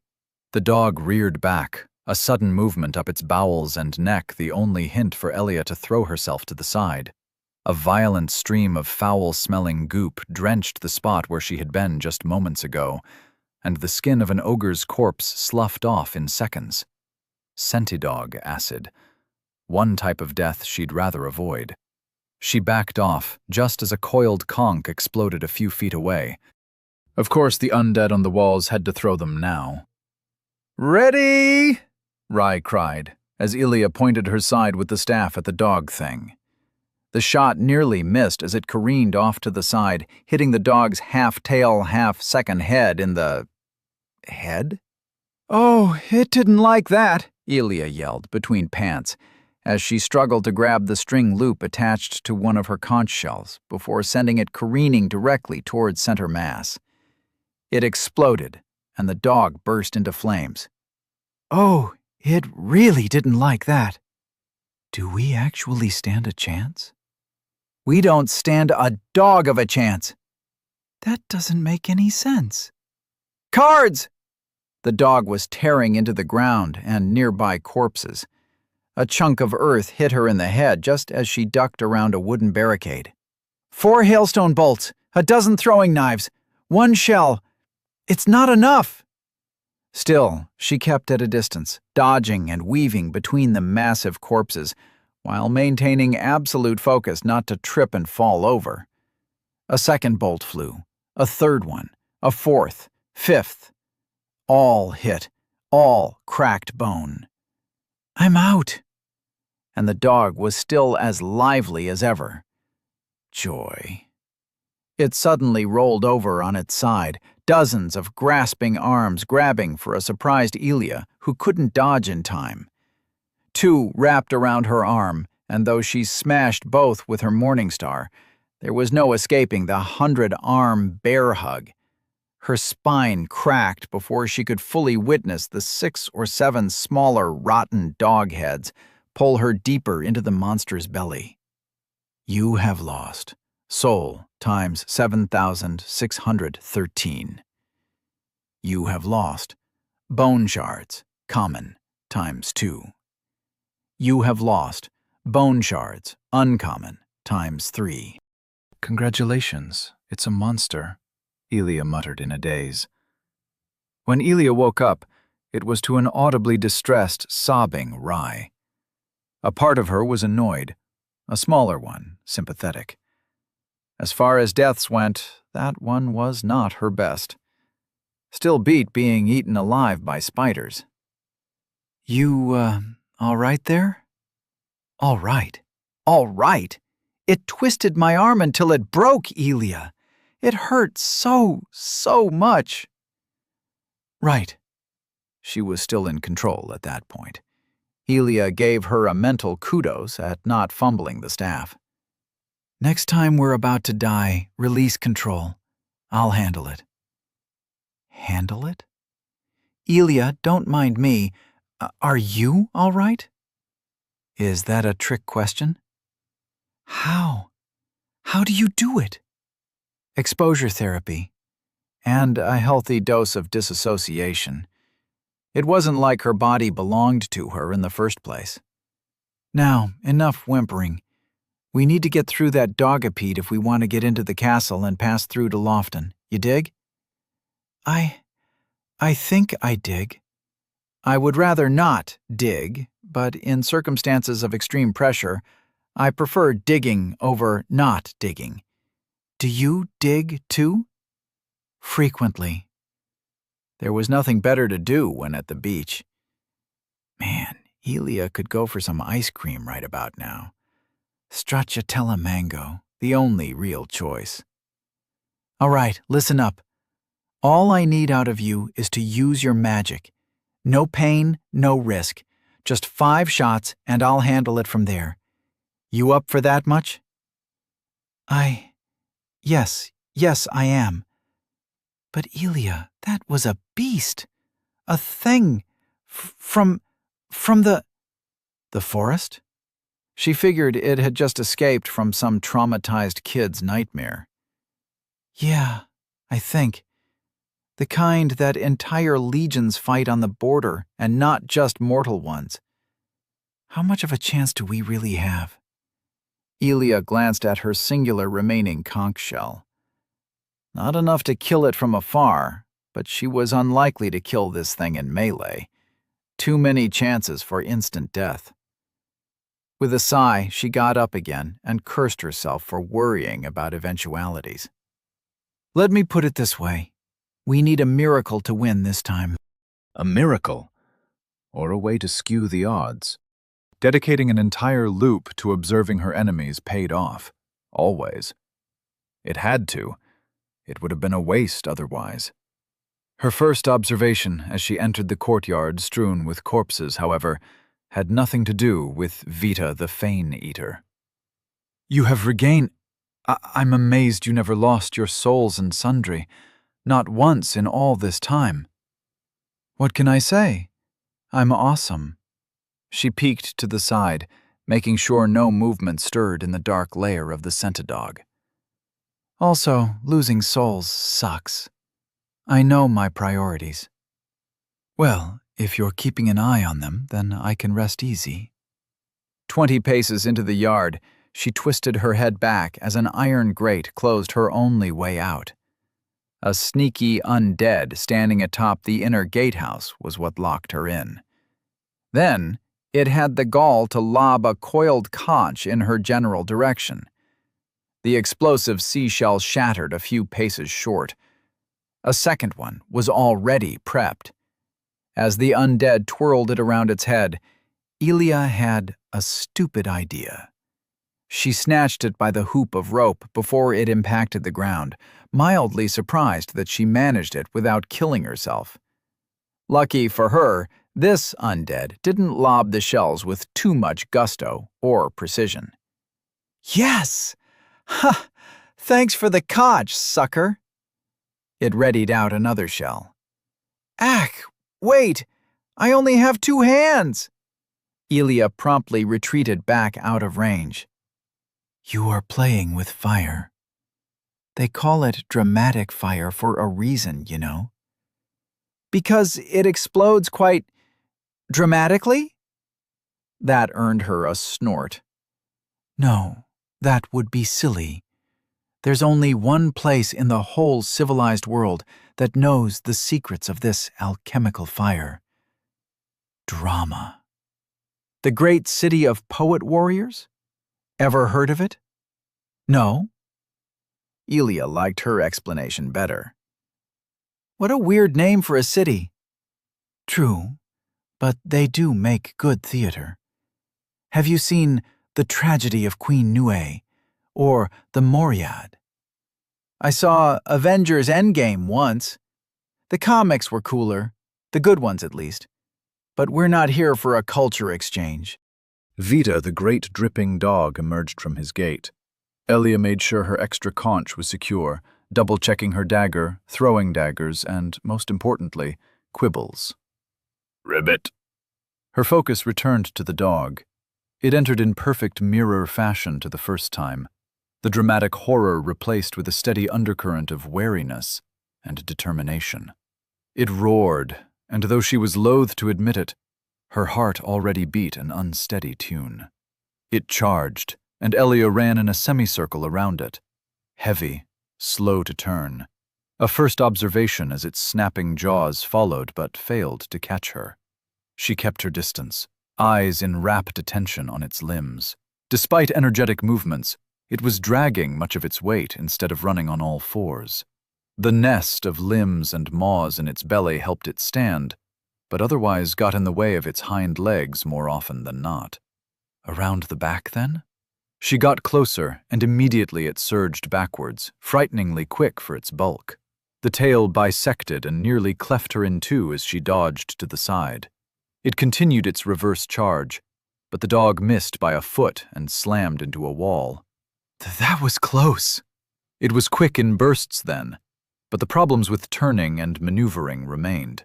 Still, those two big maws were an issue. Front or back, one bite meant instant death. Similarly, being hit by the vomit meant debilitating pain, followed by less instant death. The hands and smaller heads? If she let herself be caught, broken bones, broken spine, and then death. More reasons to get a long, pokey stick instead of trying to get close. Though in this loop, she had no other options if she wished to preserve her consumables. A possible gain of 2 to 3 free conches a loop was nice, but that was presuming she caught them each time, and that she died enough to take advantage of them. With a sigh, she closed into melee range, approaching the dog from the side where the first 2 threats of instant death had a harder time reaching her. In the meantime, Elia could wail on the dog's side almost entirely unmolested, as the hands were too busy holding up its considerable bulk. A few still attempted to grab for her, but they were evaded, then punished in turn. Exposed bone broke, ghostly pale hands and arms shattered in between the methodical back and forth. During a near brush with its flowing, goopy skin, she saw it. A thick spear tip was sticking out from its sides, a few links of heavy chain dangling where monstrous strength had pulled them apart. Many smaller ones from past failed heroes were hidden as well, coated by the tar. Likely, this was her possible key out. One of Elia's smacks got near the wound. The dog very much so didn't like it, snapping with its front and rear. As Elia dodged, an arm near immediately uncoiled itself from its knot and tore away a pouch with a heart-wrenching squeal. "Quibbles!" Elia jumped into the bundle of arms, ripping and tearing as they closed around her. Her hand closed around the missing pouch containing her froggy friend, and the arms ejected her unceremoniously, launching her to the side, where she skidded to a halt against a dead ogre. The Fane Eater pounced and ripped her to shreds within seconds. You have died. Undead curse overflowing. Further deaths will lead to erosion of self. Sacrifice a boon to gain absolution. You have lost. Soul times 8201. You have lost. Bone shards, common, times 3. You have lost. Bone shards, uncommon, times 3. Elia stared at the checkpoint in front of her, kneading quibbles like a ball of dough. Moments like these were still plenty stressful, no matter how many boons she lost. It was a common lie she told herself, that holding onto them like prized possessions was long a thing of the past. Please not my boon, please not my boon again. Take the useless weather boon, please. You have offered a boon. Blessing of Dentus, common. Undead curse, quelled. A breath she didn't notice she was holding escaped her lips. A look towards the stronghold filled her heart with contempt, and a little sense of ease. Things were all right now. For a time. Something cracked, and she pulled a steel tooth from her mouth. Then the rest followed, and she cursed the world anew. Another attempt. Another grisly death. This time she managed to wound its front paw, turning its charges into a tumble of limbs as it tripped over itself. But getting this far had taken too long, and in between constantly diving back and forth, she was now exhausted, nearly seeing everything double. Her throat burned. Her left bracer was eaten through by acid, and her arm gnawed down to the bone. Still got it. Gonna get him. Vita charged, and Elia found her body didn't have the strength to jump aside. You have died. You have lost.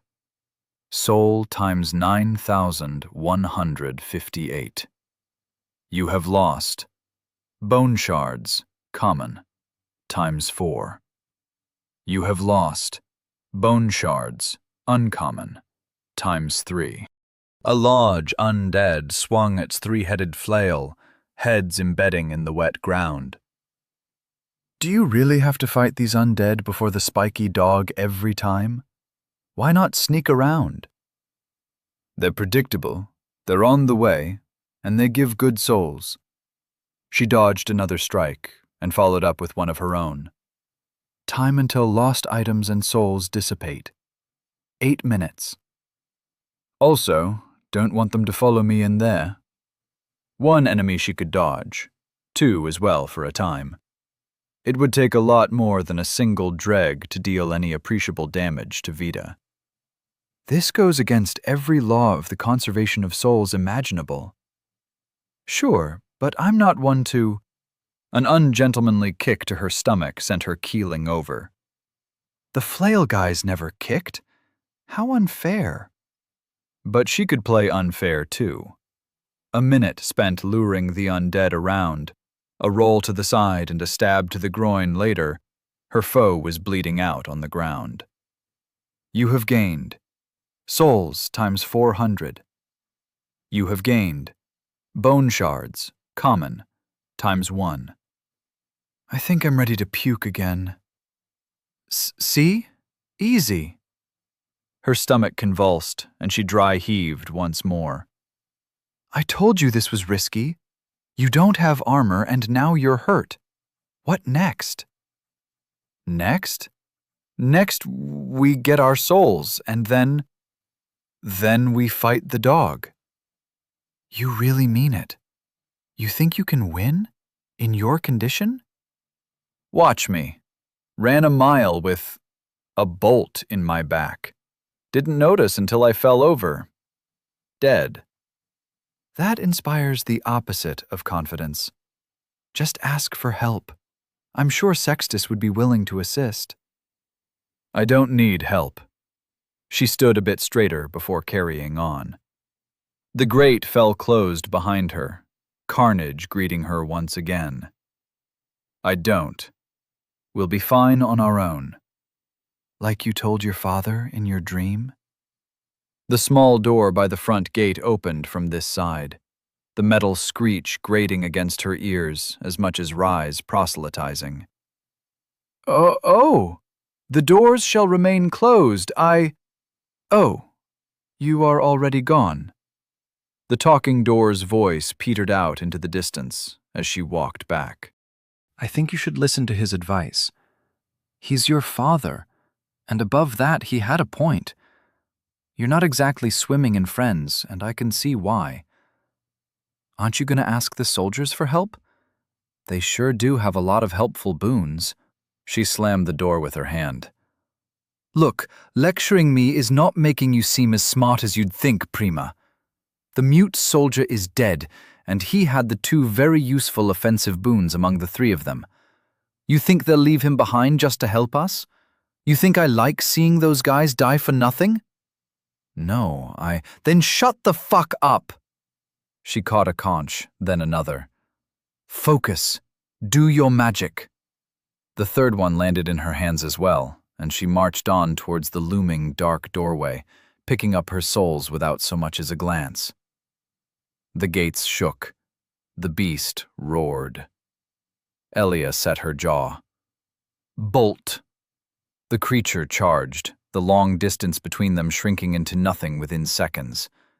Seconds sufficed for a single bolt, and right after lobbing it at the Fane-Eater, Elia dodged around the large metal corpse of a fish ogre.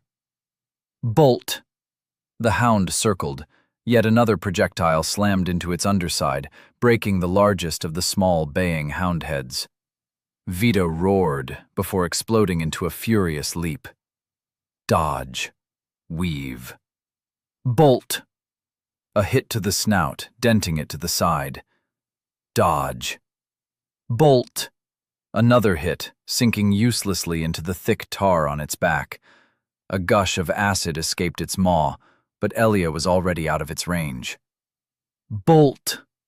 The creature convulsed, turning just in time to evade the last bolt. Elia clicked her tongue. It still didn't look as hurt as she'd liked. No broken leg this time, just ribs and redundant hands. Time for Plan B. That was really uncalled for. The dog leapt. Elia avoided it narrowly, scampering over a toppled prison cart as she lured it towards the wall. Not now. You were really hurtful, Elia.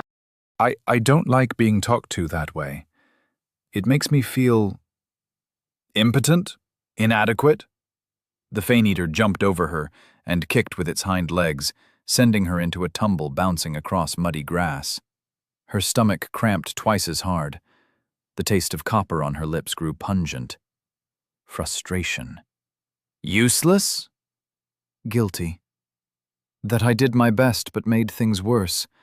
That you're gonna die again and it'll be my fault. Please tell me you got this, Elia. Ah! A hissing growl alerted her to another charge, but just as it was limbering up, a conch fell from above. A wicked smile split Elia's face. The dregs above didn't only see her as an enemy. The constant maneuvering was killing her knees, but watching it go up in flames and flail on the ground was vindication enough to justify all the pain tenfold. She took one of her own conches by its sling and threw it the moment the Fane-Eater came to a stop. Another conch came from above, missing sadly, but the dog had other problems, namely the fire eating through its flammable skin. It scrambled to climb up the walls, falling down over and over as its many limbs couldn't get enough hold.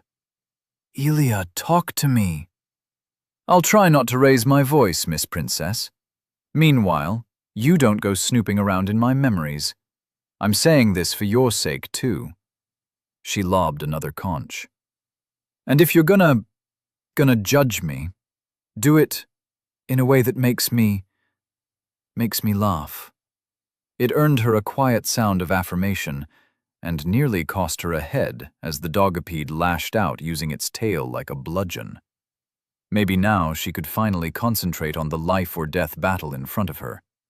Vita the Fane-Eater was one heck of a name, but even it was starting to feel the hurt, its eyes staring at Elia warily as its fur and tar skin coagulated, falling off in clumps. Another conch fell from above, followed by her own the moment the flames were doused. The rhythm went on, until she finally ran out of shells. A few throwing knives missed the eyes, more a fault of the dog's thrashing than her own. It was flagging, emanating blubbering whines as it struggled to stand. Still, it was plenty dangerous, even without sudden bursts of speed. Now, all Elia had to do was close in to finish it off. This was it then. All or nothing. It had moments before Elia was next to it, and with a great swing of her morning star, hammered one of the spearheads sticking from its hide 1/2 foot deeper. It roared in pain, and she found herself cackling in vindictive glee as she did it again. Yeah, that's right. Fear the great and mighty Elia. I ain't scared of you, you little drip shit. Come on, fight me. Gimme your souls. As she licked her lips, tasting the freedom gained by impending victory, her gaze flashed to Vita, growling in an ominous, low timbre. Its body slumped down as its many human arms fanned out, collecting bits of the scrapped shields and broken weapons all over the battlefield. "Oh, fuck that!" Her eyes widened marginally before she ran in, taking less than a second between every strike aimed at crippling the next limb. The hands were not idle. There were too many of them, and whenever she sidestepped one, she could expect a counterattack with the rim of a shield, a broken sword, or spear tip. More hands unfurled from the knot in its belly, and the drizzle of explosive conch grenades made every second a dangerous game of chicken. She collected a slice across her arm, 2 shallow stabs to her chest, and a shield slam that left her mouth full of loose teeth. Gritting her gums, she pulled back for a mighty 2-handed swing when she realized she was just a bit too close to its back. The tail maw closed around her arm mid-swing. Her heart dropped as the dog wrenched her off her feet and flung her into the air, flying high and higher until she met the eyes of a dreg carrying a box on the walls. The box was full of conches. As gravity overcame inertia, she reached out with her single healthy arm and caught the edge of the wall. Shreds of pain arced up and down her limb, and she felt her fingers slipping. The undead looked at her with dull eyes. It took a step forward. "Don't do it." It took another step. "Don't!" With a single staggering kick, it dislodged her grip, and she plummeted down towards the Fane-Eater's waiting maw. An endless string of curses followed her down, right towards awaiting Vita the Fane-Eater. With a snap, the dog caught her in its maw, crushing ribcage and pulping her insides. In the last moments of life, she found her arm acting on its own, stabbing the inside of the creature's maw with her dagger. She couldn't even thank Rye for her bravery. What even was the point? What was the point of having a second life when all she amounted to was a rag doll thrown in between great and greater forces? Death no longer scared her. It was a life without purpose that tore at her at night. A life where she was hemmed back into a corner, lacking any meaningful choice at all. The darkness crept in, slowly, as if to allow her to savor the mind-numbing pain of being the chew toy of a 2-ton crocodile dog. A hateful stare at the sky remained the last action of defiance. And as she looked, she saw the undead gazing down through blurred vision. She saw it pick up a thing and throw that thing down towards her. Even now, the world hadn't taken enough dumps on her face, it seemed. The object fell, and she closed her eyes, her vision shaken by a crack of red-white, followed by darkness. Taint purged. You have gained soul times 8,000. You have gained bone shard, common, times 8.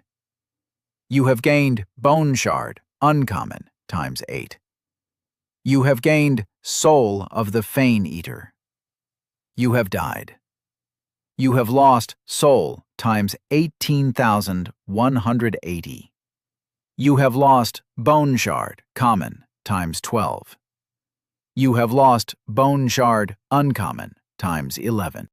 Chapter 25. Mildly terrifying.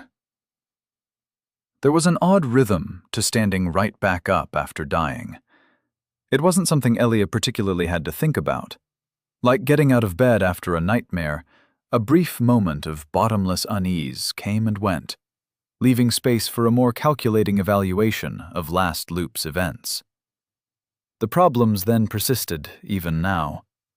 She was not good enough, not strong enough, fast enough, clever enough. Sure, the odds were skewed.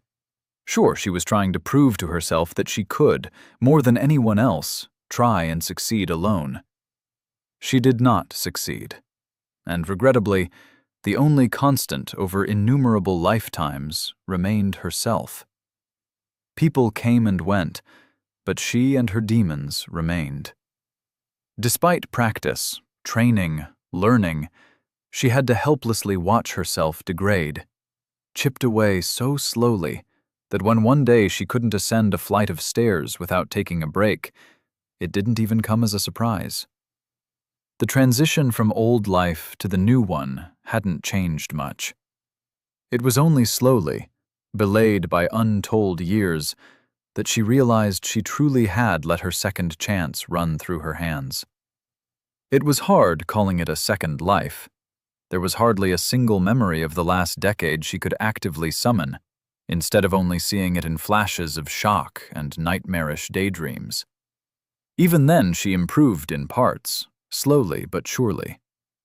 Now she stood in the courtyard again, not even having bothered with the undead on the way. She didn't even know why she was here. With no body armor, no coiled conches, and being pretty much the same person as before, the sea of dead hulks stood as a monument to her own chances at overcoming this final obstacle. It was better than the bird, but still fairly awful. Here I go dying again. As she walked past the portal and the iron grate closed behind her, there was nothing much she could do but sigh. The dog was weak to fire, and blows driving the spear tips littering its side deeper into its hide. She caught and stowed 2 of the 3 incoming shells, adjusted her torn tunic, and waited. And waited. And waited. Is it being shy for a reason? Elia grunted. No Vita the Fane Eater showed itself. No eldritch road bump out to bully a girl more on the underside of half dead. In its place, a puddle of black tar clung to the wall, evaporating before her eyes, until not even a hint of residue remained among the pile of bleached bone. Her souls were there too, floating innocuously within the wall's shadow. Elia blinked.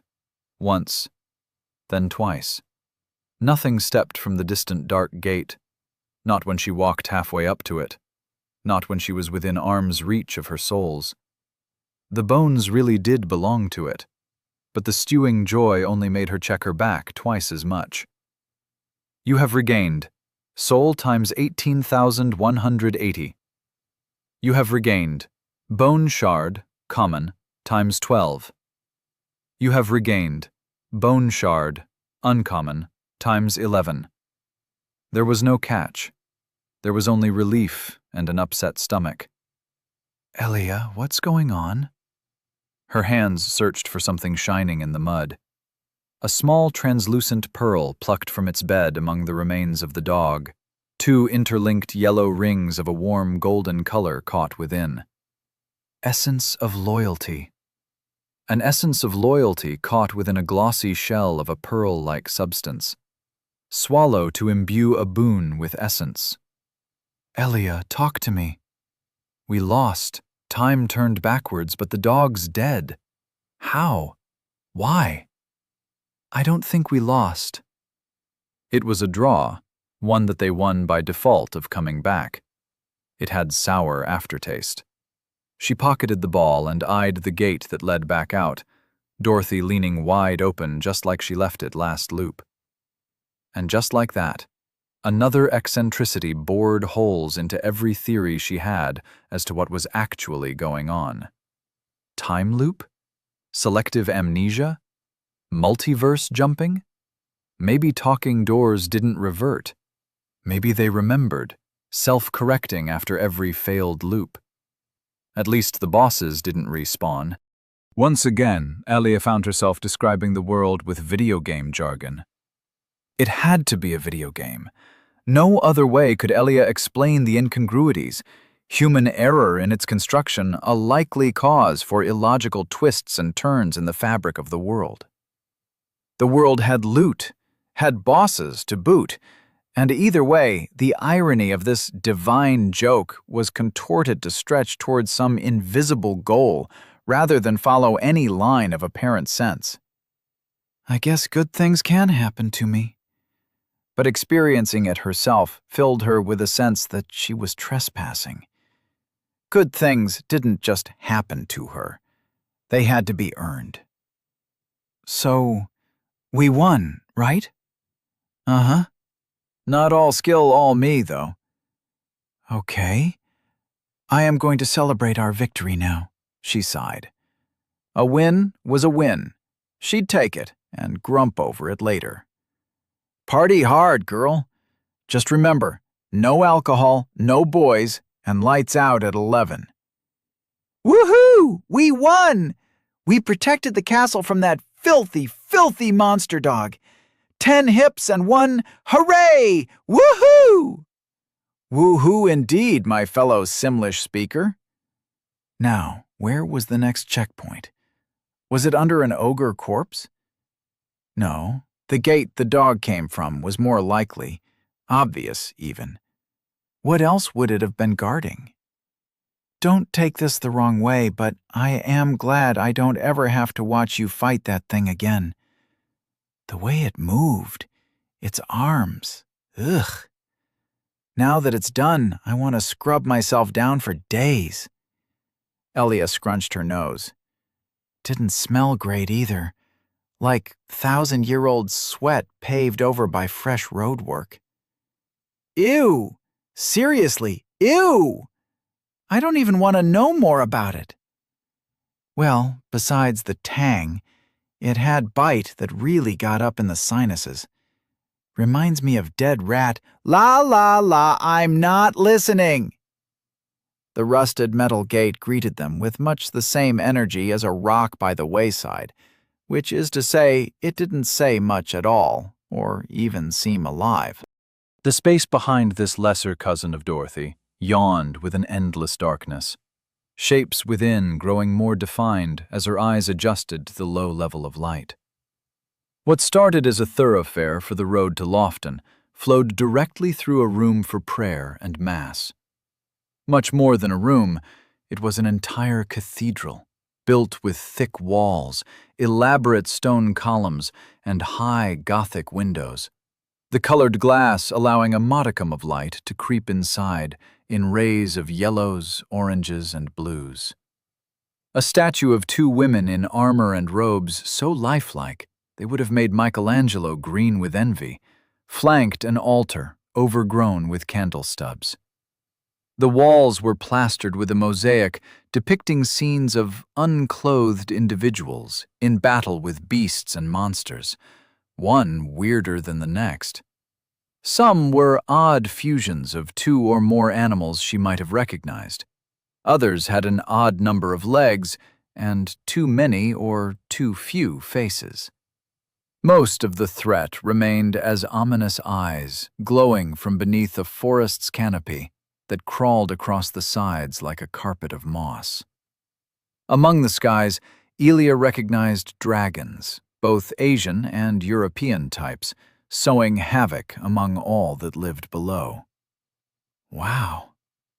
The ceiling was too high to make out the full scenery as it lost itself in darker shades, but what she did see was enough for her to stop a moment and stare in mild appreciation. Not too much, of course. She wouldn't want to make it seem like she respected the gods. Or architects. All that suffering was worth it just to behold this momentous vista. What glory! What artistic beauty! Yes, beauty. That was a word. I see naked men and women.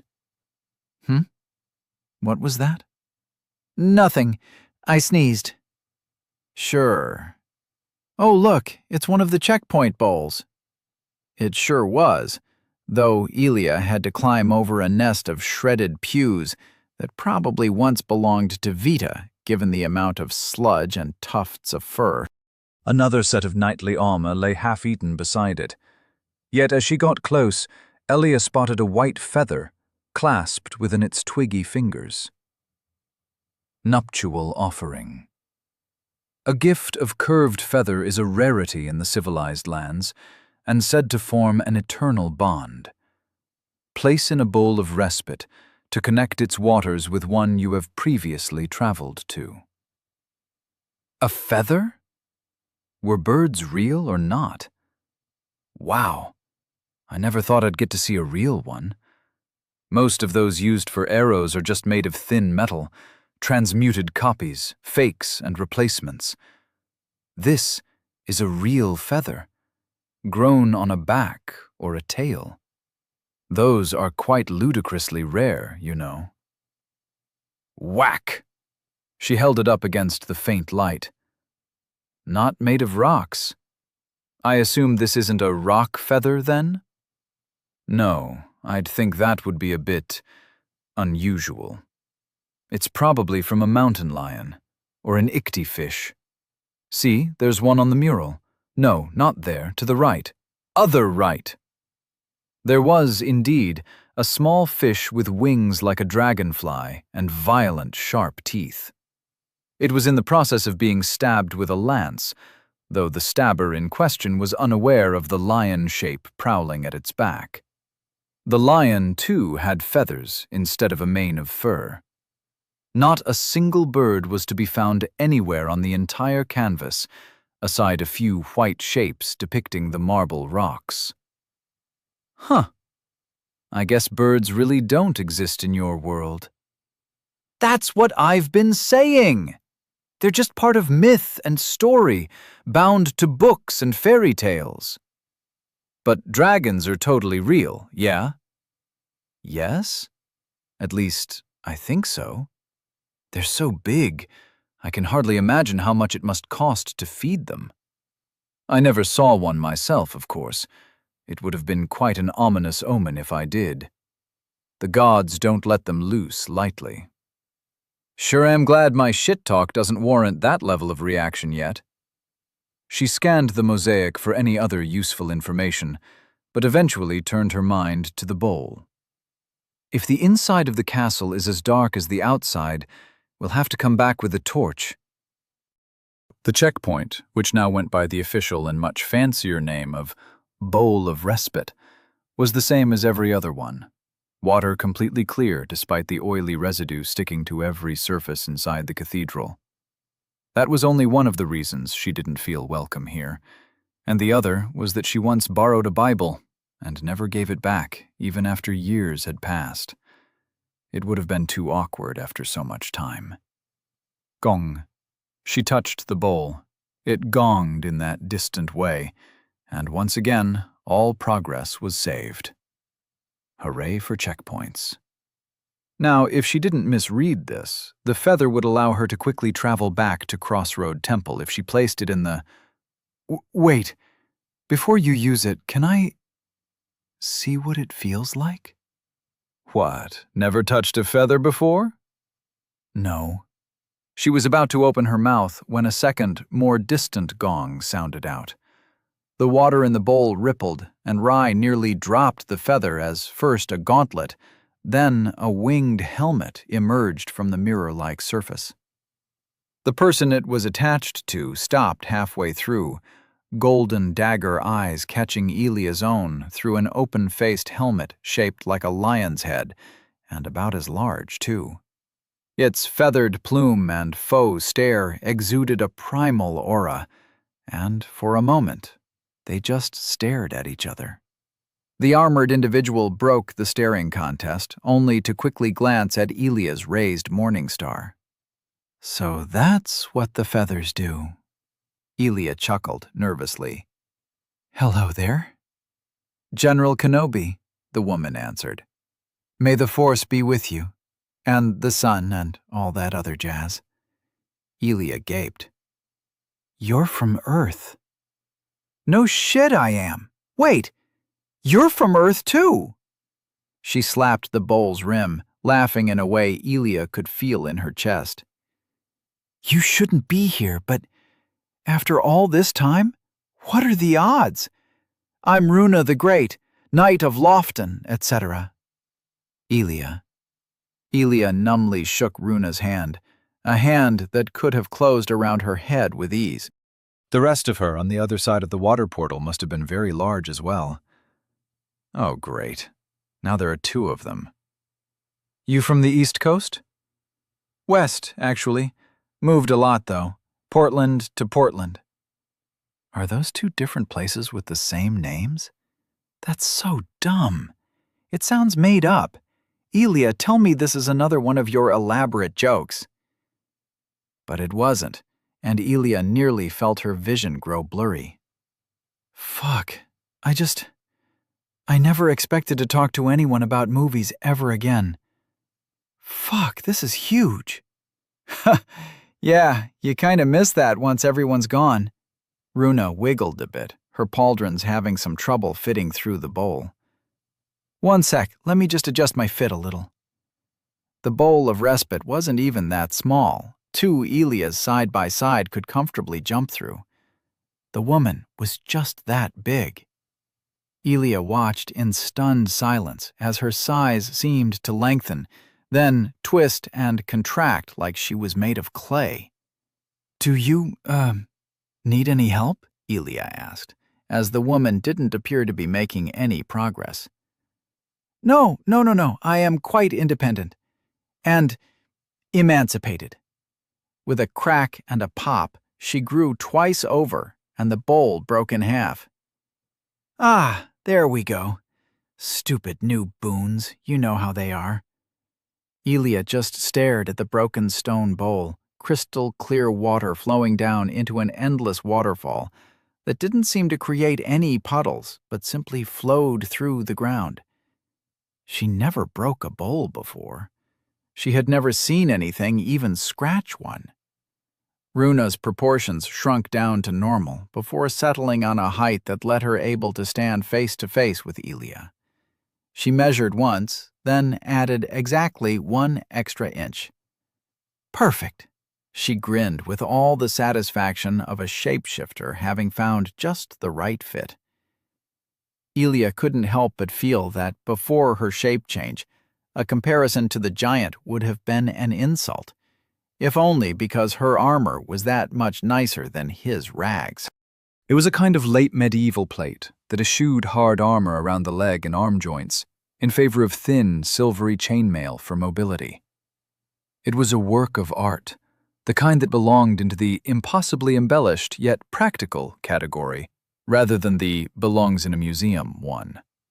The edges all had a precious finish, and Elia was fairly certain that golden rays of the blazing sun on her chest were actual gold. They even looked polished.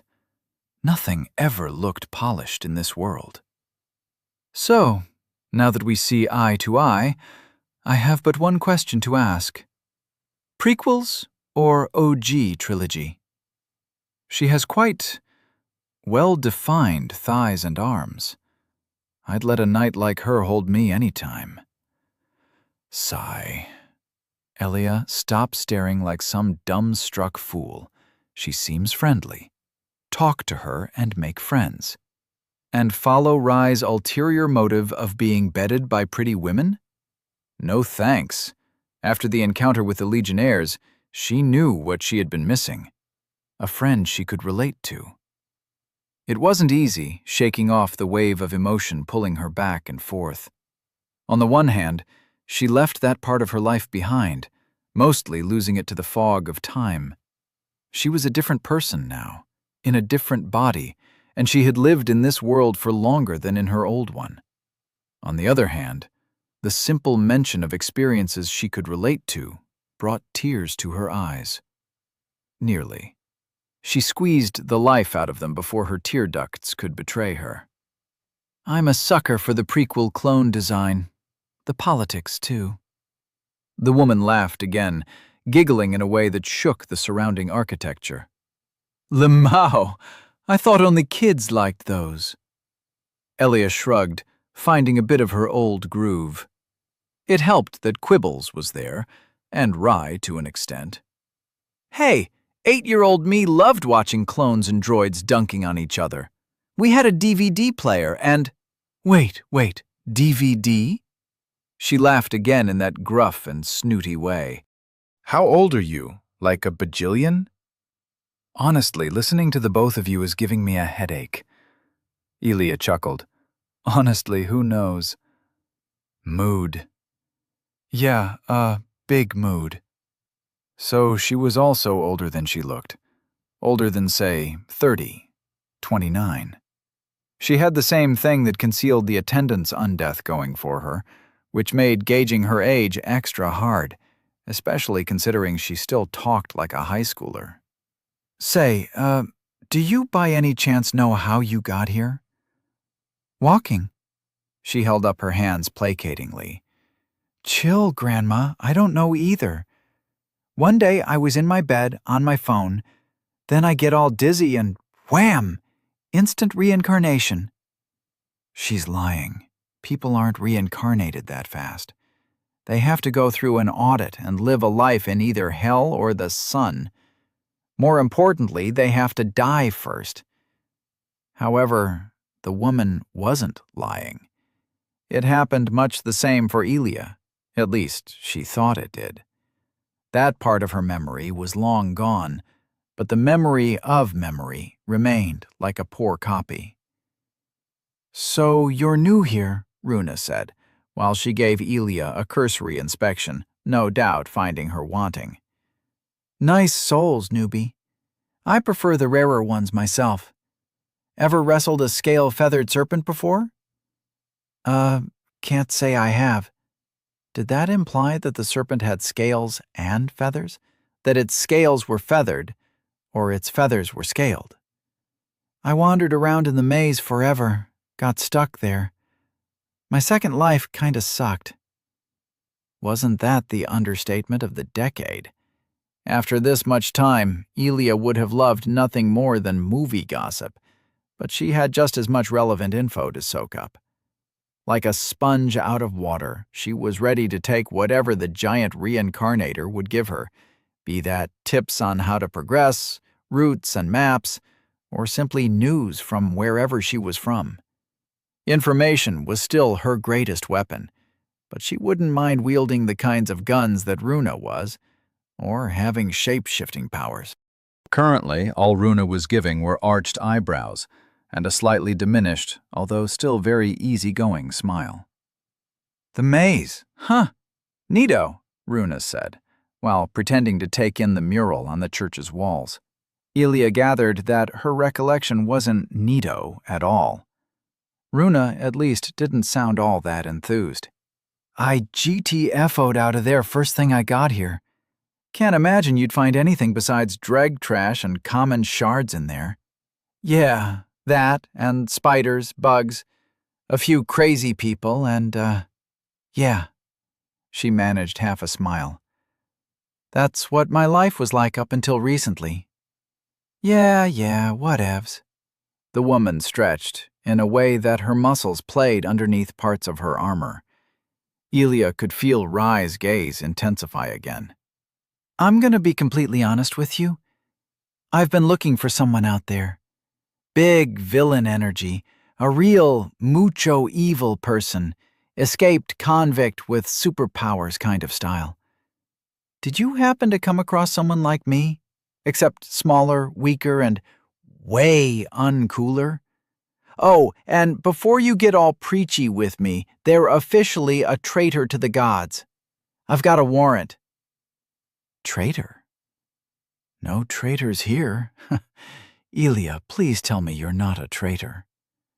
Elia, not exactly clearing suspicion from her person. Not really much to go on. I'm pretty close to a dreg myself, as you can see. Yeah, the memory. Runa nodded with much understanding. Hate it when people die so much they can't even be used to guard the dungeon or remember my name. Glad you can remember yours, though. Great job, pat pat. The woman's pats were uncomfortable, not just because she made her arm large enough to squeeze her like a grapefruit, but also because she didn't seem to realize how flimsy Elia was when standing beside her. In her larger form, assuming that was her standard one. A single thigh had the same diameter as her torso. Elia was absolutely buying the strength increase next. Ow! Ow! Ow! She wasn't stopping, and so Elia just let her be, the uncomfortableness not enough to warrant invoking her ire. A weird person was fine. She could deal with weird. It sounds like she's seen a lot of people die. Well, a lot. Since you seem so chum with her, would you mind asking how we can solve, well, us? I want to go home, and I'd rather not be an undead or stuck with you inside my body for any longer than necessary. Elia nodded. All right, if that's all, I'd like to continue on. Maybe we can talk some more next time. Does this world have cell phones? She tried extricating herself from her grasp, but Runa's hand was like a vice. I think I might not have asked nicely enough, so let be clear. Have you seen the backstabbing, shard-stealing whore? Her voice boomed like thunder that subsided just as quickly, making Elia almost think she had imagined it. The hand on her shoulder was very real. Come on, you should really tell me now, 'cause believe you me, if there is one thing I can't stand more than a thief, it's an NPC that lies. Elia? Please don't lie. Can't say I've had the pleasure. She blinked, twice. The maze is a pretty big place. True. But you should not be here, Runa said, and Elia saw the world sideways. You have died. She woke up next to the bowl, still gushing water in an endless stream clipping through the ground. She rubbed her neck, finding it uncomfortably whole. That wasn't very nice. Wasn't nice? Wasn't nice? She killed you! I knew you come from a land of uncivilized brutes. Oh, woe is I, she killed you and you don't even bat an eye. Yeah. Elia cracked her neck until it popped, eliciting another gag from her cranial companion. It was probably an accident. It had to be. But I killed myself plenty too. Maybe I'm not too mad, since we basically restarted right next to where we died. See? Our souls are right there. You have regained... That's entirely horrible, and also not the point. We found a vicious murderer, someone who lies about being a knight of our great capital and apparently isn't beneath turning our insides into outsides to get whatever it is she thinks we know. Psh, please. She was a poor interrogator. How was she expecting to get any information out of me when I'm dead? She pulled out a feather, 17,000 emotions conflicting for attention with the simple question of where she was supposed to put it now that the bowl was totaled. Let's scoot before she comes back. The image of her reflection turned into one of Gothic halls and spires. A familiar face rose from the depths. Shit.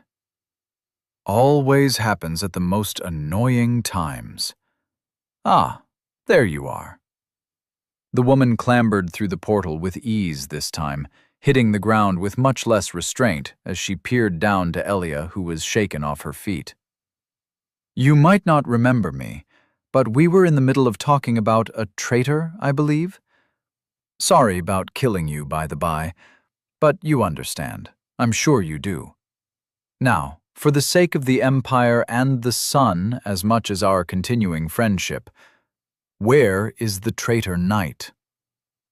Elia had a feeling like being caught out naked on the freeway, like looking at the sky and seeing it stare back, like finding out you had cancer at the age of 5.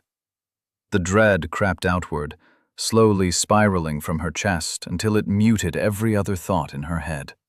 She remembers. There was one person who might fit the bill of a thief and a traitor. Only one. Right then and there, She vowed to herself not to ever utter a word in front of the knight known as the Great Runa. More than anything before, this woman reminded her of the time when she first arrived in this world, when she was filled with nothing but a deep-seated dread. Chapter 26. Day 2. End. Sextus and Tertius were having a grand old time. The small warrior had thrown their timetable for the march to Lofton out of whack in a good way, though her timely appearance was quite suspicious. Luckily, if she was a spy, she was either the worst one north of the Im, or she was on their side after all. Tertius assumed they were far enough north to at least be past that river. He was at least 80% certain. "Hey, look who's waking back up again," Tertius said, as Alexander's body showed signs of motus mortis, movement in death. Sextus flicked the prone man's helmet, and with a start, Alexander shook awake. "Welcome back to the land of living dead, brother. No worries, we have your souls safe and secured." Blearily, the mute looked around as if he'd been folded like a towel and hung up to dry. "I am returned," he signed. Sextus nodded. "Indeed. Memory exam. Who are ye?" "Alexander." He nodded again. "What did it say on your tombstone?" "Born post-day 313 in Miraculum. Died 338 post-day in..." The mute pondered for a while. "Don't know the rest." "Good enough." Tertius placed a pebble on the 7th story of his model castle, waiting for it to fall. It didn't. "And what's the best legion?" Alexander scratched his bird beak. 49th? "Aw, he's messing with us. Obviously it's the 41st. 41st best legion." Sextus laughed, elbowing him roughly in the chest. "Now, get yourself some water, and we'll check what else is missing." "Where is Wheat Girl?"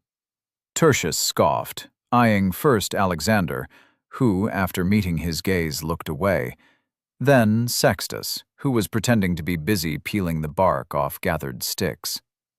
"Don't think I didn't notice you two eyeing the totally not a spy. Ruth above, spare me from these love-struck fools. We're the cavalry. We have a mission, brothers, and we're all dead besides."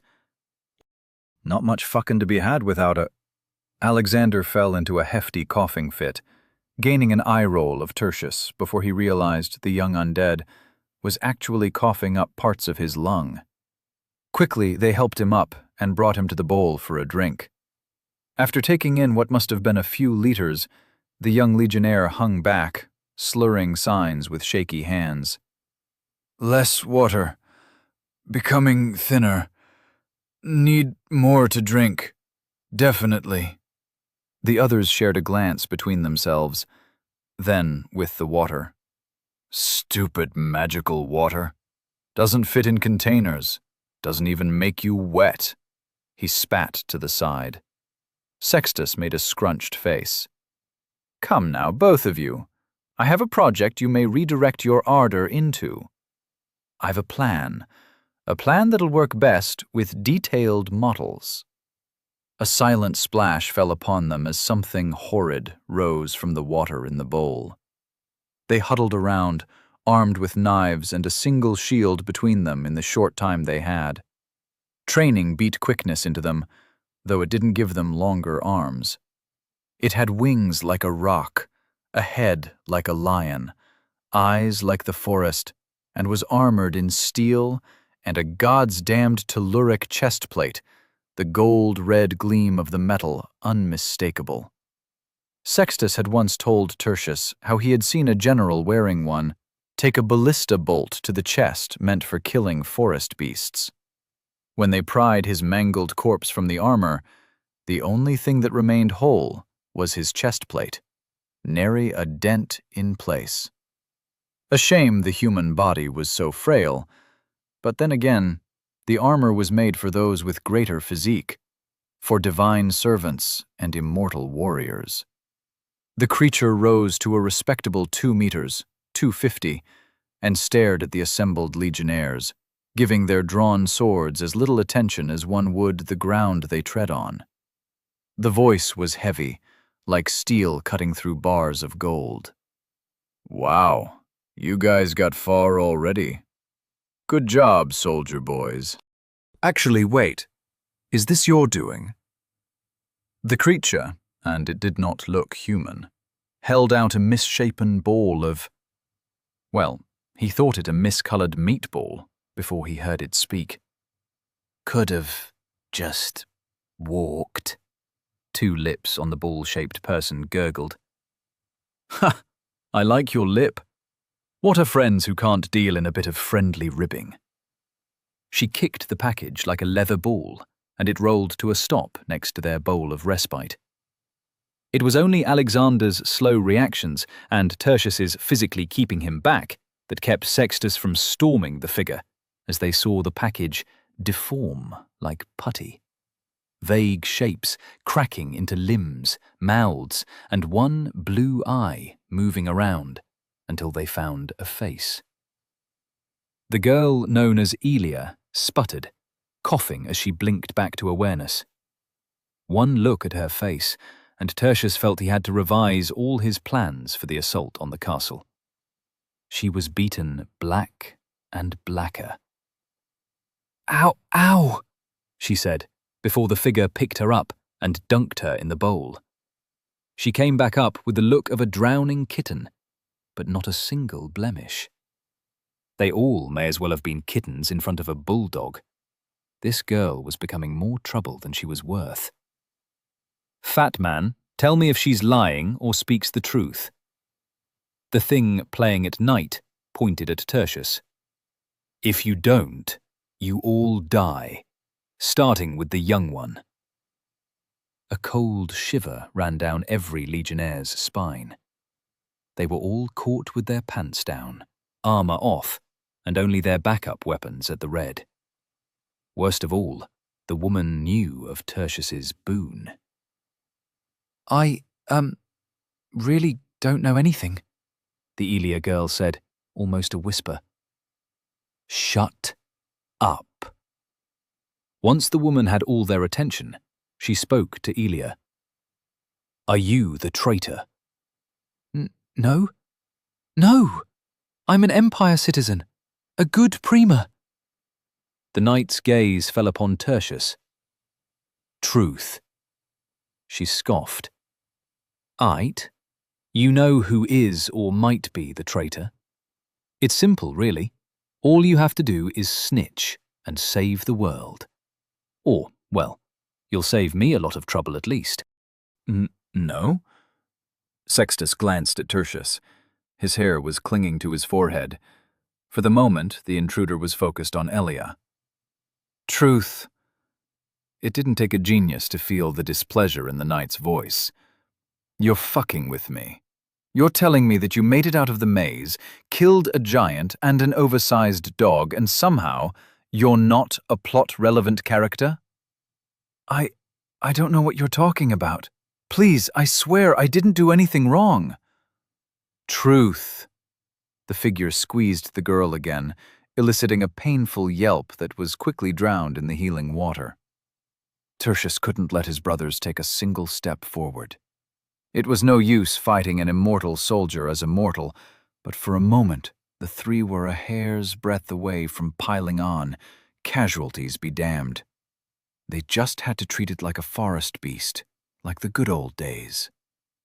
The figure shuddered, then looked to the sky. "Again? Aw, man, guess I should wrap up here.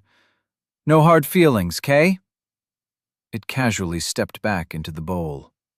They weren't all dying today, it seemed. "If you want to come looking for me, I'm with the Old Faithful. Now, be good while I'm off.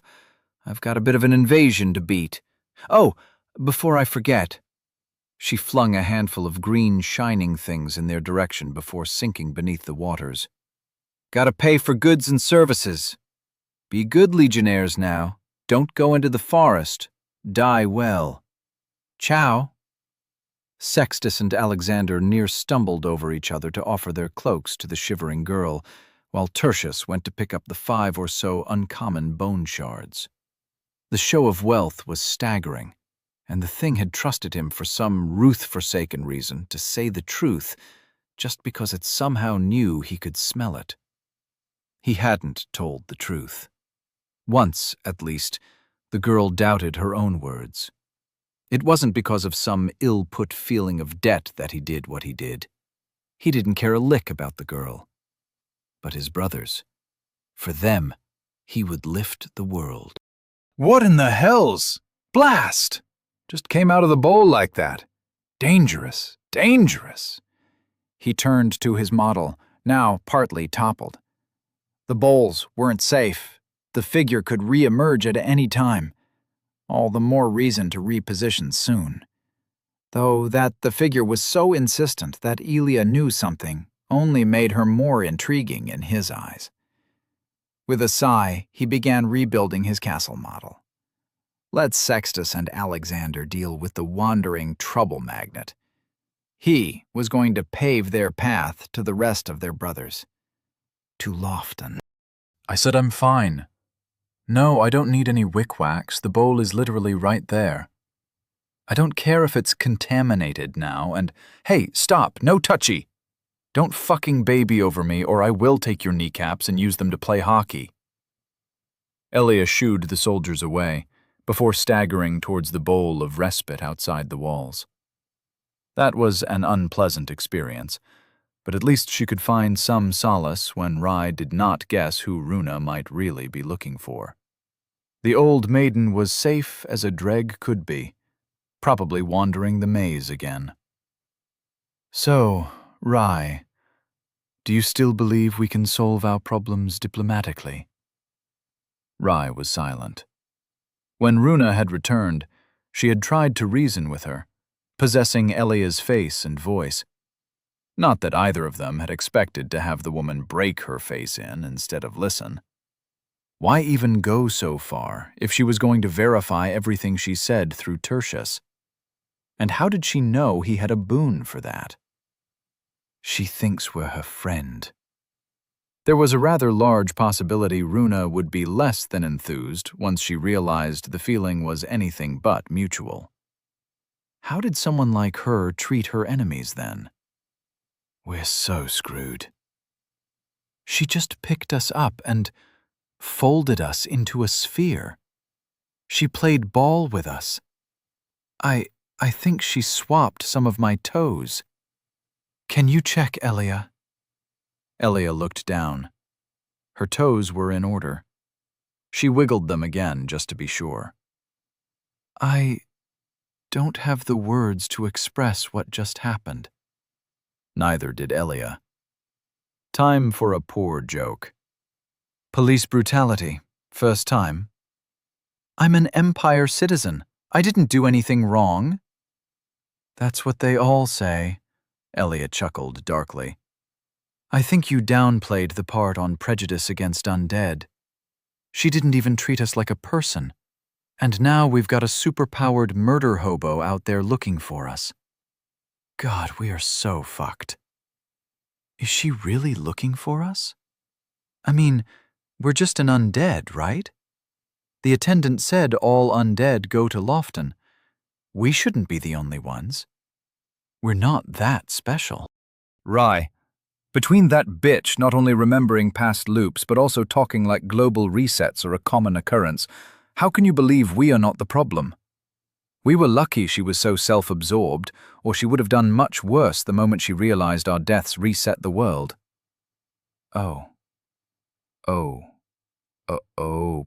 Beans. Yeah. Oh, beans. Battling through hordes of undead and monsters was one thing, but evading the authorities when the authorities were a jack-in-the-box assortment of supervillains while keeping her role hidden added a whole new level of difficulty Elia was frankly unequipped to deal with. She just wanted out of the maze, not to be involved in whatever next game the world cooked up for her. Elia? Calm down. Your laugh is creeping me out. But I am calm. calm with fury, calm with rapture. Wiping away a tear, she shot to her feet and spread her arms. I finally have something that can really, truly hurt whoever put me in that fucking maze. Can you hear me? Your Inquisition was this close to catching me, but I escaped. Again. You beat me down, I'll beat you up. You can't keep me away forever, because I am terminally and unapologetically awesome. Please curb your hubris. I fear the smiting will bleed over. It's called megalomania, and it's a hobby. And she was quite good at it, thank you very much. We can't get revenge on that Runa bitch, not now. But what we can do is gain more souls, more shards, more boons, more greater souls, more equipment and more allies, possibly friends. Glad we're speaking the same language. She deposited the nuptial offering in the smooth pool.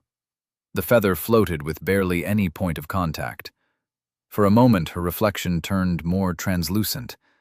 The surface stilled until it was static like glass. Through it, the ceiling of Crossroad Temple greeted her, oddly devoid of any churchly artistry. The hooded and mailed figure of the attendant leaned over the side, and at once their eyes met. Elia had the inexplicable urge to boop her. Boop. The impression of soft skin still lingered as she suddenly pulled back. It was a portal, without special effects of swirling rims and colorful lights. The two basins of water were simply connected, like opening a window to the outside, or, in this case, the inside. Elia? Did you just boop the attendant on the nose? Why, yes. Yes, I did. Okay. Why? For science.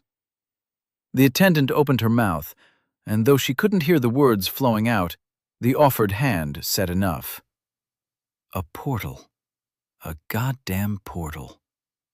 If rewards like that were what awaited her, then she'd die a dozen times over for them. Though there still was the problem of bumping into Runa on accident. Her existence implied the possible existence of others like her, and Elia preferred finding out if she was in a world full of overpowered enemies before confronting them in any direct fashion. We need to lay low for a while. Crossroad Temple seems like the perfect place to be. With some hesitation, she put an arm through the reflection and hoisted herself through to Crossroad Temple. In an instant, she was standing with one foot on the large temple bowl's rim, one foot still through the portal. The transition really did feel like climbing through a window. She wasn't even wet, and not a ripple spread to the edges. The bowl's water simply didn't acknowledge her existence, or perhaps it existed on another level of reality, like being half stuck in between two dimensions. Finding out how it worked was another part of her bucket list, as was finding out how magic in general worked. You could have at least taken her hand. Welcome back, Elia. The attendant looked at her, stepping back to stand somewhat at a distance. May I ease your burden? How? I offer many a service to your kind.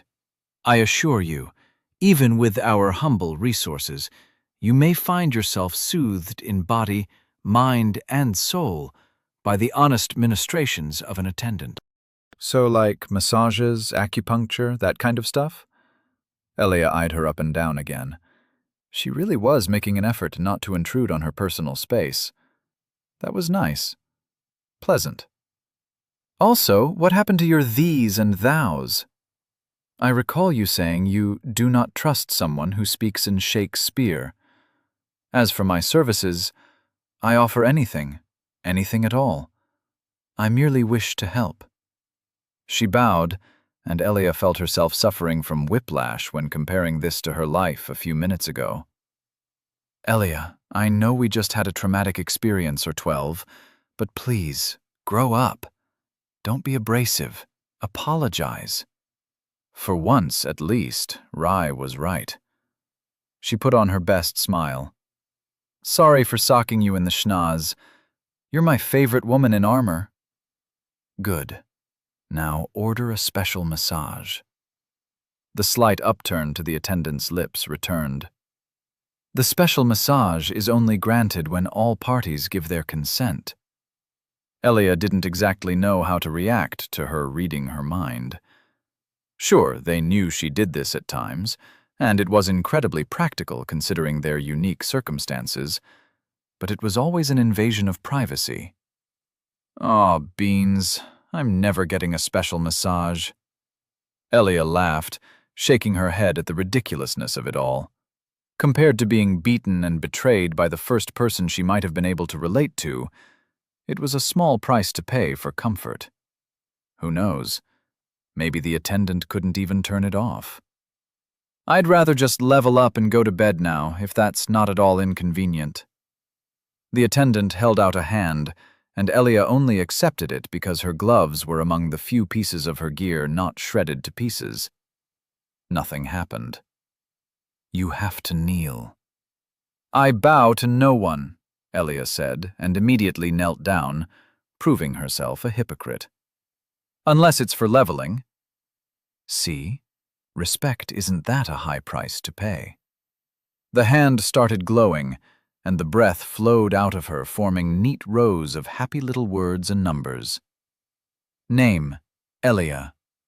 Age, stop! Stop, stop, stop! She shot up. After a moment of back and forth, she whispered something in the attendant's ear.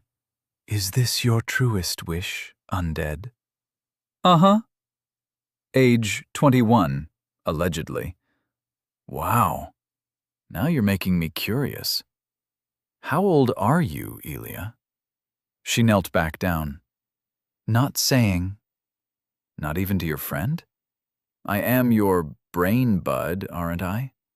Over my dead body. Attendant, 4,000 into my giant's soul. Increase to strength. Soul of the forlorn giant. Uncommon. 4,000 over 4,000. Moderate. Increase to constitution. 4,000 / ? Moderate increase to strength. Soul count times 14,180. Nothing much happened. No distinctive change came over her physiology like the last time, though she hadn't been the one in control then, and only saw it through a lens. Wait, was that tickle a sign? That trembling feeling, that emptiness in her chest? A sneeze echoed inside the chambers. Not enough? She asked, wiping her nose. Your vessel hungers still. For every step, the demands become greater yet. One might call potential a burden. Are you still willing to bear the costs? Yeah, Elia grumbled. She took one look at her remaining souls. Stupid scaling costs. All right, another 1,000. Soul count times 13,180. Another. Soul count times 12,180. Fuck, how many is it gonna take? 2,000. Soul count times 10,180. Suddenly, heat surged from within her chest, slowly advancing until her whole body was burning from the inside. The muscles beneath her skin filled out, arms and legs no longer a twiggy mess. Tendons tensed, bones readjusted. In one moment, she felt heavy. Then, in the next, like she could hold up the world with her little toe. I have the power. Power! She flexed her bicep, watching the movement with rapt fascination. She wasn't the only one, as she could nearly feel the attention of her other half threatening to burst from behind her eyelids. Oh, wow! Look! There's another patch of healthy skin. My arms, my legs, my muscles are back to normal again. Bless Ruth, Warga, and their children. Bless you, Elia. Elia was much too busy jumping in place and not being disappointed in herself. She was quite hopped up on that feeling of instant gains. She could get addicted to this. Woohoo! She punched a wall and immediately broke her wrist. Gah! Elia, my poor body. Ew, stop wiggling it. Ew, ew. A few gulps of magical healing water later, she wiped a tear out of her eye, only half theatrical. Damn, it feels good to be a bit human again. But wait, there's more. She took out Quibbles and squished him gently. He got the message, depositing a small locket and chain in her hands. Oh, is this a memento of sorts? Mm-hmm. I entrust small things with sentimental value to Quibbles. He's my treasurer, isn't that right? She looked the frog in the eye, slowly pushing the locket back into his mouth. The other thing, Quibbles. You know the one. Quibbles, of course, did know. The locket just tasted awful, and this was his kind of idea of a joke. Evidently, Rye didn't get it, and Elia was not much in a joking mood. She could still feel the clobbering Runa had so graciously distributed across her body. The sludge dog's greater soul found its way into her hands. It was an odd thing, a ball of yellow water polluted with swirls of dark. Soul of the Fane-Eater. Soul of Vita the Fane-Eater. Once a loyal guardhound, she was locked away in the northern church after she ate a meal inundated with corrupt tar. Can be crushed in hand for a large number of souls. Ew! It looks like pee mixed with tar. Like an oil spill. Even for a greater soul, it was unusually rancid. Say, attendant, are there any unwanted side effects to using souls like this? The attendant inclined her head ever so slightly. If you proclaim worry for the vessel within your soul, I may purge it from you in offering to the gods. Guess that's the best answer I'll get, she muttered. All right, fill me up. Soul of the Fane-Eater. Uncommon. 0/2000. Minor increase to smell, touch, and sight. 0/... Major increase to instinct. Elia let out a low whistle. A major increase. Neat. By the way, how can I see which soul belongs where? Thou cannot, unless a boon of great strength reveals it to you. As an attendant of the cerulean waters, I may lend some of its power, and as such I am able to offer insight into the nature of every soul. Ask the attendant or get a better boon. Noted. She mulled it over, but there wasn't much to decide. 2,000 to the senses. That's senses, please. Elia rolled her eyes. Please. The stream of wispy souls had barely stopped, and already was she feeling her eyes bulge against their sockets. More than that, everything felt dirty, itchy, and she swore the smell of wet stone was more pronounced than before. The difference wasn't large, but the world grew slightly less blurry. A worthy investment. Pleased, she got up and took a look at her entire status. Name, Elia. Age, 21, allegedly. Soul count, times 8,180. Bone shards, times 12, times 11. Undead curse mark. Quelled. Greatly diminishes soul. Moderately diminishes body. Slightly diminishes sense and mind. Vessels. Soul of the forlorn giant. Your body is weak, like a sickly human. You have the constitution and strength of an athletic adult human. Soul of the Fane-Eater. Your sense is slightly worse than the average human. Your sense of smell, touch, and sight are slightly above the average human. Your mind is above the average human. Your soul is pitifully weak, like that of an unlearned child. Boons. 1. Psychometry. 2, 3. It was enough to make her skip with joy again. She found herself squeezing the attendant, the hug not as unpleasant as personal contact normally was, before she raced across the temple grounds, stopping only to find she was barely out of breath. This is what makes all the suffering worth it. She skipped down a stairway, taking first 2, then 3, then 5 steps at a time. Not artful mosaics or anything else in the world. I'm too exhausted to argue with you, so I'll just say that art is subjective, and you clearly don't have the education or will to appreciate it. Fair. When she reached the bottom, she landed on all fours and then flipped into a handstand, only to immediately fall over. Coordination was something she'd have to work on. Hopefully it didn't impact her elite knife-throwing ninja skills too much. She worked hard to get those to work with a substandard body, but knowing that she didn't need to suffer through that ever again blew away all previous worries of the day. Time for a bath and then a nap. And then she would go out to start her adventure and finally be free of dimpling away in deathless limbo. Wake up. Take pills, anti-inflammants, antibiotics, vitamins, brush teeth. Watch YouTube while eating bland breakfast.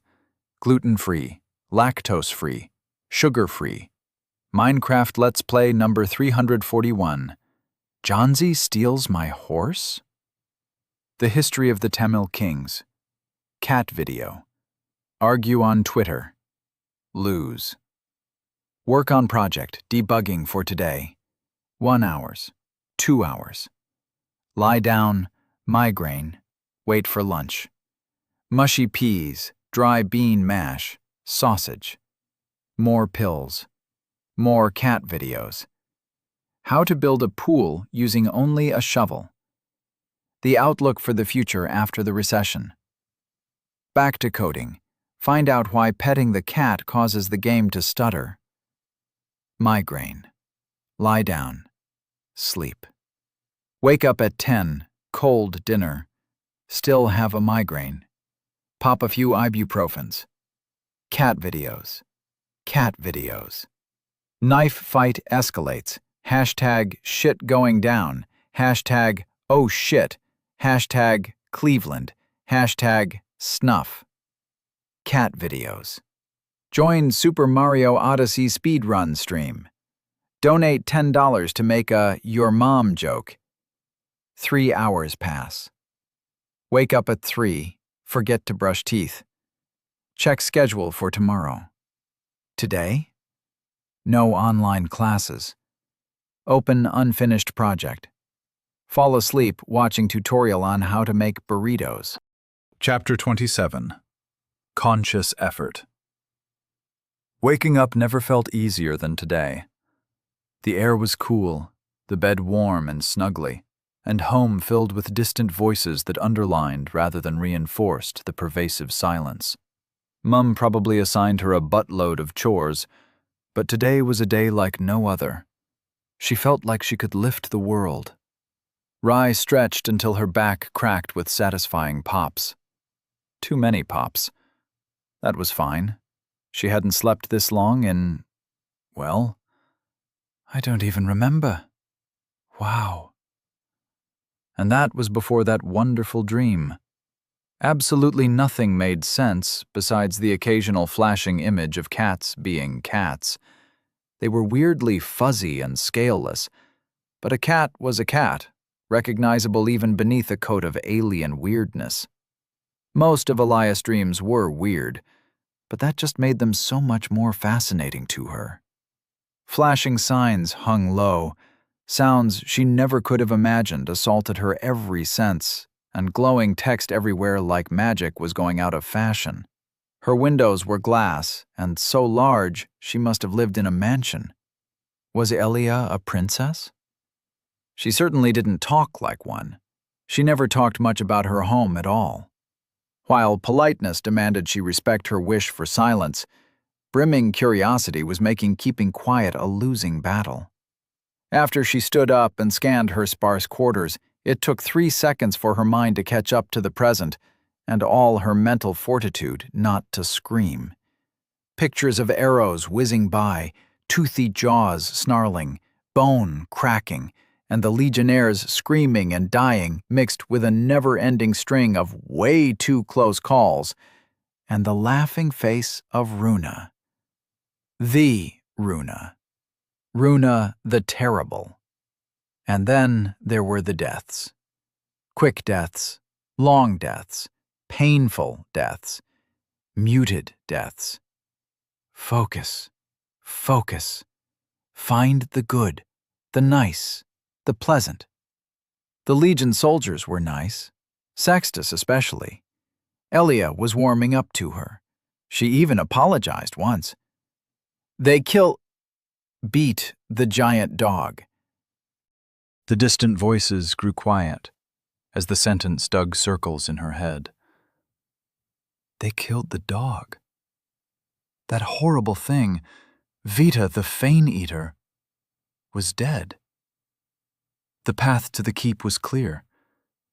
They did it. She fell back into the happy thoughts from before. A monster dead by her hands alone. Mostly Elia's, actually. Not even her father could boast of that much. Not that he ever was one for boasting. It was a heroic feat, a tribulation worthy of a soul shard, if anything. Maybe even two, if the gods were feeling generous.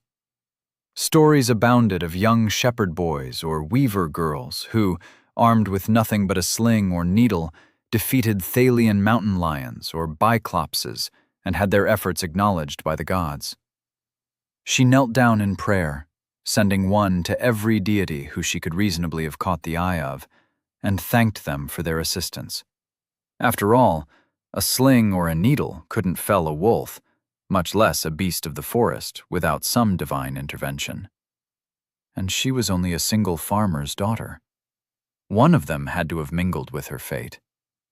For watching over and seeing me through the darkest times, I give thanks to thee, Ruthi, Warga, Roti, Aurana, Valti. Predictably, there was no answer. She sent another round of belated prayers, this time asking for protection. The whole encounter with the false knight Runa yesterday still rung like a knife across metal. Once again, she felt too small for her shoes. At least Elia was confident, and that was a good sign, right? Right? In lieu of distracting herself from giving an answer, she took a bath. The spring water in the cellar was refreshing and cool, and though Elia had tried better than last time, she still wasn't nearly as thorough as Rai would have liked. 1, 2, scrub. 2, 3, scrub. It filled her stomach with butterflies as she marveled at her transformation. The ugliness still stuck to her skin, undeathly pale and purple, and her hair was by no measure enough to do any styling, but at least she didn't look emaciated. She closed her eyes and listened to peaceful pitter-patter of the flowing water for a while. Only after the coolness had crept into her bone did she wrap it up, turning to her clothes. The brown tunic wasn't half as pretty as the red one. If anybody said it looked like a giant dog had used it as a chew toy, they would have been correct. She definitely couldn't give it back to Sextus like this. Ascending some stairs, she wished the attendant a good morning and turned a corner towards the Morifert merchant's upholstered stall. The pillows and pieces were still in the same place as she remembered. The man himself was snoring away, fast asleep. "Hello, sir?" He stirred, waking after she loudly cleared her voice. She tried to put on her best appearance, though it was an exercise in futility with only her shredded tunic and armor to wear. But it was better than a bedsheet. Another pleasant occurrence. And there would be more. All she had to do was look. The merchant saw her, and she recognized immediately that this was not going to be easy. "Back again so soon to insult my wares? Or perhaps myself? My city of birth?" No. I'm just here for some dealings this time." She bit her lip, cursing herself for the slip-up. She was stone, channeling the clipped, curt demeanor of her Da. She was Da Rai. And Da Rai didn't stutter, gods darn it. And not a single apology, he claimed, turning away. Fie, fie, I say. Ill weather on you and your progeny. May they choke on a deluge of frogs and— Sorry, sir, I truly am. I don't know what came over me last we spoke. It was like I was possessed by an ill spirit. Though technically not a lie, dragging Elia through the mud didn't make her feel better, even if this was all her fault. Not everyone brushed away her brutish and crude language away like it was nothing. In fact, many would call her out as a witless split-tongue, and rightfully so. It was dangerous being a witless split-tongue. Thoughts better kept to herself. She owed Elia for, well, a lot just yesterday. A whole heap more if they were to actually get through Lofton and back home. Only defeating one fish ogre didn't make up for that. Life was give and take, and it was her turn to give lots. The merchant formerly known as Harris gave her a side-eye. Well, if you're that sincere, I suppose I may give you the privilege to peruse my wares. Thank you kindly, sir. The moment she found a different vendor, she was ditching this man. Every word from his mouth felt slimy, oily. This was all part of the dance of power in a negotiation, and his flicking, leering gaze was almost certainly a part of it, to make her feel small, feel insecure. But she faced the Fane-Eater from the back seat and lived. Initiative. She had to take back the initiative. Merchant, these boots. They were once exactly my size, yet I have recently gone through a spurt of growth. She crossed her arms in front of her chest, both blocking sight while standing tall and imperious. They will be adjusted, of course, free of charge. He smiled and Rai cursed. Generosity need be met with generosity, as was polite. Very well. I intend to splurge, merchant. Tell me. She pointed at 3 round objects sat atop a most expensive pillow embroidered in reds and golds. Are those real pearls? He smiled.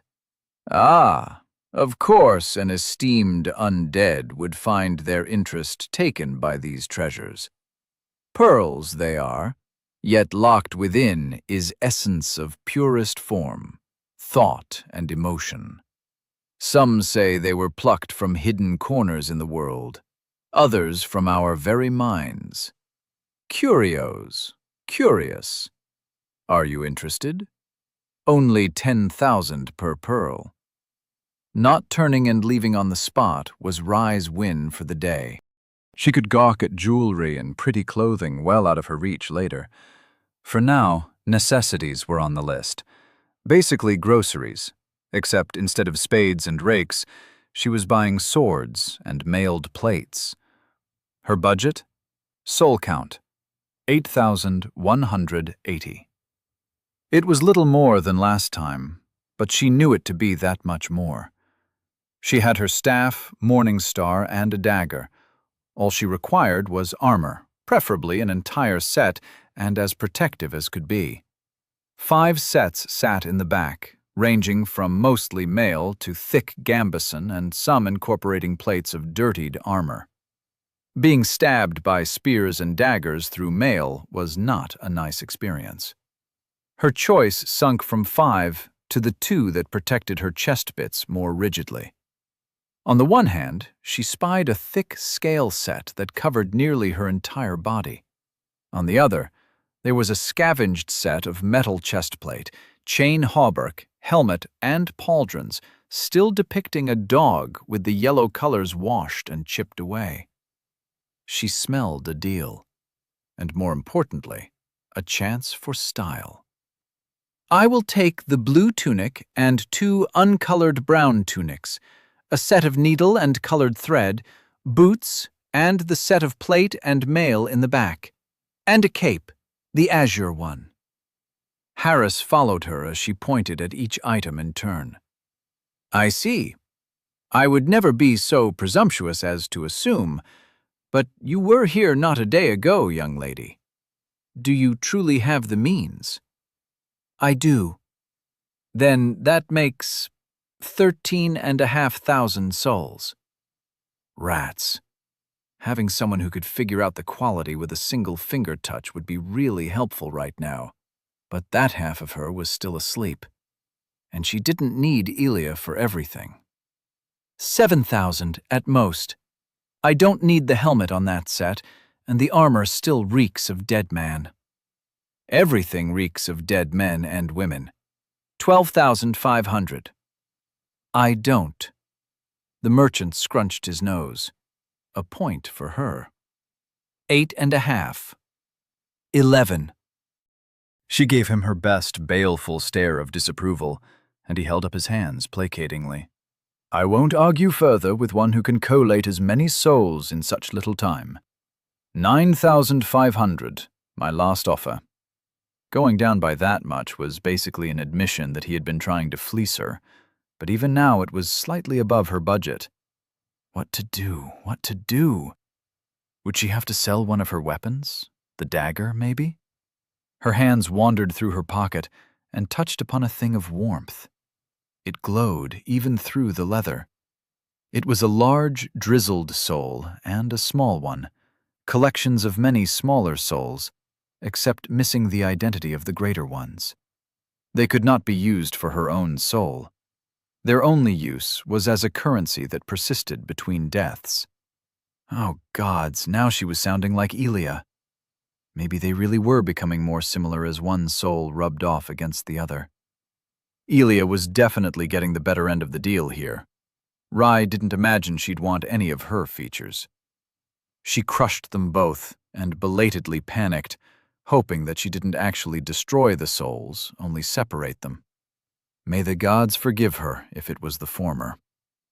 You have gained soul times 1,200. You have gained soul times 300. Soul count times 9,680. It was barely enough. She wanted so much more.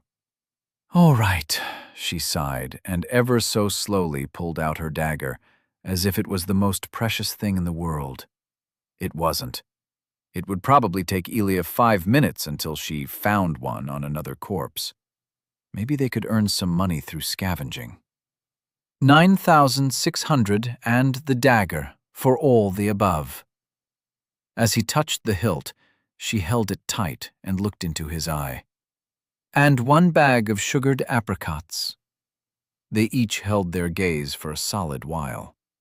You robbed me clean. Me, a poor cripple. No heart, no compassion. Good. The words meant nothing coming from a merchant. No mercy. The moans and lamentations were a compliment. Soul count times 80. She stared long and hard as the stream of glowing soul fog changed owners. Somehow, she managed to spend nearly everything at once. Again. Do you have a boon for haggling? She asked. Perhaps, the merchant drawled, all signs of lamentation gone with a snap. He totally had one. He was still ripping her off, she was absolutely sure. For the equivalent amount in silver coins, she could have bought an estate and a lot of land. As the merchant handed her the armor and boots, she watched with rapt attention as they shook, twisted, and shrunk down until they fit as if tailor-made. It was great. Besides showing how much larger the average person was to her, that part was mildly insulting. Did everyone have giant ancestry here and only eat red meats? What did undead even eat? Soul soup? Her confidence dwindled as she put on her purchases one by one and made way for worry as her mind drifted back home. Hopefully her family was doing okay. Hopefully she wasn't making them wait too long. An ethereal yawn shook her while she was in the middle of sewing an ear of wheat onto her newly acquired cape. Elia! Welcome back, sleepyhead. Can you touch my breastplate, please? Ugh. Twin Peak chestplate.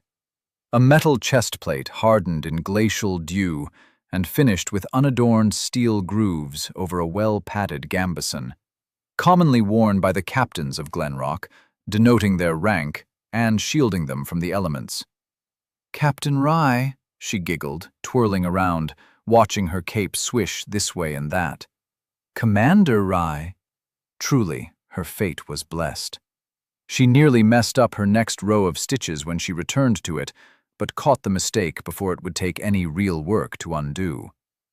While you were out taking a long nap, I got so much done today. I took a bath, I got us new armor and a cape. We look like civilized people now. And look here! She kicked her feet. Boots! Oh, boots. Yay! Satisfied with the state of the tunic, she folded it and turned to walk out the front to practice her magic. This part was never going to get boring, even if hitting was still an unlikely proposition. Practice made proficient. Is something bothering you?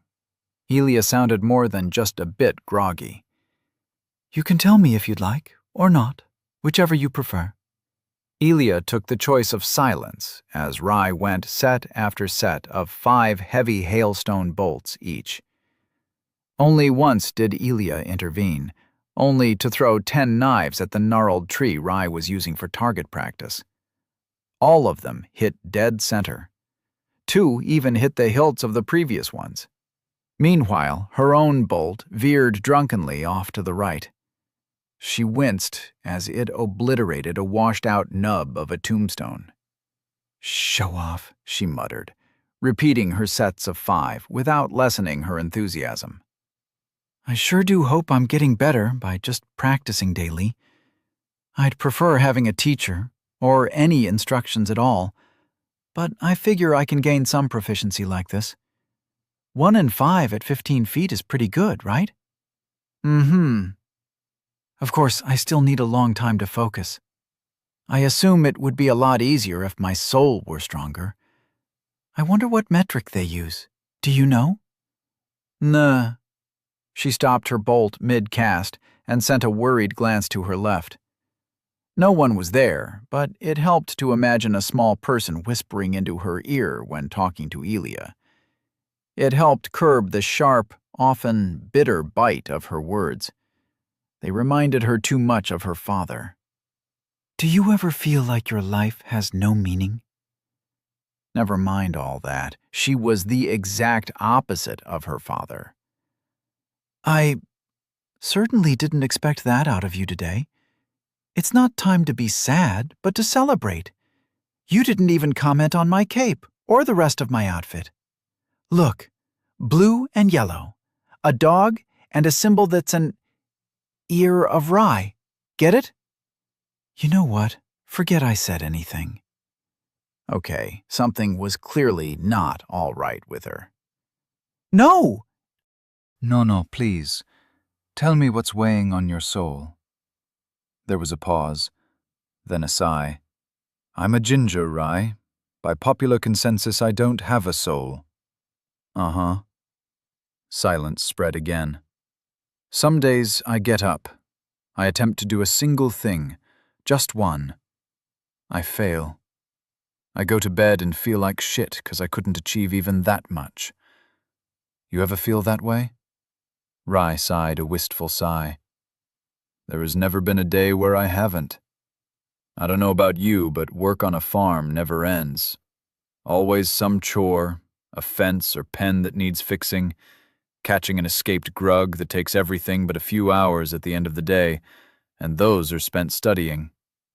It's the rare occasion when I can do something I want, just for me. But that's normal. Everyone who's anyone does at least that much, right? Uh-huh. Big workaholic energy right there. She took aim, squinting hard in the hopes it would make her more accurate. The bolt carved off a branch. Rye winced as it shattered against another distant gravestone, muttering an apology. I'm not a workaholic. I'm perfectly normal, For a prima. Lots of expectations for a firstborn? She paused, took a few breaths in between aiming. Yeah, it's not easy. Another 2 bolts, both misses. When the Fane Eater died, I didn't feel like I deserved the victory. Then that Runa, big night woman, whatever, I thought she was like me. I was wrong. She was just another messenger of my bad luck, sent to build up hopes and crush them. What did the senti doggo matter, when someone like her could just show up and ruin my day? It's like God is taking my victories too now. It wasn't all me, not all skill that we got out of that with our souls and shards intact. Just luck. If this went on any longer, Rai would need some cheering up herself. Elia, I'm going to tell you something you told me. You did well. It was mostly you. And isn't mostly enough? That earned her an ethereal snort and the equivalent of a cold shoulder. Cheer up. We only need to overcome one final hurdle, the keep itself. Where's your adventurous side? The Elia that always talks nonsense and makes jokes, I think. There was a laugh, some mirth hidden in between a sadder tone. What, you can't even tell? I'm not that unfunny, am I? Your constant humor sure doesn't make realizing when you're serious easy. Fuck it. My 20-minute mope break is over. I'll feel a lot better after killing some shit with our new and improved kick-ass body. I wonder, can I do a standing backflip now? What's our lethal fall height? Can I bench a cow? I'd rather you just focus on getting us to Lofton. Rai returned inside the temple, taking a few gulps of healing water against the magic fatigue. Who knows? Maybe the people inside the keep are not all mindless undead. Maybe they're nice. A grasping pair of hands clutched the hem of her cape. Pearl, a scholarly undead moaned. Ack! Pearl! Ack! Elia! He's got me by the cape! Do something! Relax. Look at this dude, Rai. You think he can keep you back? Just kick him across the room. Her foot tingled and wound up for the mother of all clobberings. She tried to fight it, but found that Elia's hold over a single part was as strong as hers over the rest of her body. Elia, stop. To her credit, she did. The undead was still clasping the tip of her new accessory in its hands. A quick tug, and it slipped from his grasp with surprising ease. Pearl, the undead moaned dejectedly, before sinking down, prostrate before her. It was enough to make her feel like she kicked a puppy. He wanted a pearl? The only round things in her possession were Quibbles the toad and the essence of loyalty. She pulled the essence from her pockets, kneeling down to see how he would react. Here, you want this? The undead peered up. He had the looks of a dreg, sunken eyes and bony cheeks, shriveled skin and twiggy limbs. But there, at the back of his eyes, shone a spark of intelligence. Pearl. He extended a finger to touch the marble-sized pearl. It slid off, to no effect. When she next looked into his eyes, they were as dim as all the others. Rai, don't just go around and present our hard-earned spoils to the nearest dreg. They might have rabies. I feel bad for him. She stood up, staring at the pearl. What even are these? They can make certain boons stronger. Never seen one in your past life? No. No, because boons were rare. Even common ones were, well, common in some circles, but I never... This was not part of my education, and maybe I'd known if I grew up in a bigger city. Don't worry, it's probably just a thing used to widen the power gap between rich and poor, like air fryers or fiscal responsibility. What a silly idea. Can I just eat this now? Will my heavy hailstone bolt work with this? Does it have an empty socket? She gave it a quick check. Yes? Oh, can I use it, please? Knock yourself out. She popped the essence in her mouth. It tasted pleasant, like warm citrus with a sharp tingle at the back of her gums. The tingle turned into a fiery blaze, and moments later, she dunked her head under water as her entire head turned red hot. She emerged, sputtering and coughing, feeling like her body had expunged an entire week's worth of sweat. Still, she managed to conjure up the breath while walking down to take another bath. Heavy hailstone bolt. Uncommon. Essence of loyalty. Gather your spirit to launch a heavy bolt of hailstone, which will seek out your designated target. A cumbersome pattern of conjuration, this projectile submits to the laws of gravity in exchange for greater potential. Disliked by conjurers for its crude design, though its efficacy is undeniable. There it was, a tiny difference in the first line of text. Will seek your target? This is great! I don't need to aim anymore. And it would eliminate her chance to hit anything else on accident. Leave some luck for us poor, wouldn't you? Oh, shush. You were plenty lucky with the dog. That got something in her mind to physically bristle. Sorry, wrong wording. You're a good warrior, Elia. Be proud of yourself. Yeah, proud I can dunk some brain-dead undead after doing nothing but for decades. Real skill, real achievement right there. Like outboxing a toddler. They don't play fair. The undead, not the toddlers. They come at you with 2, 3, 6 at a time. We're a small girl, Elia. You can't expect us to lift the world. Lifting myself out of soul poverty would be enough. Or undeath. Talking to Elia was harder than usual today. No matter what Rai said, it seemed like she was insistent on having the conversations she wanted with the conclusions she wanted. Was she sulking? Well, if she could bring a stubborn grug to water, she could make Elia drink it too. I think you're looking too far ahead. What about the things you achieved so far? Look at the little victories, and once you've learned to hop between them, the larger ones will come on their own. Rai, I know I'm not doing great, but anything you suggest I've tried 1,000 times. I'm not playing a game I can win. I'm just not trying to lose too hard. After much too long a silence, Rai finally mustered up the courage to ask a question that had long been on her mind. Have you tried to look for a companion? What? Sorry, that was poorly worded. Often I fall on hard times. When the chores, the studying, the responsibility becomes too much and nothing seems to work out. I found it nice to have someone I can rely on, for comfort, for trust, for fun. She smiled, sorting her clothes and armor into neat piles. You wouldn't believe it, but some things I just can't talk about with Mum or my siblings. Not even Callie.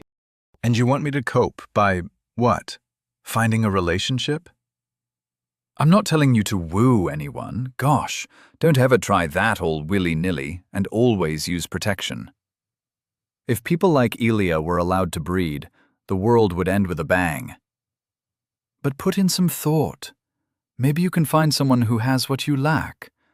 Or, lacking that, a stable personality, a friend you can rely on. Who? You?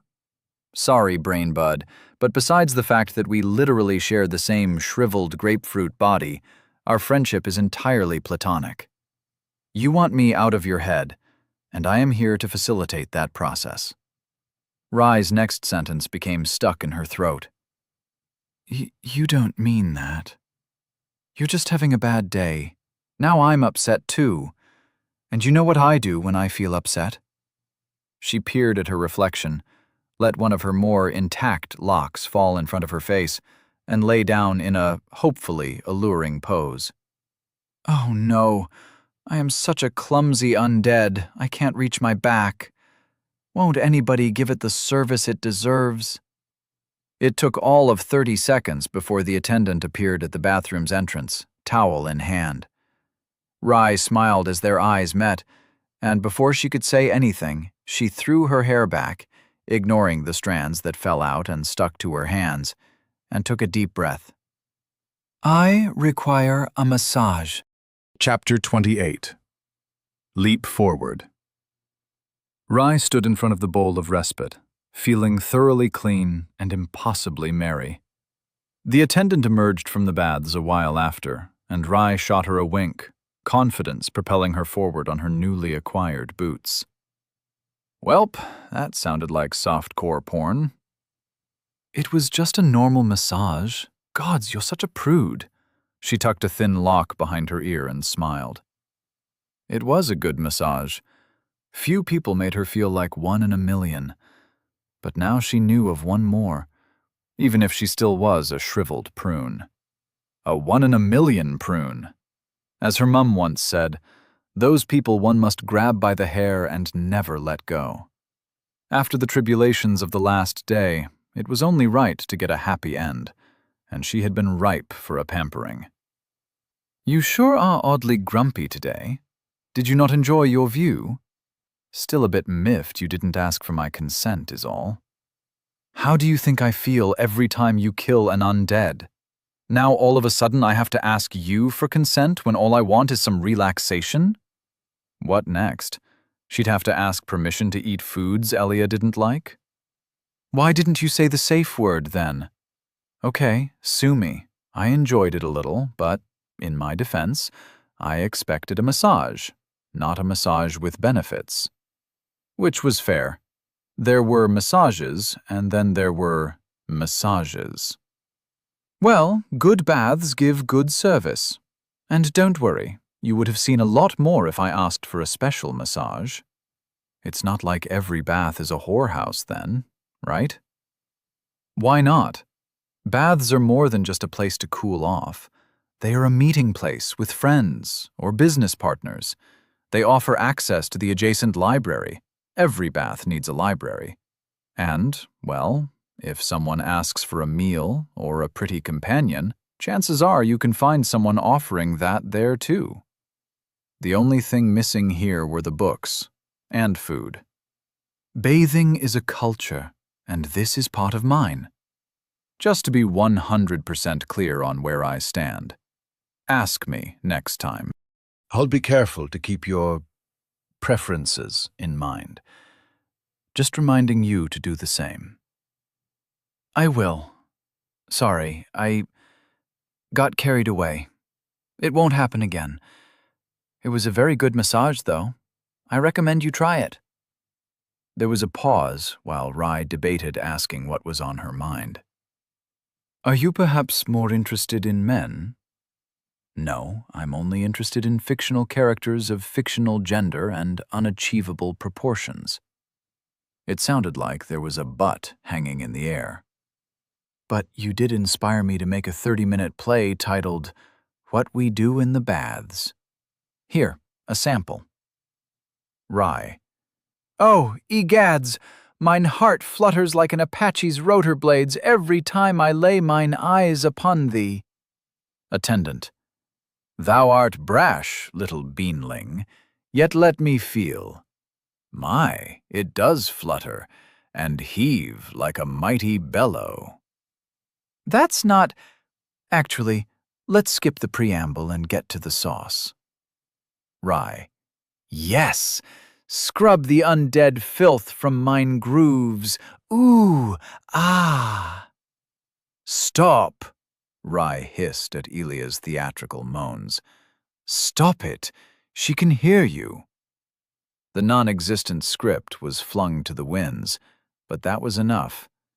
The face in her reflection was flushed purple. And why exactly are you fine with that? I know it's practical.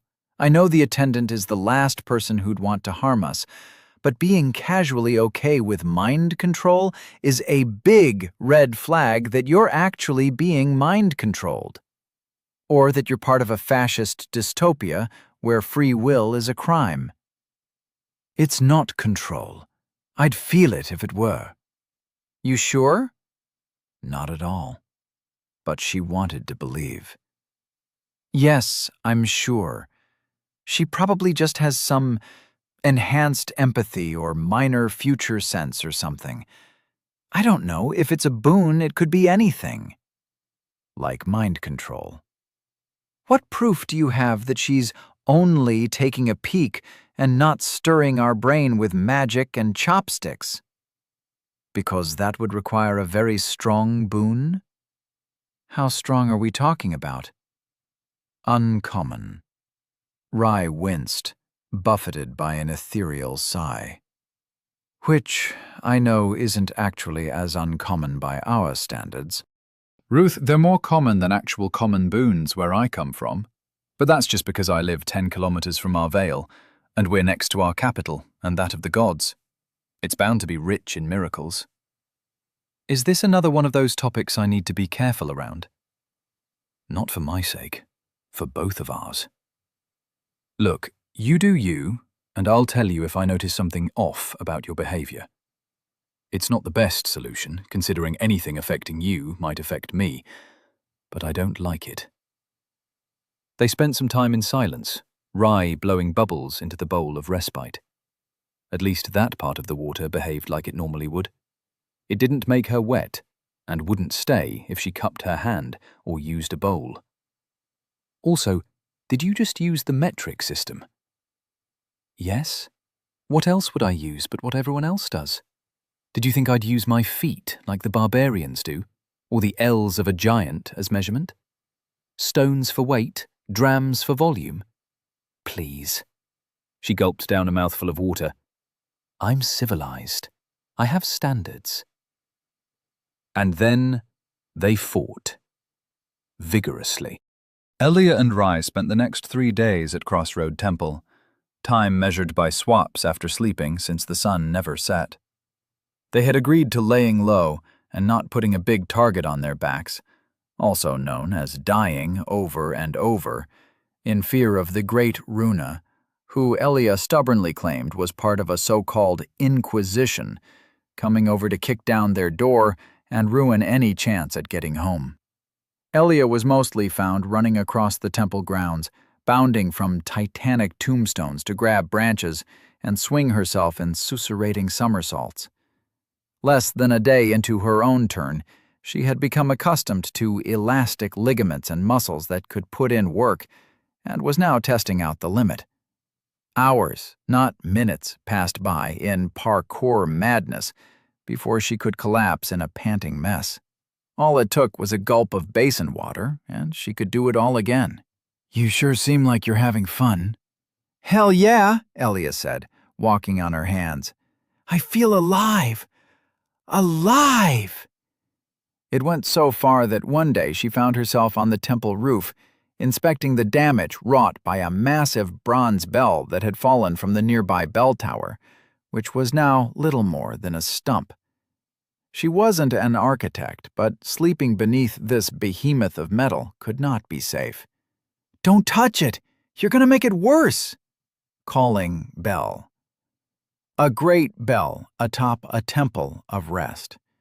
When the time of the Grail comes to an end, bells like these call the undead from beyond the grave to make them fulfill their ancient promise. The awakening appears at first a trickle, yet over time, all will heed its call. Really? Elia kicked the bell with a dull thud. Is this all? She spotted a hand clasping dull glowing objects as it reached out from beneath the bell. Yikes! Sorry, dude, but your bad luck is my good fortune. You have gained nuptial offering ×1. You have gained bone shards common ×2. You have gained bone shards uncommon ×1. Rye, meanwhile, approached her days with a more segmented regime. There was a tunic to be stitched, a cloak to be embellished, a morning star to get used to. She wouldn't be relying on Elia forever. people to chat with. A vis of Vilne was as blue as always. And, most importantly, her magic to practice. Ready? Sure. What are you aiming for? Just so I have a reference for how much you missed. Oh, shush. She peered out into the field of gravestones and knotty trees. Some aggressive dregs still patrolled this place, but she was safe this close to the temple. I'll try to hit that tree stump over there within 2 meters of it. I bet a candied fruit that you won't come within 4. Actually, wait.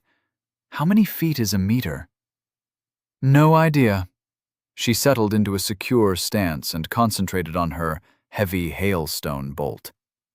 The coldness took hold of her arm, flowing down channels laid by her boon before her focus sucked it up and ordered the flow so ice would be conjured from nothing. No, not from nothing. The ice came from somewhere. That much the boon told her through innate knowledge. But deeper contemplation left her just as unknowing as before, and with a mild headache. She completed her cast as the projectile materialized, and instantly tugged at a string deep inside her spirit, a dog wanting to be let loose. But it was too slippery for a dog, too smooth and too crude. Ugly. This was not how the spell was meant to feel. Is that a bomb? Tentatively, Rai opened her eyes and beheld a transformed bolt. Its back portion narrowed much earlier, only to fan out in 2 rough triangles pointing up and down respectively. Fins, she gulped, renewed awe inspiring her to pull the spell dangerously close. Like a fish. A fish nugget. Kind of fat if you ask me. Shush! It's beautiful. And it was all hers. And then the spell leapt loose. Rai near stumbled as it floated dutifully at her side in one moment, then flung in a clear arc towards her goal in the next. It was going to miss. The bolt was already veering 30 degrees to the side, and it wasn't even halfway there. But as she watched her bolt reach its zenith, the deviation had nullified and was beginning to reverse. It tumbled towards the stump, right on target. The stump, belonging to a once thick tree, was obliterated, splinters and shards of ice exploding in every direction, while the bolt thunked into the earth. They both stared silently as it dissolved into nothingness. That was awesome. Now that's a good boon essence synergy. It took some time to get a move on, but worth it for perfect accuracy. Think you can do it again? Oh, did it change the number of shots you can shoot? Did you steer it with your mind, or was that automatic? Too many questions all at once. But she was twice as ready now to test her limits as well. The essence didn't increase the strain every bolt put on her soul, for which she sent a short prayer of infinite gratitude to the gods. It made the change all the more impressive, but in an ironic twist of fate, the target-seeking behavior of the bolts proved near worthless against targets below 10 meters, simply not adjusting their course fast enough to offset her abysmal accuracy. It was that weak spirit of hers. If it weren't for that, her accuracy would be 100% up close, too, and her bolt wouldn't look like an obese trout. As it stood, her bolts only achieved 9 out of 10 hits at distances above 20 meters, and under her furthest record of 55. Though, by flinging them that far, she had to shoot nearly straight up, lobbing them like a catapult. I must have practiced 1,000 shots, she said, gasping in between her migraine and shivering arm. Why am I not getting better? I don't know. Maybe it's a mindset thing instead of a gains thing. Or maybe your spirit is undead as well. Hard to break down and build up spirit muscles if they're not alive. One bout of externalized frustration and existential crisis later, she decided to stop for the day and head to the baths. It wasn't much, besides a small spring burbling in a small room beneath the temple, but the service was exquisite. "Every day should end in a bath," she said, stretching her foot while the attendant massaged it with soap, the odor of cinnamon. "Baths provide a most bolstering effect to body, mind, and soul, for humans and undead," the attendant said. There was a hint of pride in between her professional courtesy. I can feel that. Oh yes, right there." Toes curled, mind blank. The woman was a god at kneading feet. An impulsive thought surfaced in her mind, and she found with delight that the attendant didn't go as far, but shifted her ministrations far up enough to loosen the stiffness in her ankle. Eventually, all good things had to come to an end. The attendant gave a curt bow and left with her sparse utensils. Even though she'd had all the time in the world to ogle her, Rye snuck a peek at her receding form. Nice butt. How the heck did she manage to retain such dignity while wearing nothing but bathwear? Aw, I was hoping to get some material for What We Do in the Baths 4. What happened to numbers 2 and 3? An ethereal click echoed in her head. Click, click, clack. Sorry, bud, you're gonna have to pay for those. Artists gotta eat as well. Rye stretched, eliciting a contented sigh. We share our souls, Elia. This is not a sustainable business model. I was more thinking favors, tit for tat. She giggled. You're already doing me a huge favor by fronting during all the bad stuff. I feel quite generous giving you so much time with my body. And all it took was to bribe you with daily baths. It was totally worth the price. But now, letting matters pleasant make way for matters significant, it was time to plan. The portal opened by their first nuptial offering had closed after a minute, and since Elia didn't want to waste their only remaining one, they were left with a return by foot to Glenrock Castle. The 3 legionnaires didn't leave their previous model of the road and castle ahead lying around, sadly, and though Harris sold maps and nuptial feathers, both were well out of their price range. I still can't believe he wants 4,000 for a single feather. We could always steal some. No, Elia, bad! She went over her belongings one more time, fastening belts and armor to her body. Besides, he's never absent from his pile of loot and pillows because he doesn't have feet to walk away. Do you think he has a piss jar? Ew! Elia! That is the single most disgusting thing I've heard all day. With the certainty that all was in order, she plopped herself down on the stairway and closed her eyes shut. If anything, he has a pot. A chamber pot. See, now we're both disgusted. That's because you're weird. Rye yawned, nestling further into her cape. It was a nice cape. It would keep her warm and hide most of her undeath-stricken body. It's perfectly normal.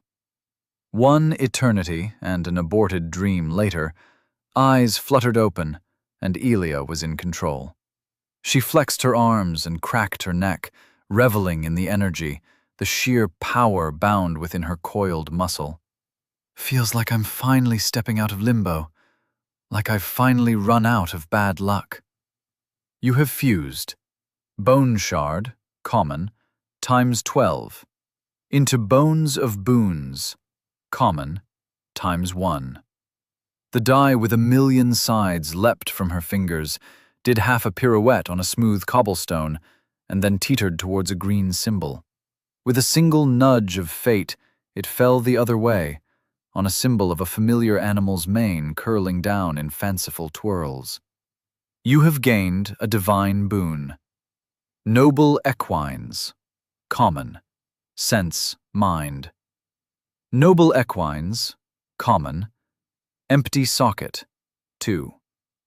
A steed in need is a steed indeed. You have dedicated your life to the care and upbringing of horses, and have attained an instinctual understanding of their needs and how to satisfy them. 2 sockets? On a useless boon? Never mind, she was still cursed. Bless the gods. I would have loved to get this boon while back at home.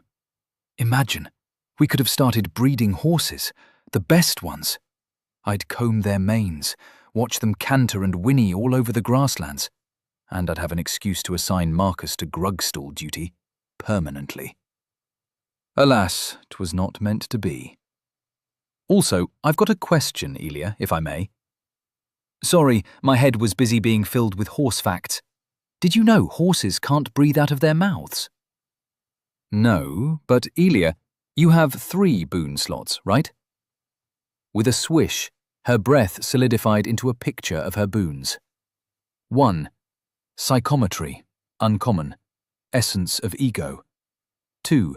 Sense, weather sense, common. 3. Sense/mind, noble equines, common. Empty socket times 2. You're going to ask why I didn't use an uncommon one, seeing as we had enough shards for both. I assume you have a valid reason. I do. See, whether common or uncommon, boons are random.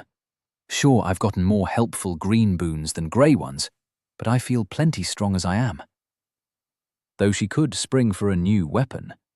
Her Morningstar mace was nice, but the metal latches were digging themselves loose, and the wooden hilt had a bit more give after every blow. Now, you're aware of the difference between a common boon of horse knowledge and an uncommon boon for magical bolts. Imagine the difference then between uncommon and rare. That is... oh. With the flood of bone shards in these undead lands around Lofton, I can see how that might be achievable, especially with Harris there to trade for rares. 3 commons to 1 uncommon, 4 uncommons to 1 rare, right? Exactly. She fiddled with her armor a bit, noting that she still was woefully unprotected around the knee level, and that her left bracer was missing, eaten by the Fane-Eater's acid bile. If the tendency of boons to require less shards the rarer they are holds true, then with 12 uncommon shards we're already halfway there. The rest should be easy as pie. Uh-huh. I trust you won't just up and lose them all for no reason, unless you fall off a cliff. But I'm cheering you on, no matter the result. I read about a few kings and queens who gained a rare one before. Did you know that Lord Oberon, a knight of old who was said to have been doubly blessed by rare boons, once called down lightning from a clear sky and smote a demon from below in a single, frightful blow? Girl, you couldn't have chosen a better time to tell me that. Let's get to the castle, and then onwards. She cracked her neck again, then tightened some of the straps even further. All right, let's speedrun this shit. Chapter 29. Fast as a near unstoppable force barreled downslope, on collision course with one very stoppable person-shaped object after the other. You have gained soul times 41. You have gained soul times 89. You have gained soul times 55. Rye was screaming. Elia was cackling glee incarnate. She jumped, then ground to a stop in the dried-out riverbed. Bolts whizzed overhead, the odd ball of conjured ice leaving splotches of frost along her path. She recognized a dreg by the lingering axe wound in its head. Most of them had come back again, though more were missing entirely. They couldn't keep up with her. Nobody could, and those that tried soon had to chew on 5 pounds of Morningstar to the face. The dogs were the only real threat. Despite being able to lift an undead off its feet, her strength proved just that tiny bit wanting against a horde of 6 coordinated skeletal hounds. Spiky Dugs, ee! She fled, arriving just as quickly at the first checkpoint bowl, turned around, and conked 3 undead laying in ambush across the head. She leapt into the sinking chapel just as an arrow embedded itself into a tree beside. Not this time! Not today! You have gained soul times 104. You have gained bone shards, common, times 1. You have gained wickwacks times 1. Can we take a small break? 5 minutes? My legs are wobbly. I can't stand. You're a mental manifestation, a mopey moralizer. You don't have legs. But yes, 5 minutes. I think I got hit by an arrow somewhere. After a short refresh, next was the road. It wasn't much different than the travel downhill, except that now that she wasn't pressed for time, she got a better look of the area all around. The swampy forest still loomed to her right, and though she should have spent some more time looting the remnants of past skirmishes, Elia was distracted when she saw a deer frolicking in the forest. It was on fire. Specifically its head, though it didn't seem in pain. It turned its skull head towards her. As she reached for a knife, an undead wielding nothing but a dagger surprised her with a throwing knife of its own that dinked off her new armor. It died, though she took her time, waiting until she memorized every step of how it moved. Its hefty knife was a trophy and reward she was all too happy to yoink.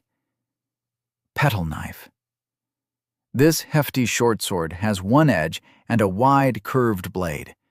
Kindred of the swamp favor these for gutting giant catfish, though against an unarmored foe they prove just as effective. Well, damn, that's pretty lit. I think it looks crude and wicked. Swords and knives ought to be straight. Girl, as the foremost expert on knives in the world, I can tell you that this is one level below a machete, and that much more dangerous in the right hands. Namely, mine. She pocketed the knife and looked ahead, where the ruins of the first wall sunk into the forest. Now for the gauntlet run. Troubles started the moment she entered the field in front of the castle keep. She had died here enough times to know the positions of all the dregs that could prove a threat to her, knowledge which was immediately knocked out of the water when an arrow hit her roughly against the side. Ow! Luckily, plate armor was made for blocking arrows, and her chest plate held firm. Ducking, she ran ahead, 3 more arrows, leaving her without a scratch before she had to jump into a ditch and hide. She looked down, found that a 4th had done a bit more than scratch her lower thigh, right below where the chainmail ended. A great shot by all means. If only she wasn't the target. Now, how to dig herself out of this ditch? The protective trench ended a few dozen feet ahead. She'd need more protection to guarantee her sprint for the gates. A shield would be nice, though most of the gear worn by the dead and undead was absolutely sodden with muck, if they even had gear at all. I'm starting to get an odd impression that most of these people were peasants. Elia gasped as she broke the arrow's shaft.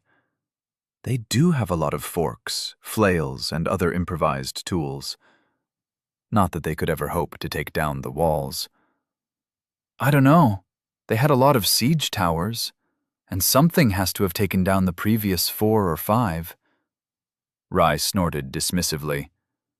Probably the fault of creatures like the Fane Eater, or something equally horrifying. Yeah, probably. Except all the corpses were either human or of the fish ogre variety. Elia crept through the muck, ever forward until she found a shield. The only thing it had going for itself was size, as it was little more than a smattering of wooden boards held together by nails and prayers. Elia lifted it, groaning as it smacked away from the muck. Heavy, slippery, waterlogged. It would do. Whoever is shooting those arrows, I'll kill them once I have a better shield, she muttered before setting into a weighed-down jog. Arrows whizzed and thunked into her shield. Some punched as far as a foot through. None made it past her remaining armor. With a leap, Elia flung herself into the fortified camp and rolled to a stop next to the bowl of respite. Hooray! You did it! Urk! She spat out a hefty helping of bloody mud. That couldn't be healthy. Hey, don't wipe your mouth with our cape. It's not a napkin. I spent so long on that and... Oh, it's all dirty now. Elia, why? Sorry, she said, and actually meant it. It was a nice cape, faded blue embroidered with a yellow string Rye had bartered for at the temple. An ear of rye grain was embroidered into its corner, and Elia was certain she picked the color specifically so it would mesh with the yellow dog on her coat of arms. She liked it, perhaps more than she ought to. Gong. Elia took a sip from the bowl of respite. The soldiers weren't here anymore. Only a few discarded bandages and wooden balls empty of wick-wax revealed that anyone had ever been present. And a loose tooth. Probably one of hers. Fucking bullshit-ass Inquisition. She kicked an unhappy-looking weed. Stupid Runa. Suck my non-existent schnutz. One relaxed jog later, she had said hi to Dorothy of the Door, run past the field of dead ogres and the former domain of Vita the Fane-Eater, and into the small cathedral where Elia half expected the Runa woman to pop out of and ruin her day again. Luckily, it was a Sunday. The Inquisition took God's day of rest very seriously, as was commonly known. Elia breathed a sigh of relief. Soul count, 2,805. Shard count. Shard count, times 4. Bone shards, times 12. Whew, that was something. Took us what, 30 minutes? Damn, I can't wait to see which undead thinks it's hotter than this jalapeno. How about you start with me? A tinny voice drawled. One of the statues next to the altar moved, and Elia threw a knife at it. It sailed right past, or through. She was only certain it didn't hit. You made it to the keep after all. Still mostly in one piece. Color me a shade of impressed. Elia swirled to parry with her petal knife, and follow up with a lethal bop to the head. Did Runa send someone to keep watch over this place? Had they found out? A slit throat would set her back to the checkpoint outside the walls, still much too close to escape anyone waiting in the keep. If the few gains she had made her this strong in spite of the crippling undead curse, would someone with so much more time and luck on their hands really lose her? The figure rose, forcing her to look up as always. A hound's mask, black armor, a twisted sword near 7 foot tall. It's the rude knight.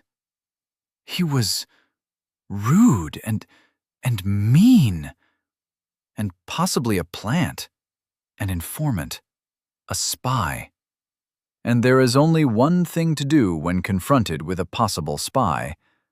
Act completely normal. Sup! The sup echoed in the impeccable acoustics of the cathedral. Then there was silence. Pure and utter silence. He needs to apologize, or tell us his name. It's only proper. So, are you here to kill me too? Or can I go through to Lofton now? The knight scrutinized her for a scant few seconds. Your posture, it sickens me. Tell me, where did you learn to fight? Picked a bit up here, a bit there. Earned a bachelor's in whoop-ass at Nanya-fucking-business. You might have heard of it. Her eyes warily jumped between his great sword and the pointy helmet that hid any sign of the confusion her words tended to affect. A verbal flashbang was beneficial at times, or came across as abrasive, but the lack of any reaction was now making her nervous. Mostly self-taught, though. Perchance, did you train under a knight for a time? He chuckled, a short, mirthless laugh. Not long, by the looks of it. You make a good crone grasping for her crutch. A sorry excuse, even for a fool thinking themselves a knight. If he was trying to get a rise out of her, it wouldn't work. Nothing would. Elia was invincible, barring a long list of exceptions, and the master of shit talk. If that's all you gotta say, I can see why they gave you a muzzle. This time his laugh turned loud, guttural, and somewhat creepy. Glad someone appreciates me for who I am. Rye. What? Sorry, I was thinking about what you meant with muzzle and… Oh, he has a pointy visor helmet thing. I get it.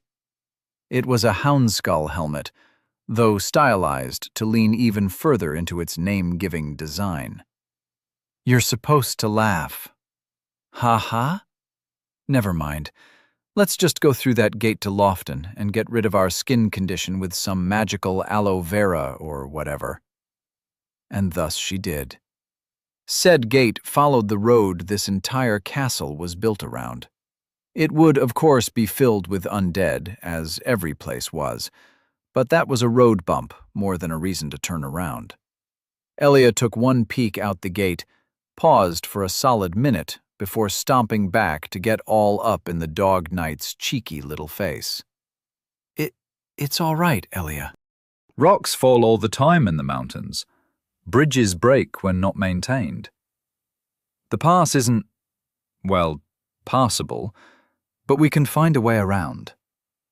Please don't be mad on my behalf. I can wait. Back so soon? Must have been quite the heroic journey. That holy thing which you undead so crave. She could hear the shit-eating grin on his face. The day had started so well. Trawling her mind for any reason not to sucker-punch this man in the gut was met with the understandable reasoning of metal strong, fist weak. Oh! A light went up in her head. I get it. You're a quest giver. A what?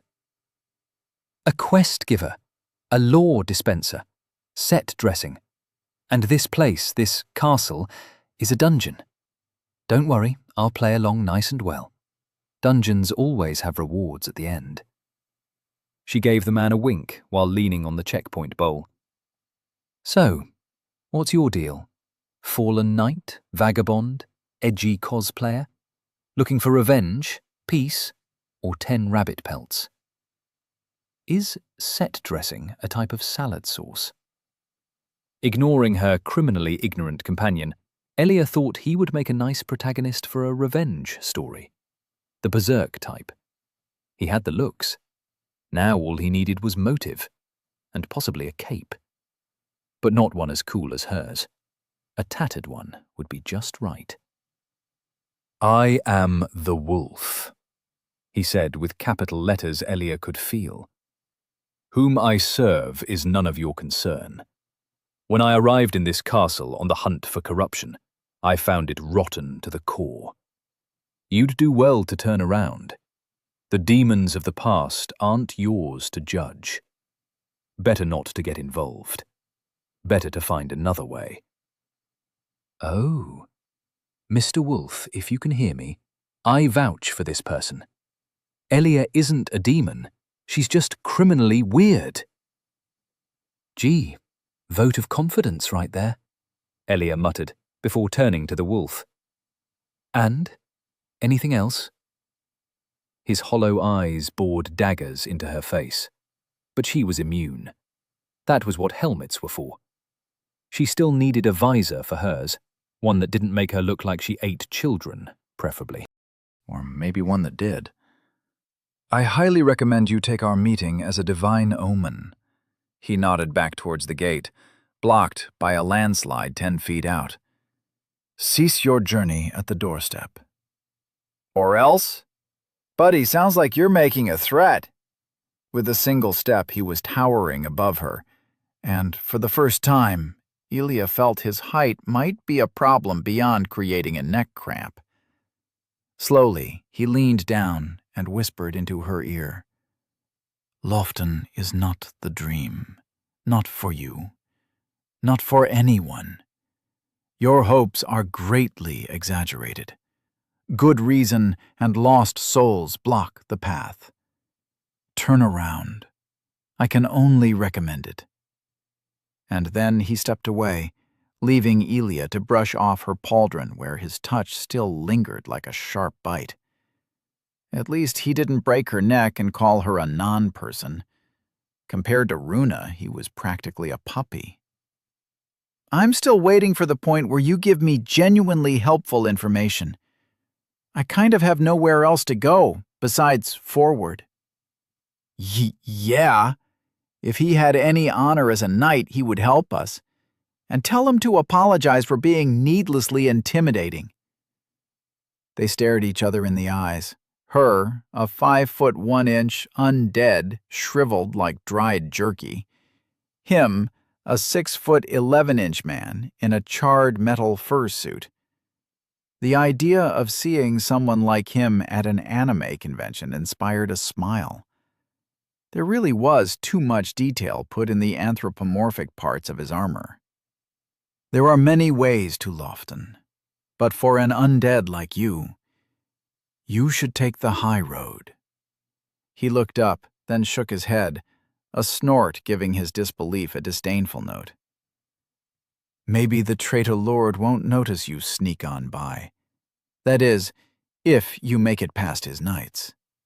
Psh, what's a knight compared to these? Elia flexed an arm. I can take 5 knights, in a fight if I have to. He shook, a deep laughter rising to rattle his armor like a concert on tin cans in E minor. Rye was giggling like a madwoman too. Oh, Elia, sometimes you really show your ignorance of the world. The Knights of Lofton are more than simple soldiers in armor. They are the best of the best, and direct subordinates of immortal servants to boot, 2 steps removed from actual gods. Every one has at least one boon elevating them to the first line of defense for our holy capital. The old maiden had magic herself, see? No, Elia did not see. The maiden was special, and this place was clearly not. It was just another step on the slog ahead. Since continued laughter didn't allow for any reasonable interjection, she threw up her arms and walked towards one of the doors leading further into the castle. Fine, I'll prove it. I'll show you all how awesome I am. Training weights are off. Off, I say. This is real shit. This is happening, and it's happening now. You hear me? She peeked through the door, saw a gaggle of undead littering the hallway, then power-walked back to kick the bowl of respite before she forgot. Gong Shi turned, back towards the dregs ahead, all the while flipping off the rude man in wolf plate. Fuck you! On the upside, the knights were undead as well. It was becoming increasingly obvious, even to someone as obstinate as Rye, that whatever plague or curse made people return after death didn't care about fanciful walls, honor, or stalwart defenders.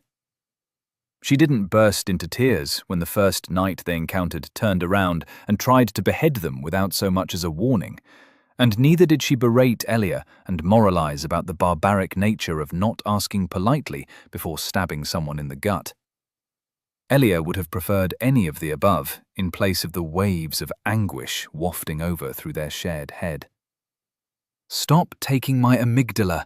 I need it so I can ignore it, she yelled as a chop beheaded a nearby candlestick, narrowly missing herself. On the other upside, they were proper undead.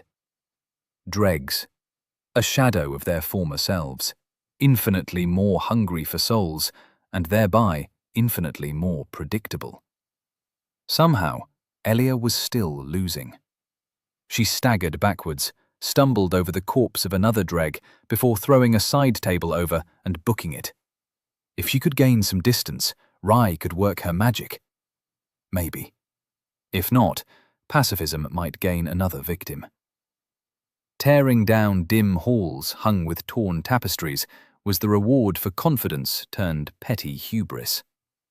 She only had a moment to regret running all too straight before a side table plus heavy vase shattered against her back. Within seconds, she tumbled and rolled to a stand before staring down the close helm, dripping some unknown oily substance as she met the knight's sword and board with her knife and morning star.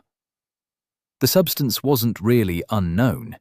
It was the same damned film that crept out of every crevice, clung to every surface, and suffocated the blankets of ivy growing in through windows and murder holes wherever the two met.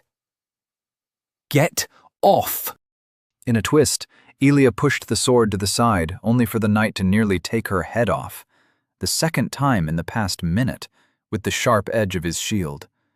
It was basically a shield and an axe in one, and all Elia had was a piddly buckler, setting a trend that this knight could do everything she could, but better. More armor, more weight, ergo more hitting strength, more reach, and worst of all, sense enough to never leave itself overextended. Doesn't even have a boon like Rai claimed it would, Elia thought in between parrying blows while searching for improvised projectiles. A vase, a prayer book, an armor rack, very noisy, some knives, a pot, a cauldron, apparently they were in a kitchen now, an assortment of candles and candlesticks, and the no doubt priceless portrait of one Lord Jacobius III, all found themselves thrown, lobbed, or toppled towards the restless knight. The painting slowed it down for the longest split second before it transmuted priceless art into two halves of worthless canvas. They want to kill us. Everyone does. The giant, the soldiers, the knights, the great Runa. Gods, did we do something wrong? Did I? Are we crazy, Elia? Or did the world go off the wrong end? This is because of our sins, isn't it? Don't gimme philosophy. I need something more applicable. Physics! Elia got a solid hit, cracking her mace against the knight's hip as she redirected her velocity right in front of a flight of stairs, but it felt like hitting a rubber ball filled with water. Mass times acceleration equals... shit! One step too far and she was tumbling down the stairway. The long stairway. Floor, ceiling, floor, wall, ivy, floor, carpet, ceiling, floor, floor. Definitely took one right too early, she thought, head swimming as she reached the bottom. The knight was taking his time, one rattling step after another. He knew she was starting to flag, that he could reach her in 3 leaps. God, she hated smart dregs. Or maybe just a stupid undead. A wan smile pulled at her lips. As he set into a sprint, she rushed forward, grabbed the carpet spilling down the stairwell, and pulled.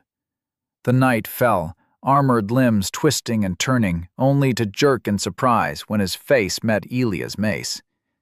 One hit was enough to stun, quickly followed by another. And another. The visor crumpled inwards, spilling red-black juice out the openings of his armet helm as her enemy fell still. You have gained soul times 1,600. You have gained bone shard, common, times 2, uncommon, times 1. Home run. Even with hands on her knees, panting like she'd run a marathon, her first thought was to how high the reward was and how little it felt. Rai, you still there? Mostly. Just, worrying. All right, shoot. I thought the knights would help us. Like the fairy tales, them, heroes in shining armor, us, the damsels in need of undamseling. If not the wolf, then the others in Glenrock Castle might have lent a hand. I thought that they might have escaped this undead epidemic, if not found a way to fix it. But all I'm seeing is death, despair, more death. I'm scared. Scared that if this pandemic has gone as far as the gates of Holy Lofton, it might have come to our Vale, come home. Scared that if we're just seeing a small part of a much larger catastrophe, then our chances of ever getting there turn from slim to none. What if the capital is just as bad? What if we have to fight our way through an entire city's worth of undead knights, and worse? I mean, I wasn't looking forward to fighting my way there, you know. It's not fun when you've got a perpetual handicap. Elia swiveled her head until it gave a satisfying pop. Doesn't mean it doesn't need doing. Though, dunking on the other undead was cathartic. Except the high-level zone of the castle kept turning one-sided slaughter into the same old, against-the-odds struggle. Sometimes I forget that this isn't all you've ever known. Sometimes she forgot that too. Welp, nothing to do but take this one night at a time. On the plus side, it's a lot of good loot, Elia said, taking one look at her mace head dangling from its mounting, before swapping it for her newly acquired longsword. It was long and heavy, enough weight for a good chop and cut, exceptional for stabbing. Twin Peak Longsword, a balanced straight sword made of tempered steel. When the call to man the walls arose, swords like these were wielded by the Knights of the Northern Watch, though they only helped against threats from the outside. Ominous. She was about to step away before any other undead thought about investigating all the racket, when a thought hit her. Against threats of the outside. An implication of other threats, inside ones. Assassins, thieves, traitors? The lion-armored woman was looking for a traitor, but didn't waste a second breath at the state of the castle, and the castle itself was supposedly held by a traitor lord, though the walls under him were still defended. Would the shield reveal more? Tar-sodden Knight Shield. A long, leaf-shaped shield made of hardened steel, enough to protect the common knight from bolt and lance. Steeped in primordial tar, it possesses enhanced durability against physical damage and rust, highly vulnerable to fire and ice. Elia would have jumped with joy at the description if she wasn't sure that the oily sheen covering every part was starting to seep through her leather gloves. She threw it away, making sure to wipe them thoroughly on the carpet. She played D&D. She knew what a cursed item looked like. One last thing rested in the knight's pouch, and Elia quickly snatched it before the blackened blood could seep into that, too. Mending Wedgeling. A marble wedge imbued with the rune of mending in copper ink. Ruth was the first to pioneer the art of imbuement, wringing wonders from the grasp of dead stone. Trace the rune and touch to any object to undo effect until whole again. To undo effect. The wording struck her as odd, but the issue of the oily tar wouldn't leave her mind. Rye, listen up. Do you remember the wording for the Fane Eater's soul? Yeah? Do you want it word for word? Preferably. As embarrassing as it was, once the soul was integrated into her being, she didn't know where she needed to touch to tickle out its secrets with psychometry anymore. Like losing a remote or a computer mouse because you moved a sofa over it. Well, the Fane Eater was a she. She was a guard dog for the castle, but got corrupted by eating tar, whatever that means. It bloated her body, and that led to... Wait, that thing wasn't a beast from the forest? They shared a look at the corpse in front, blackish ooze mixing with tepid blood. Slowly, Elia pulled the mangled helmet off its head. It's stuck. Be careful. Don't touch that ink stuff. It looks... evil. Sure, Elia grunted. At least we got... gloves. With a crack, the helm came loose and the head with it. Oil flooded the wrinkled carpet, but their attention was fixed on the head. Bending and pulling off the visor revealed a near-featureless skull, a warped and mangled mass of ossified tissue around cancerous bulbs. There was no muscle, and what skin grew along the head was supple with the tarry black.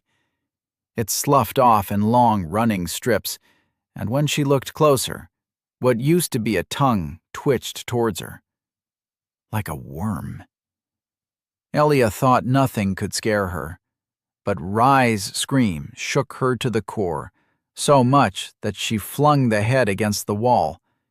It left a wet splash on some tapestry detailing a retinue of soldiers and armored men accommodating a group of poorly robed clergymen, a shining figure at their back. What the fuck? What the fuck? Something was seriously wrong with this castle.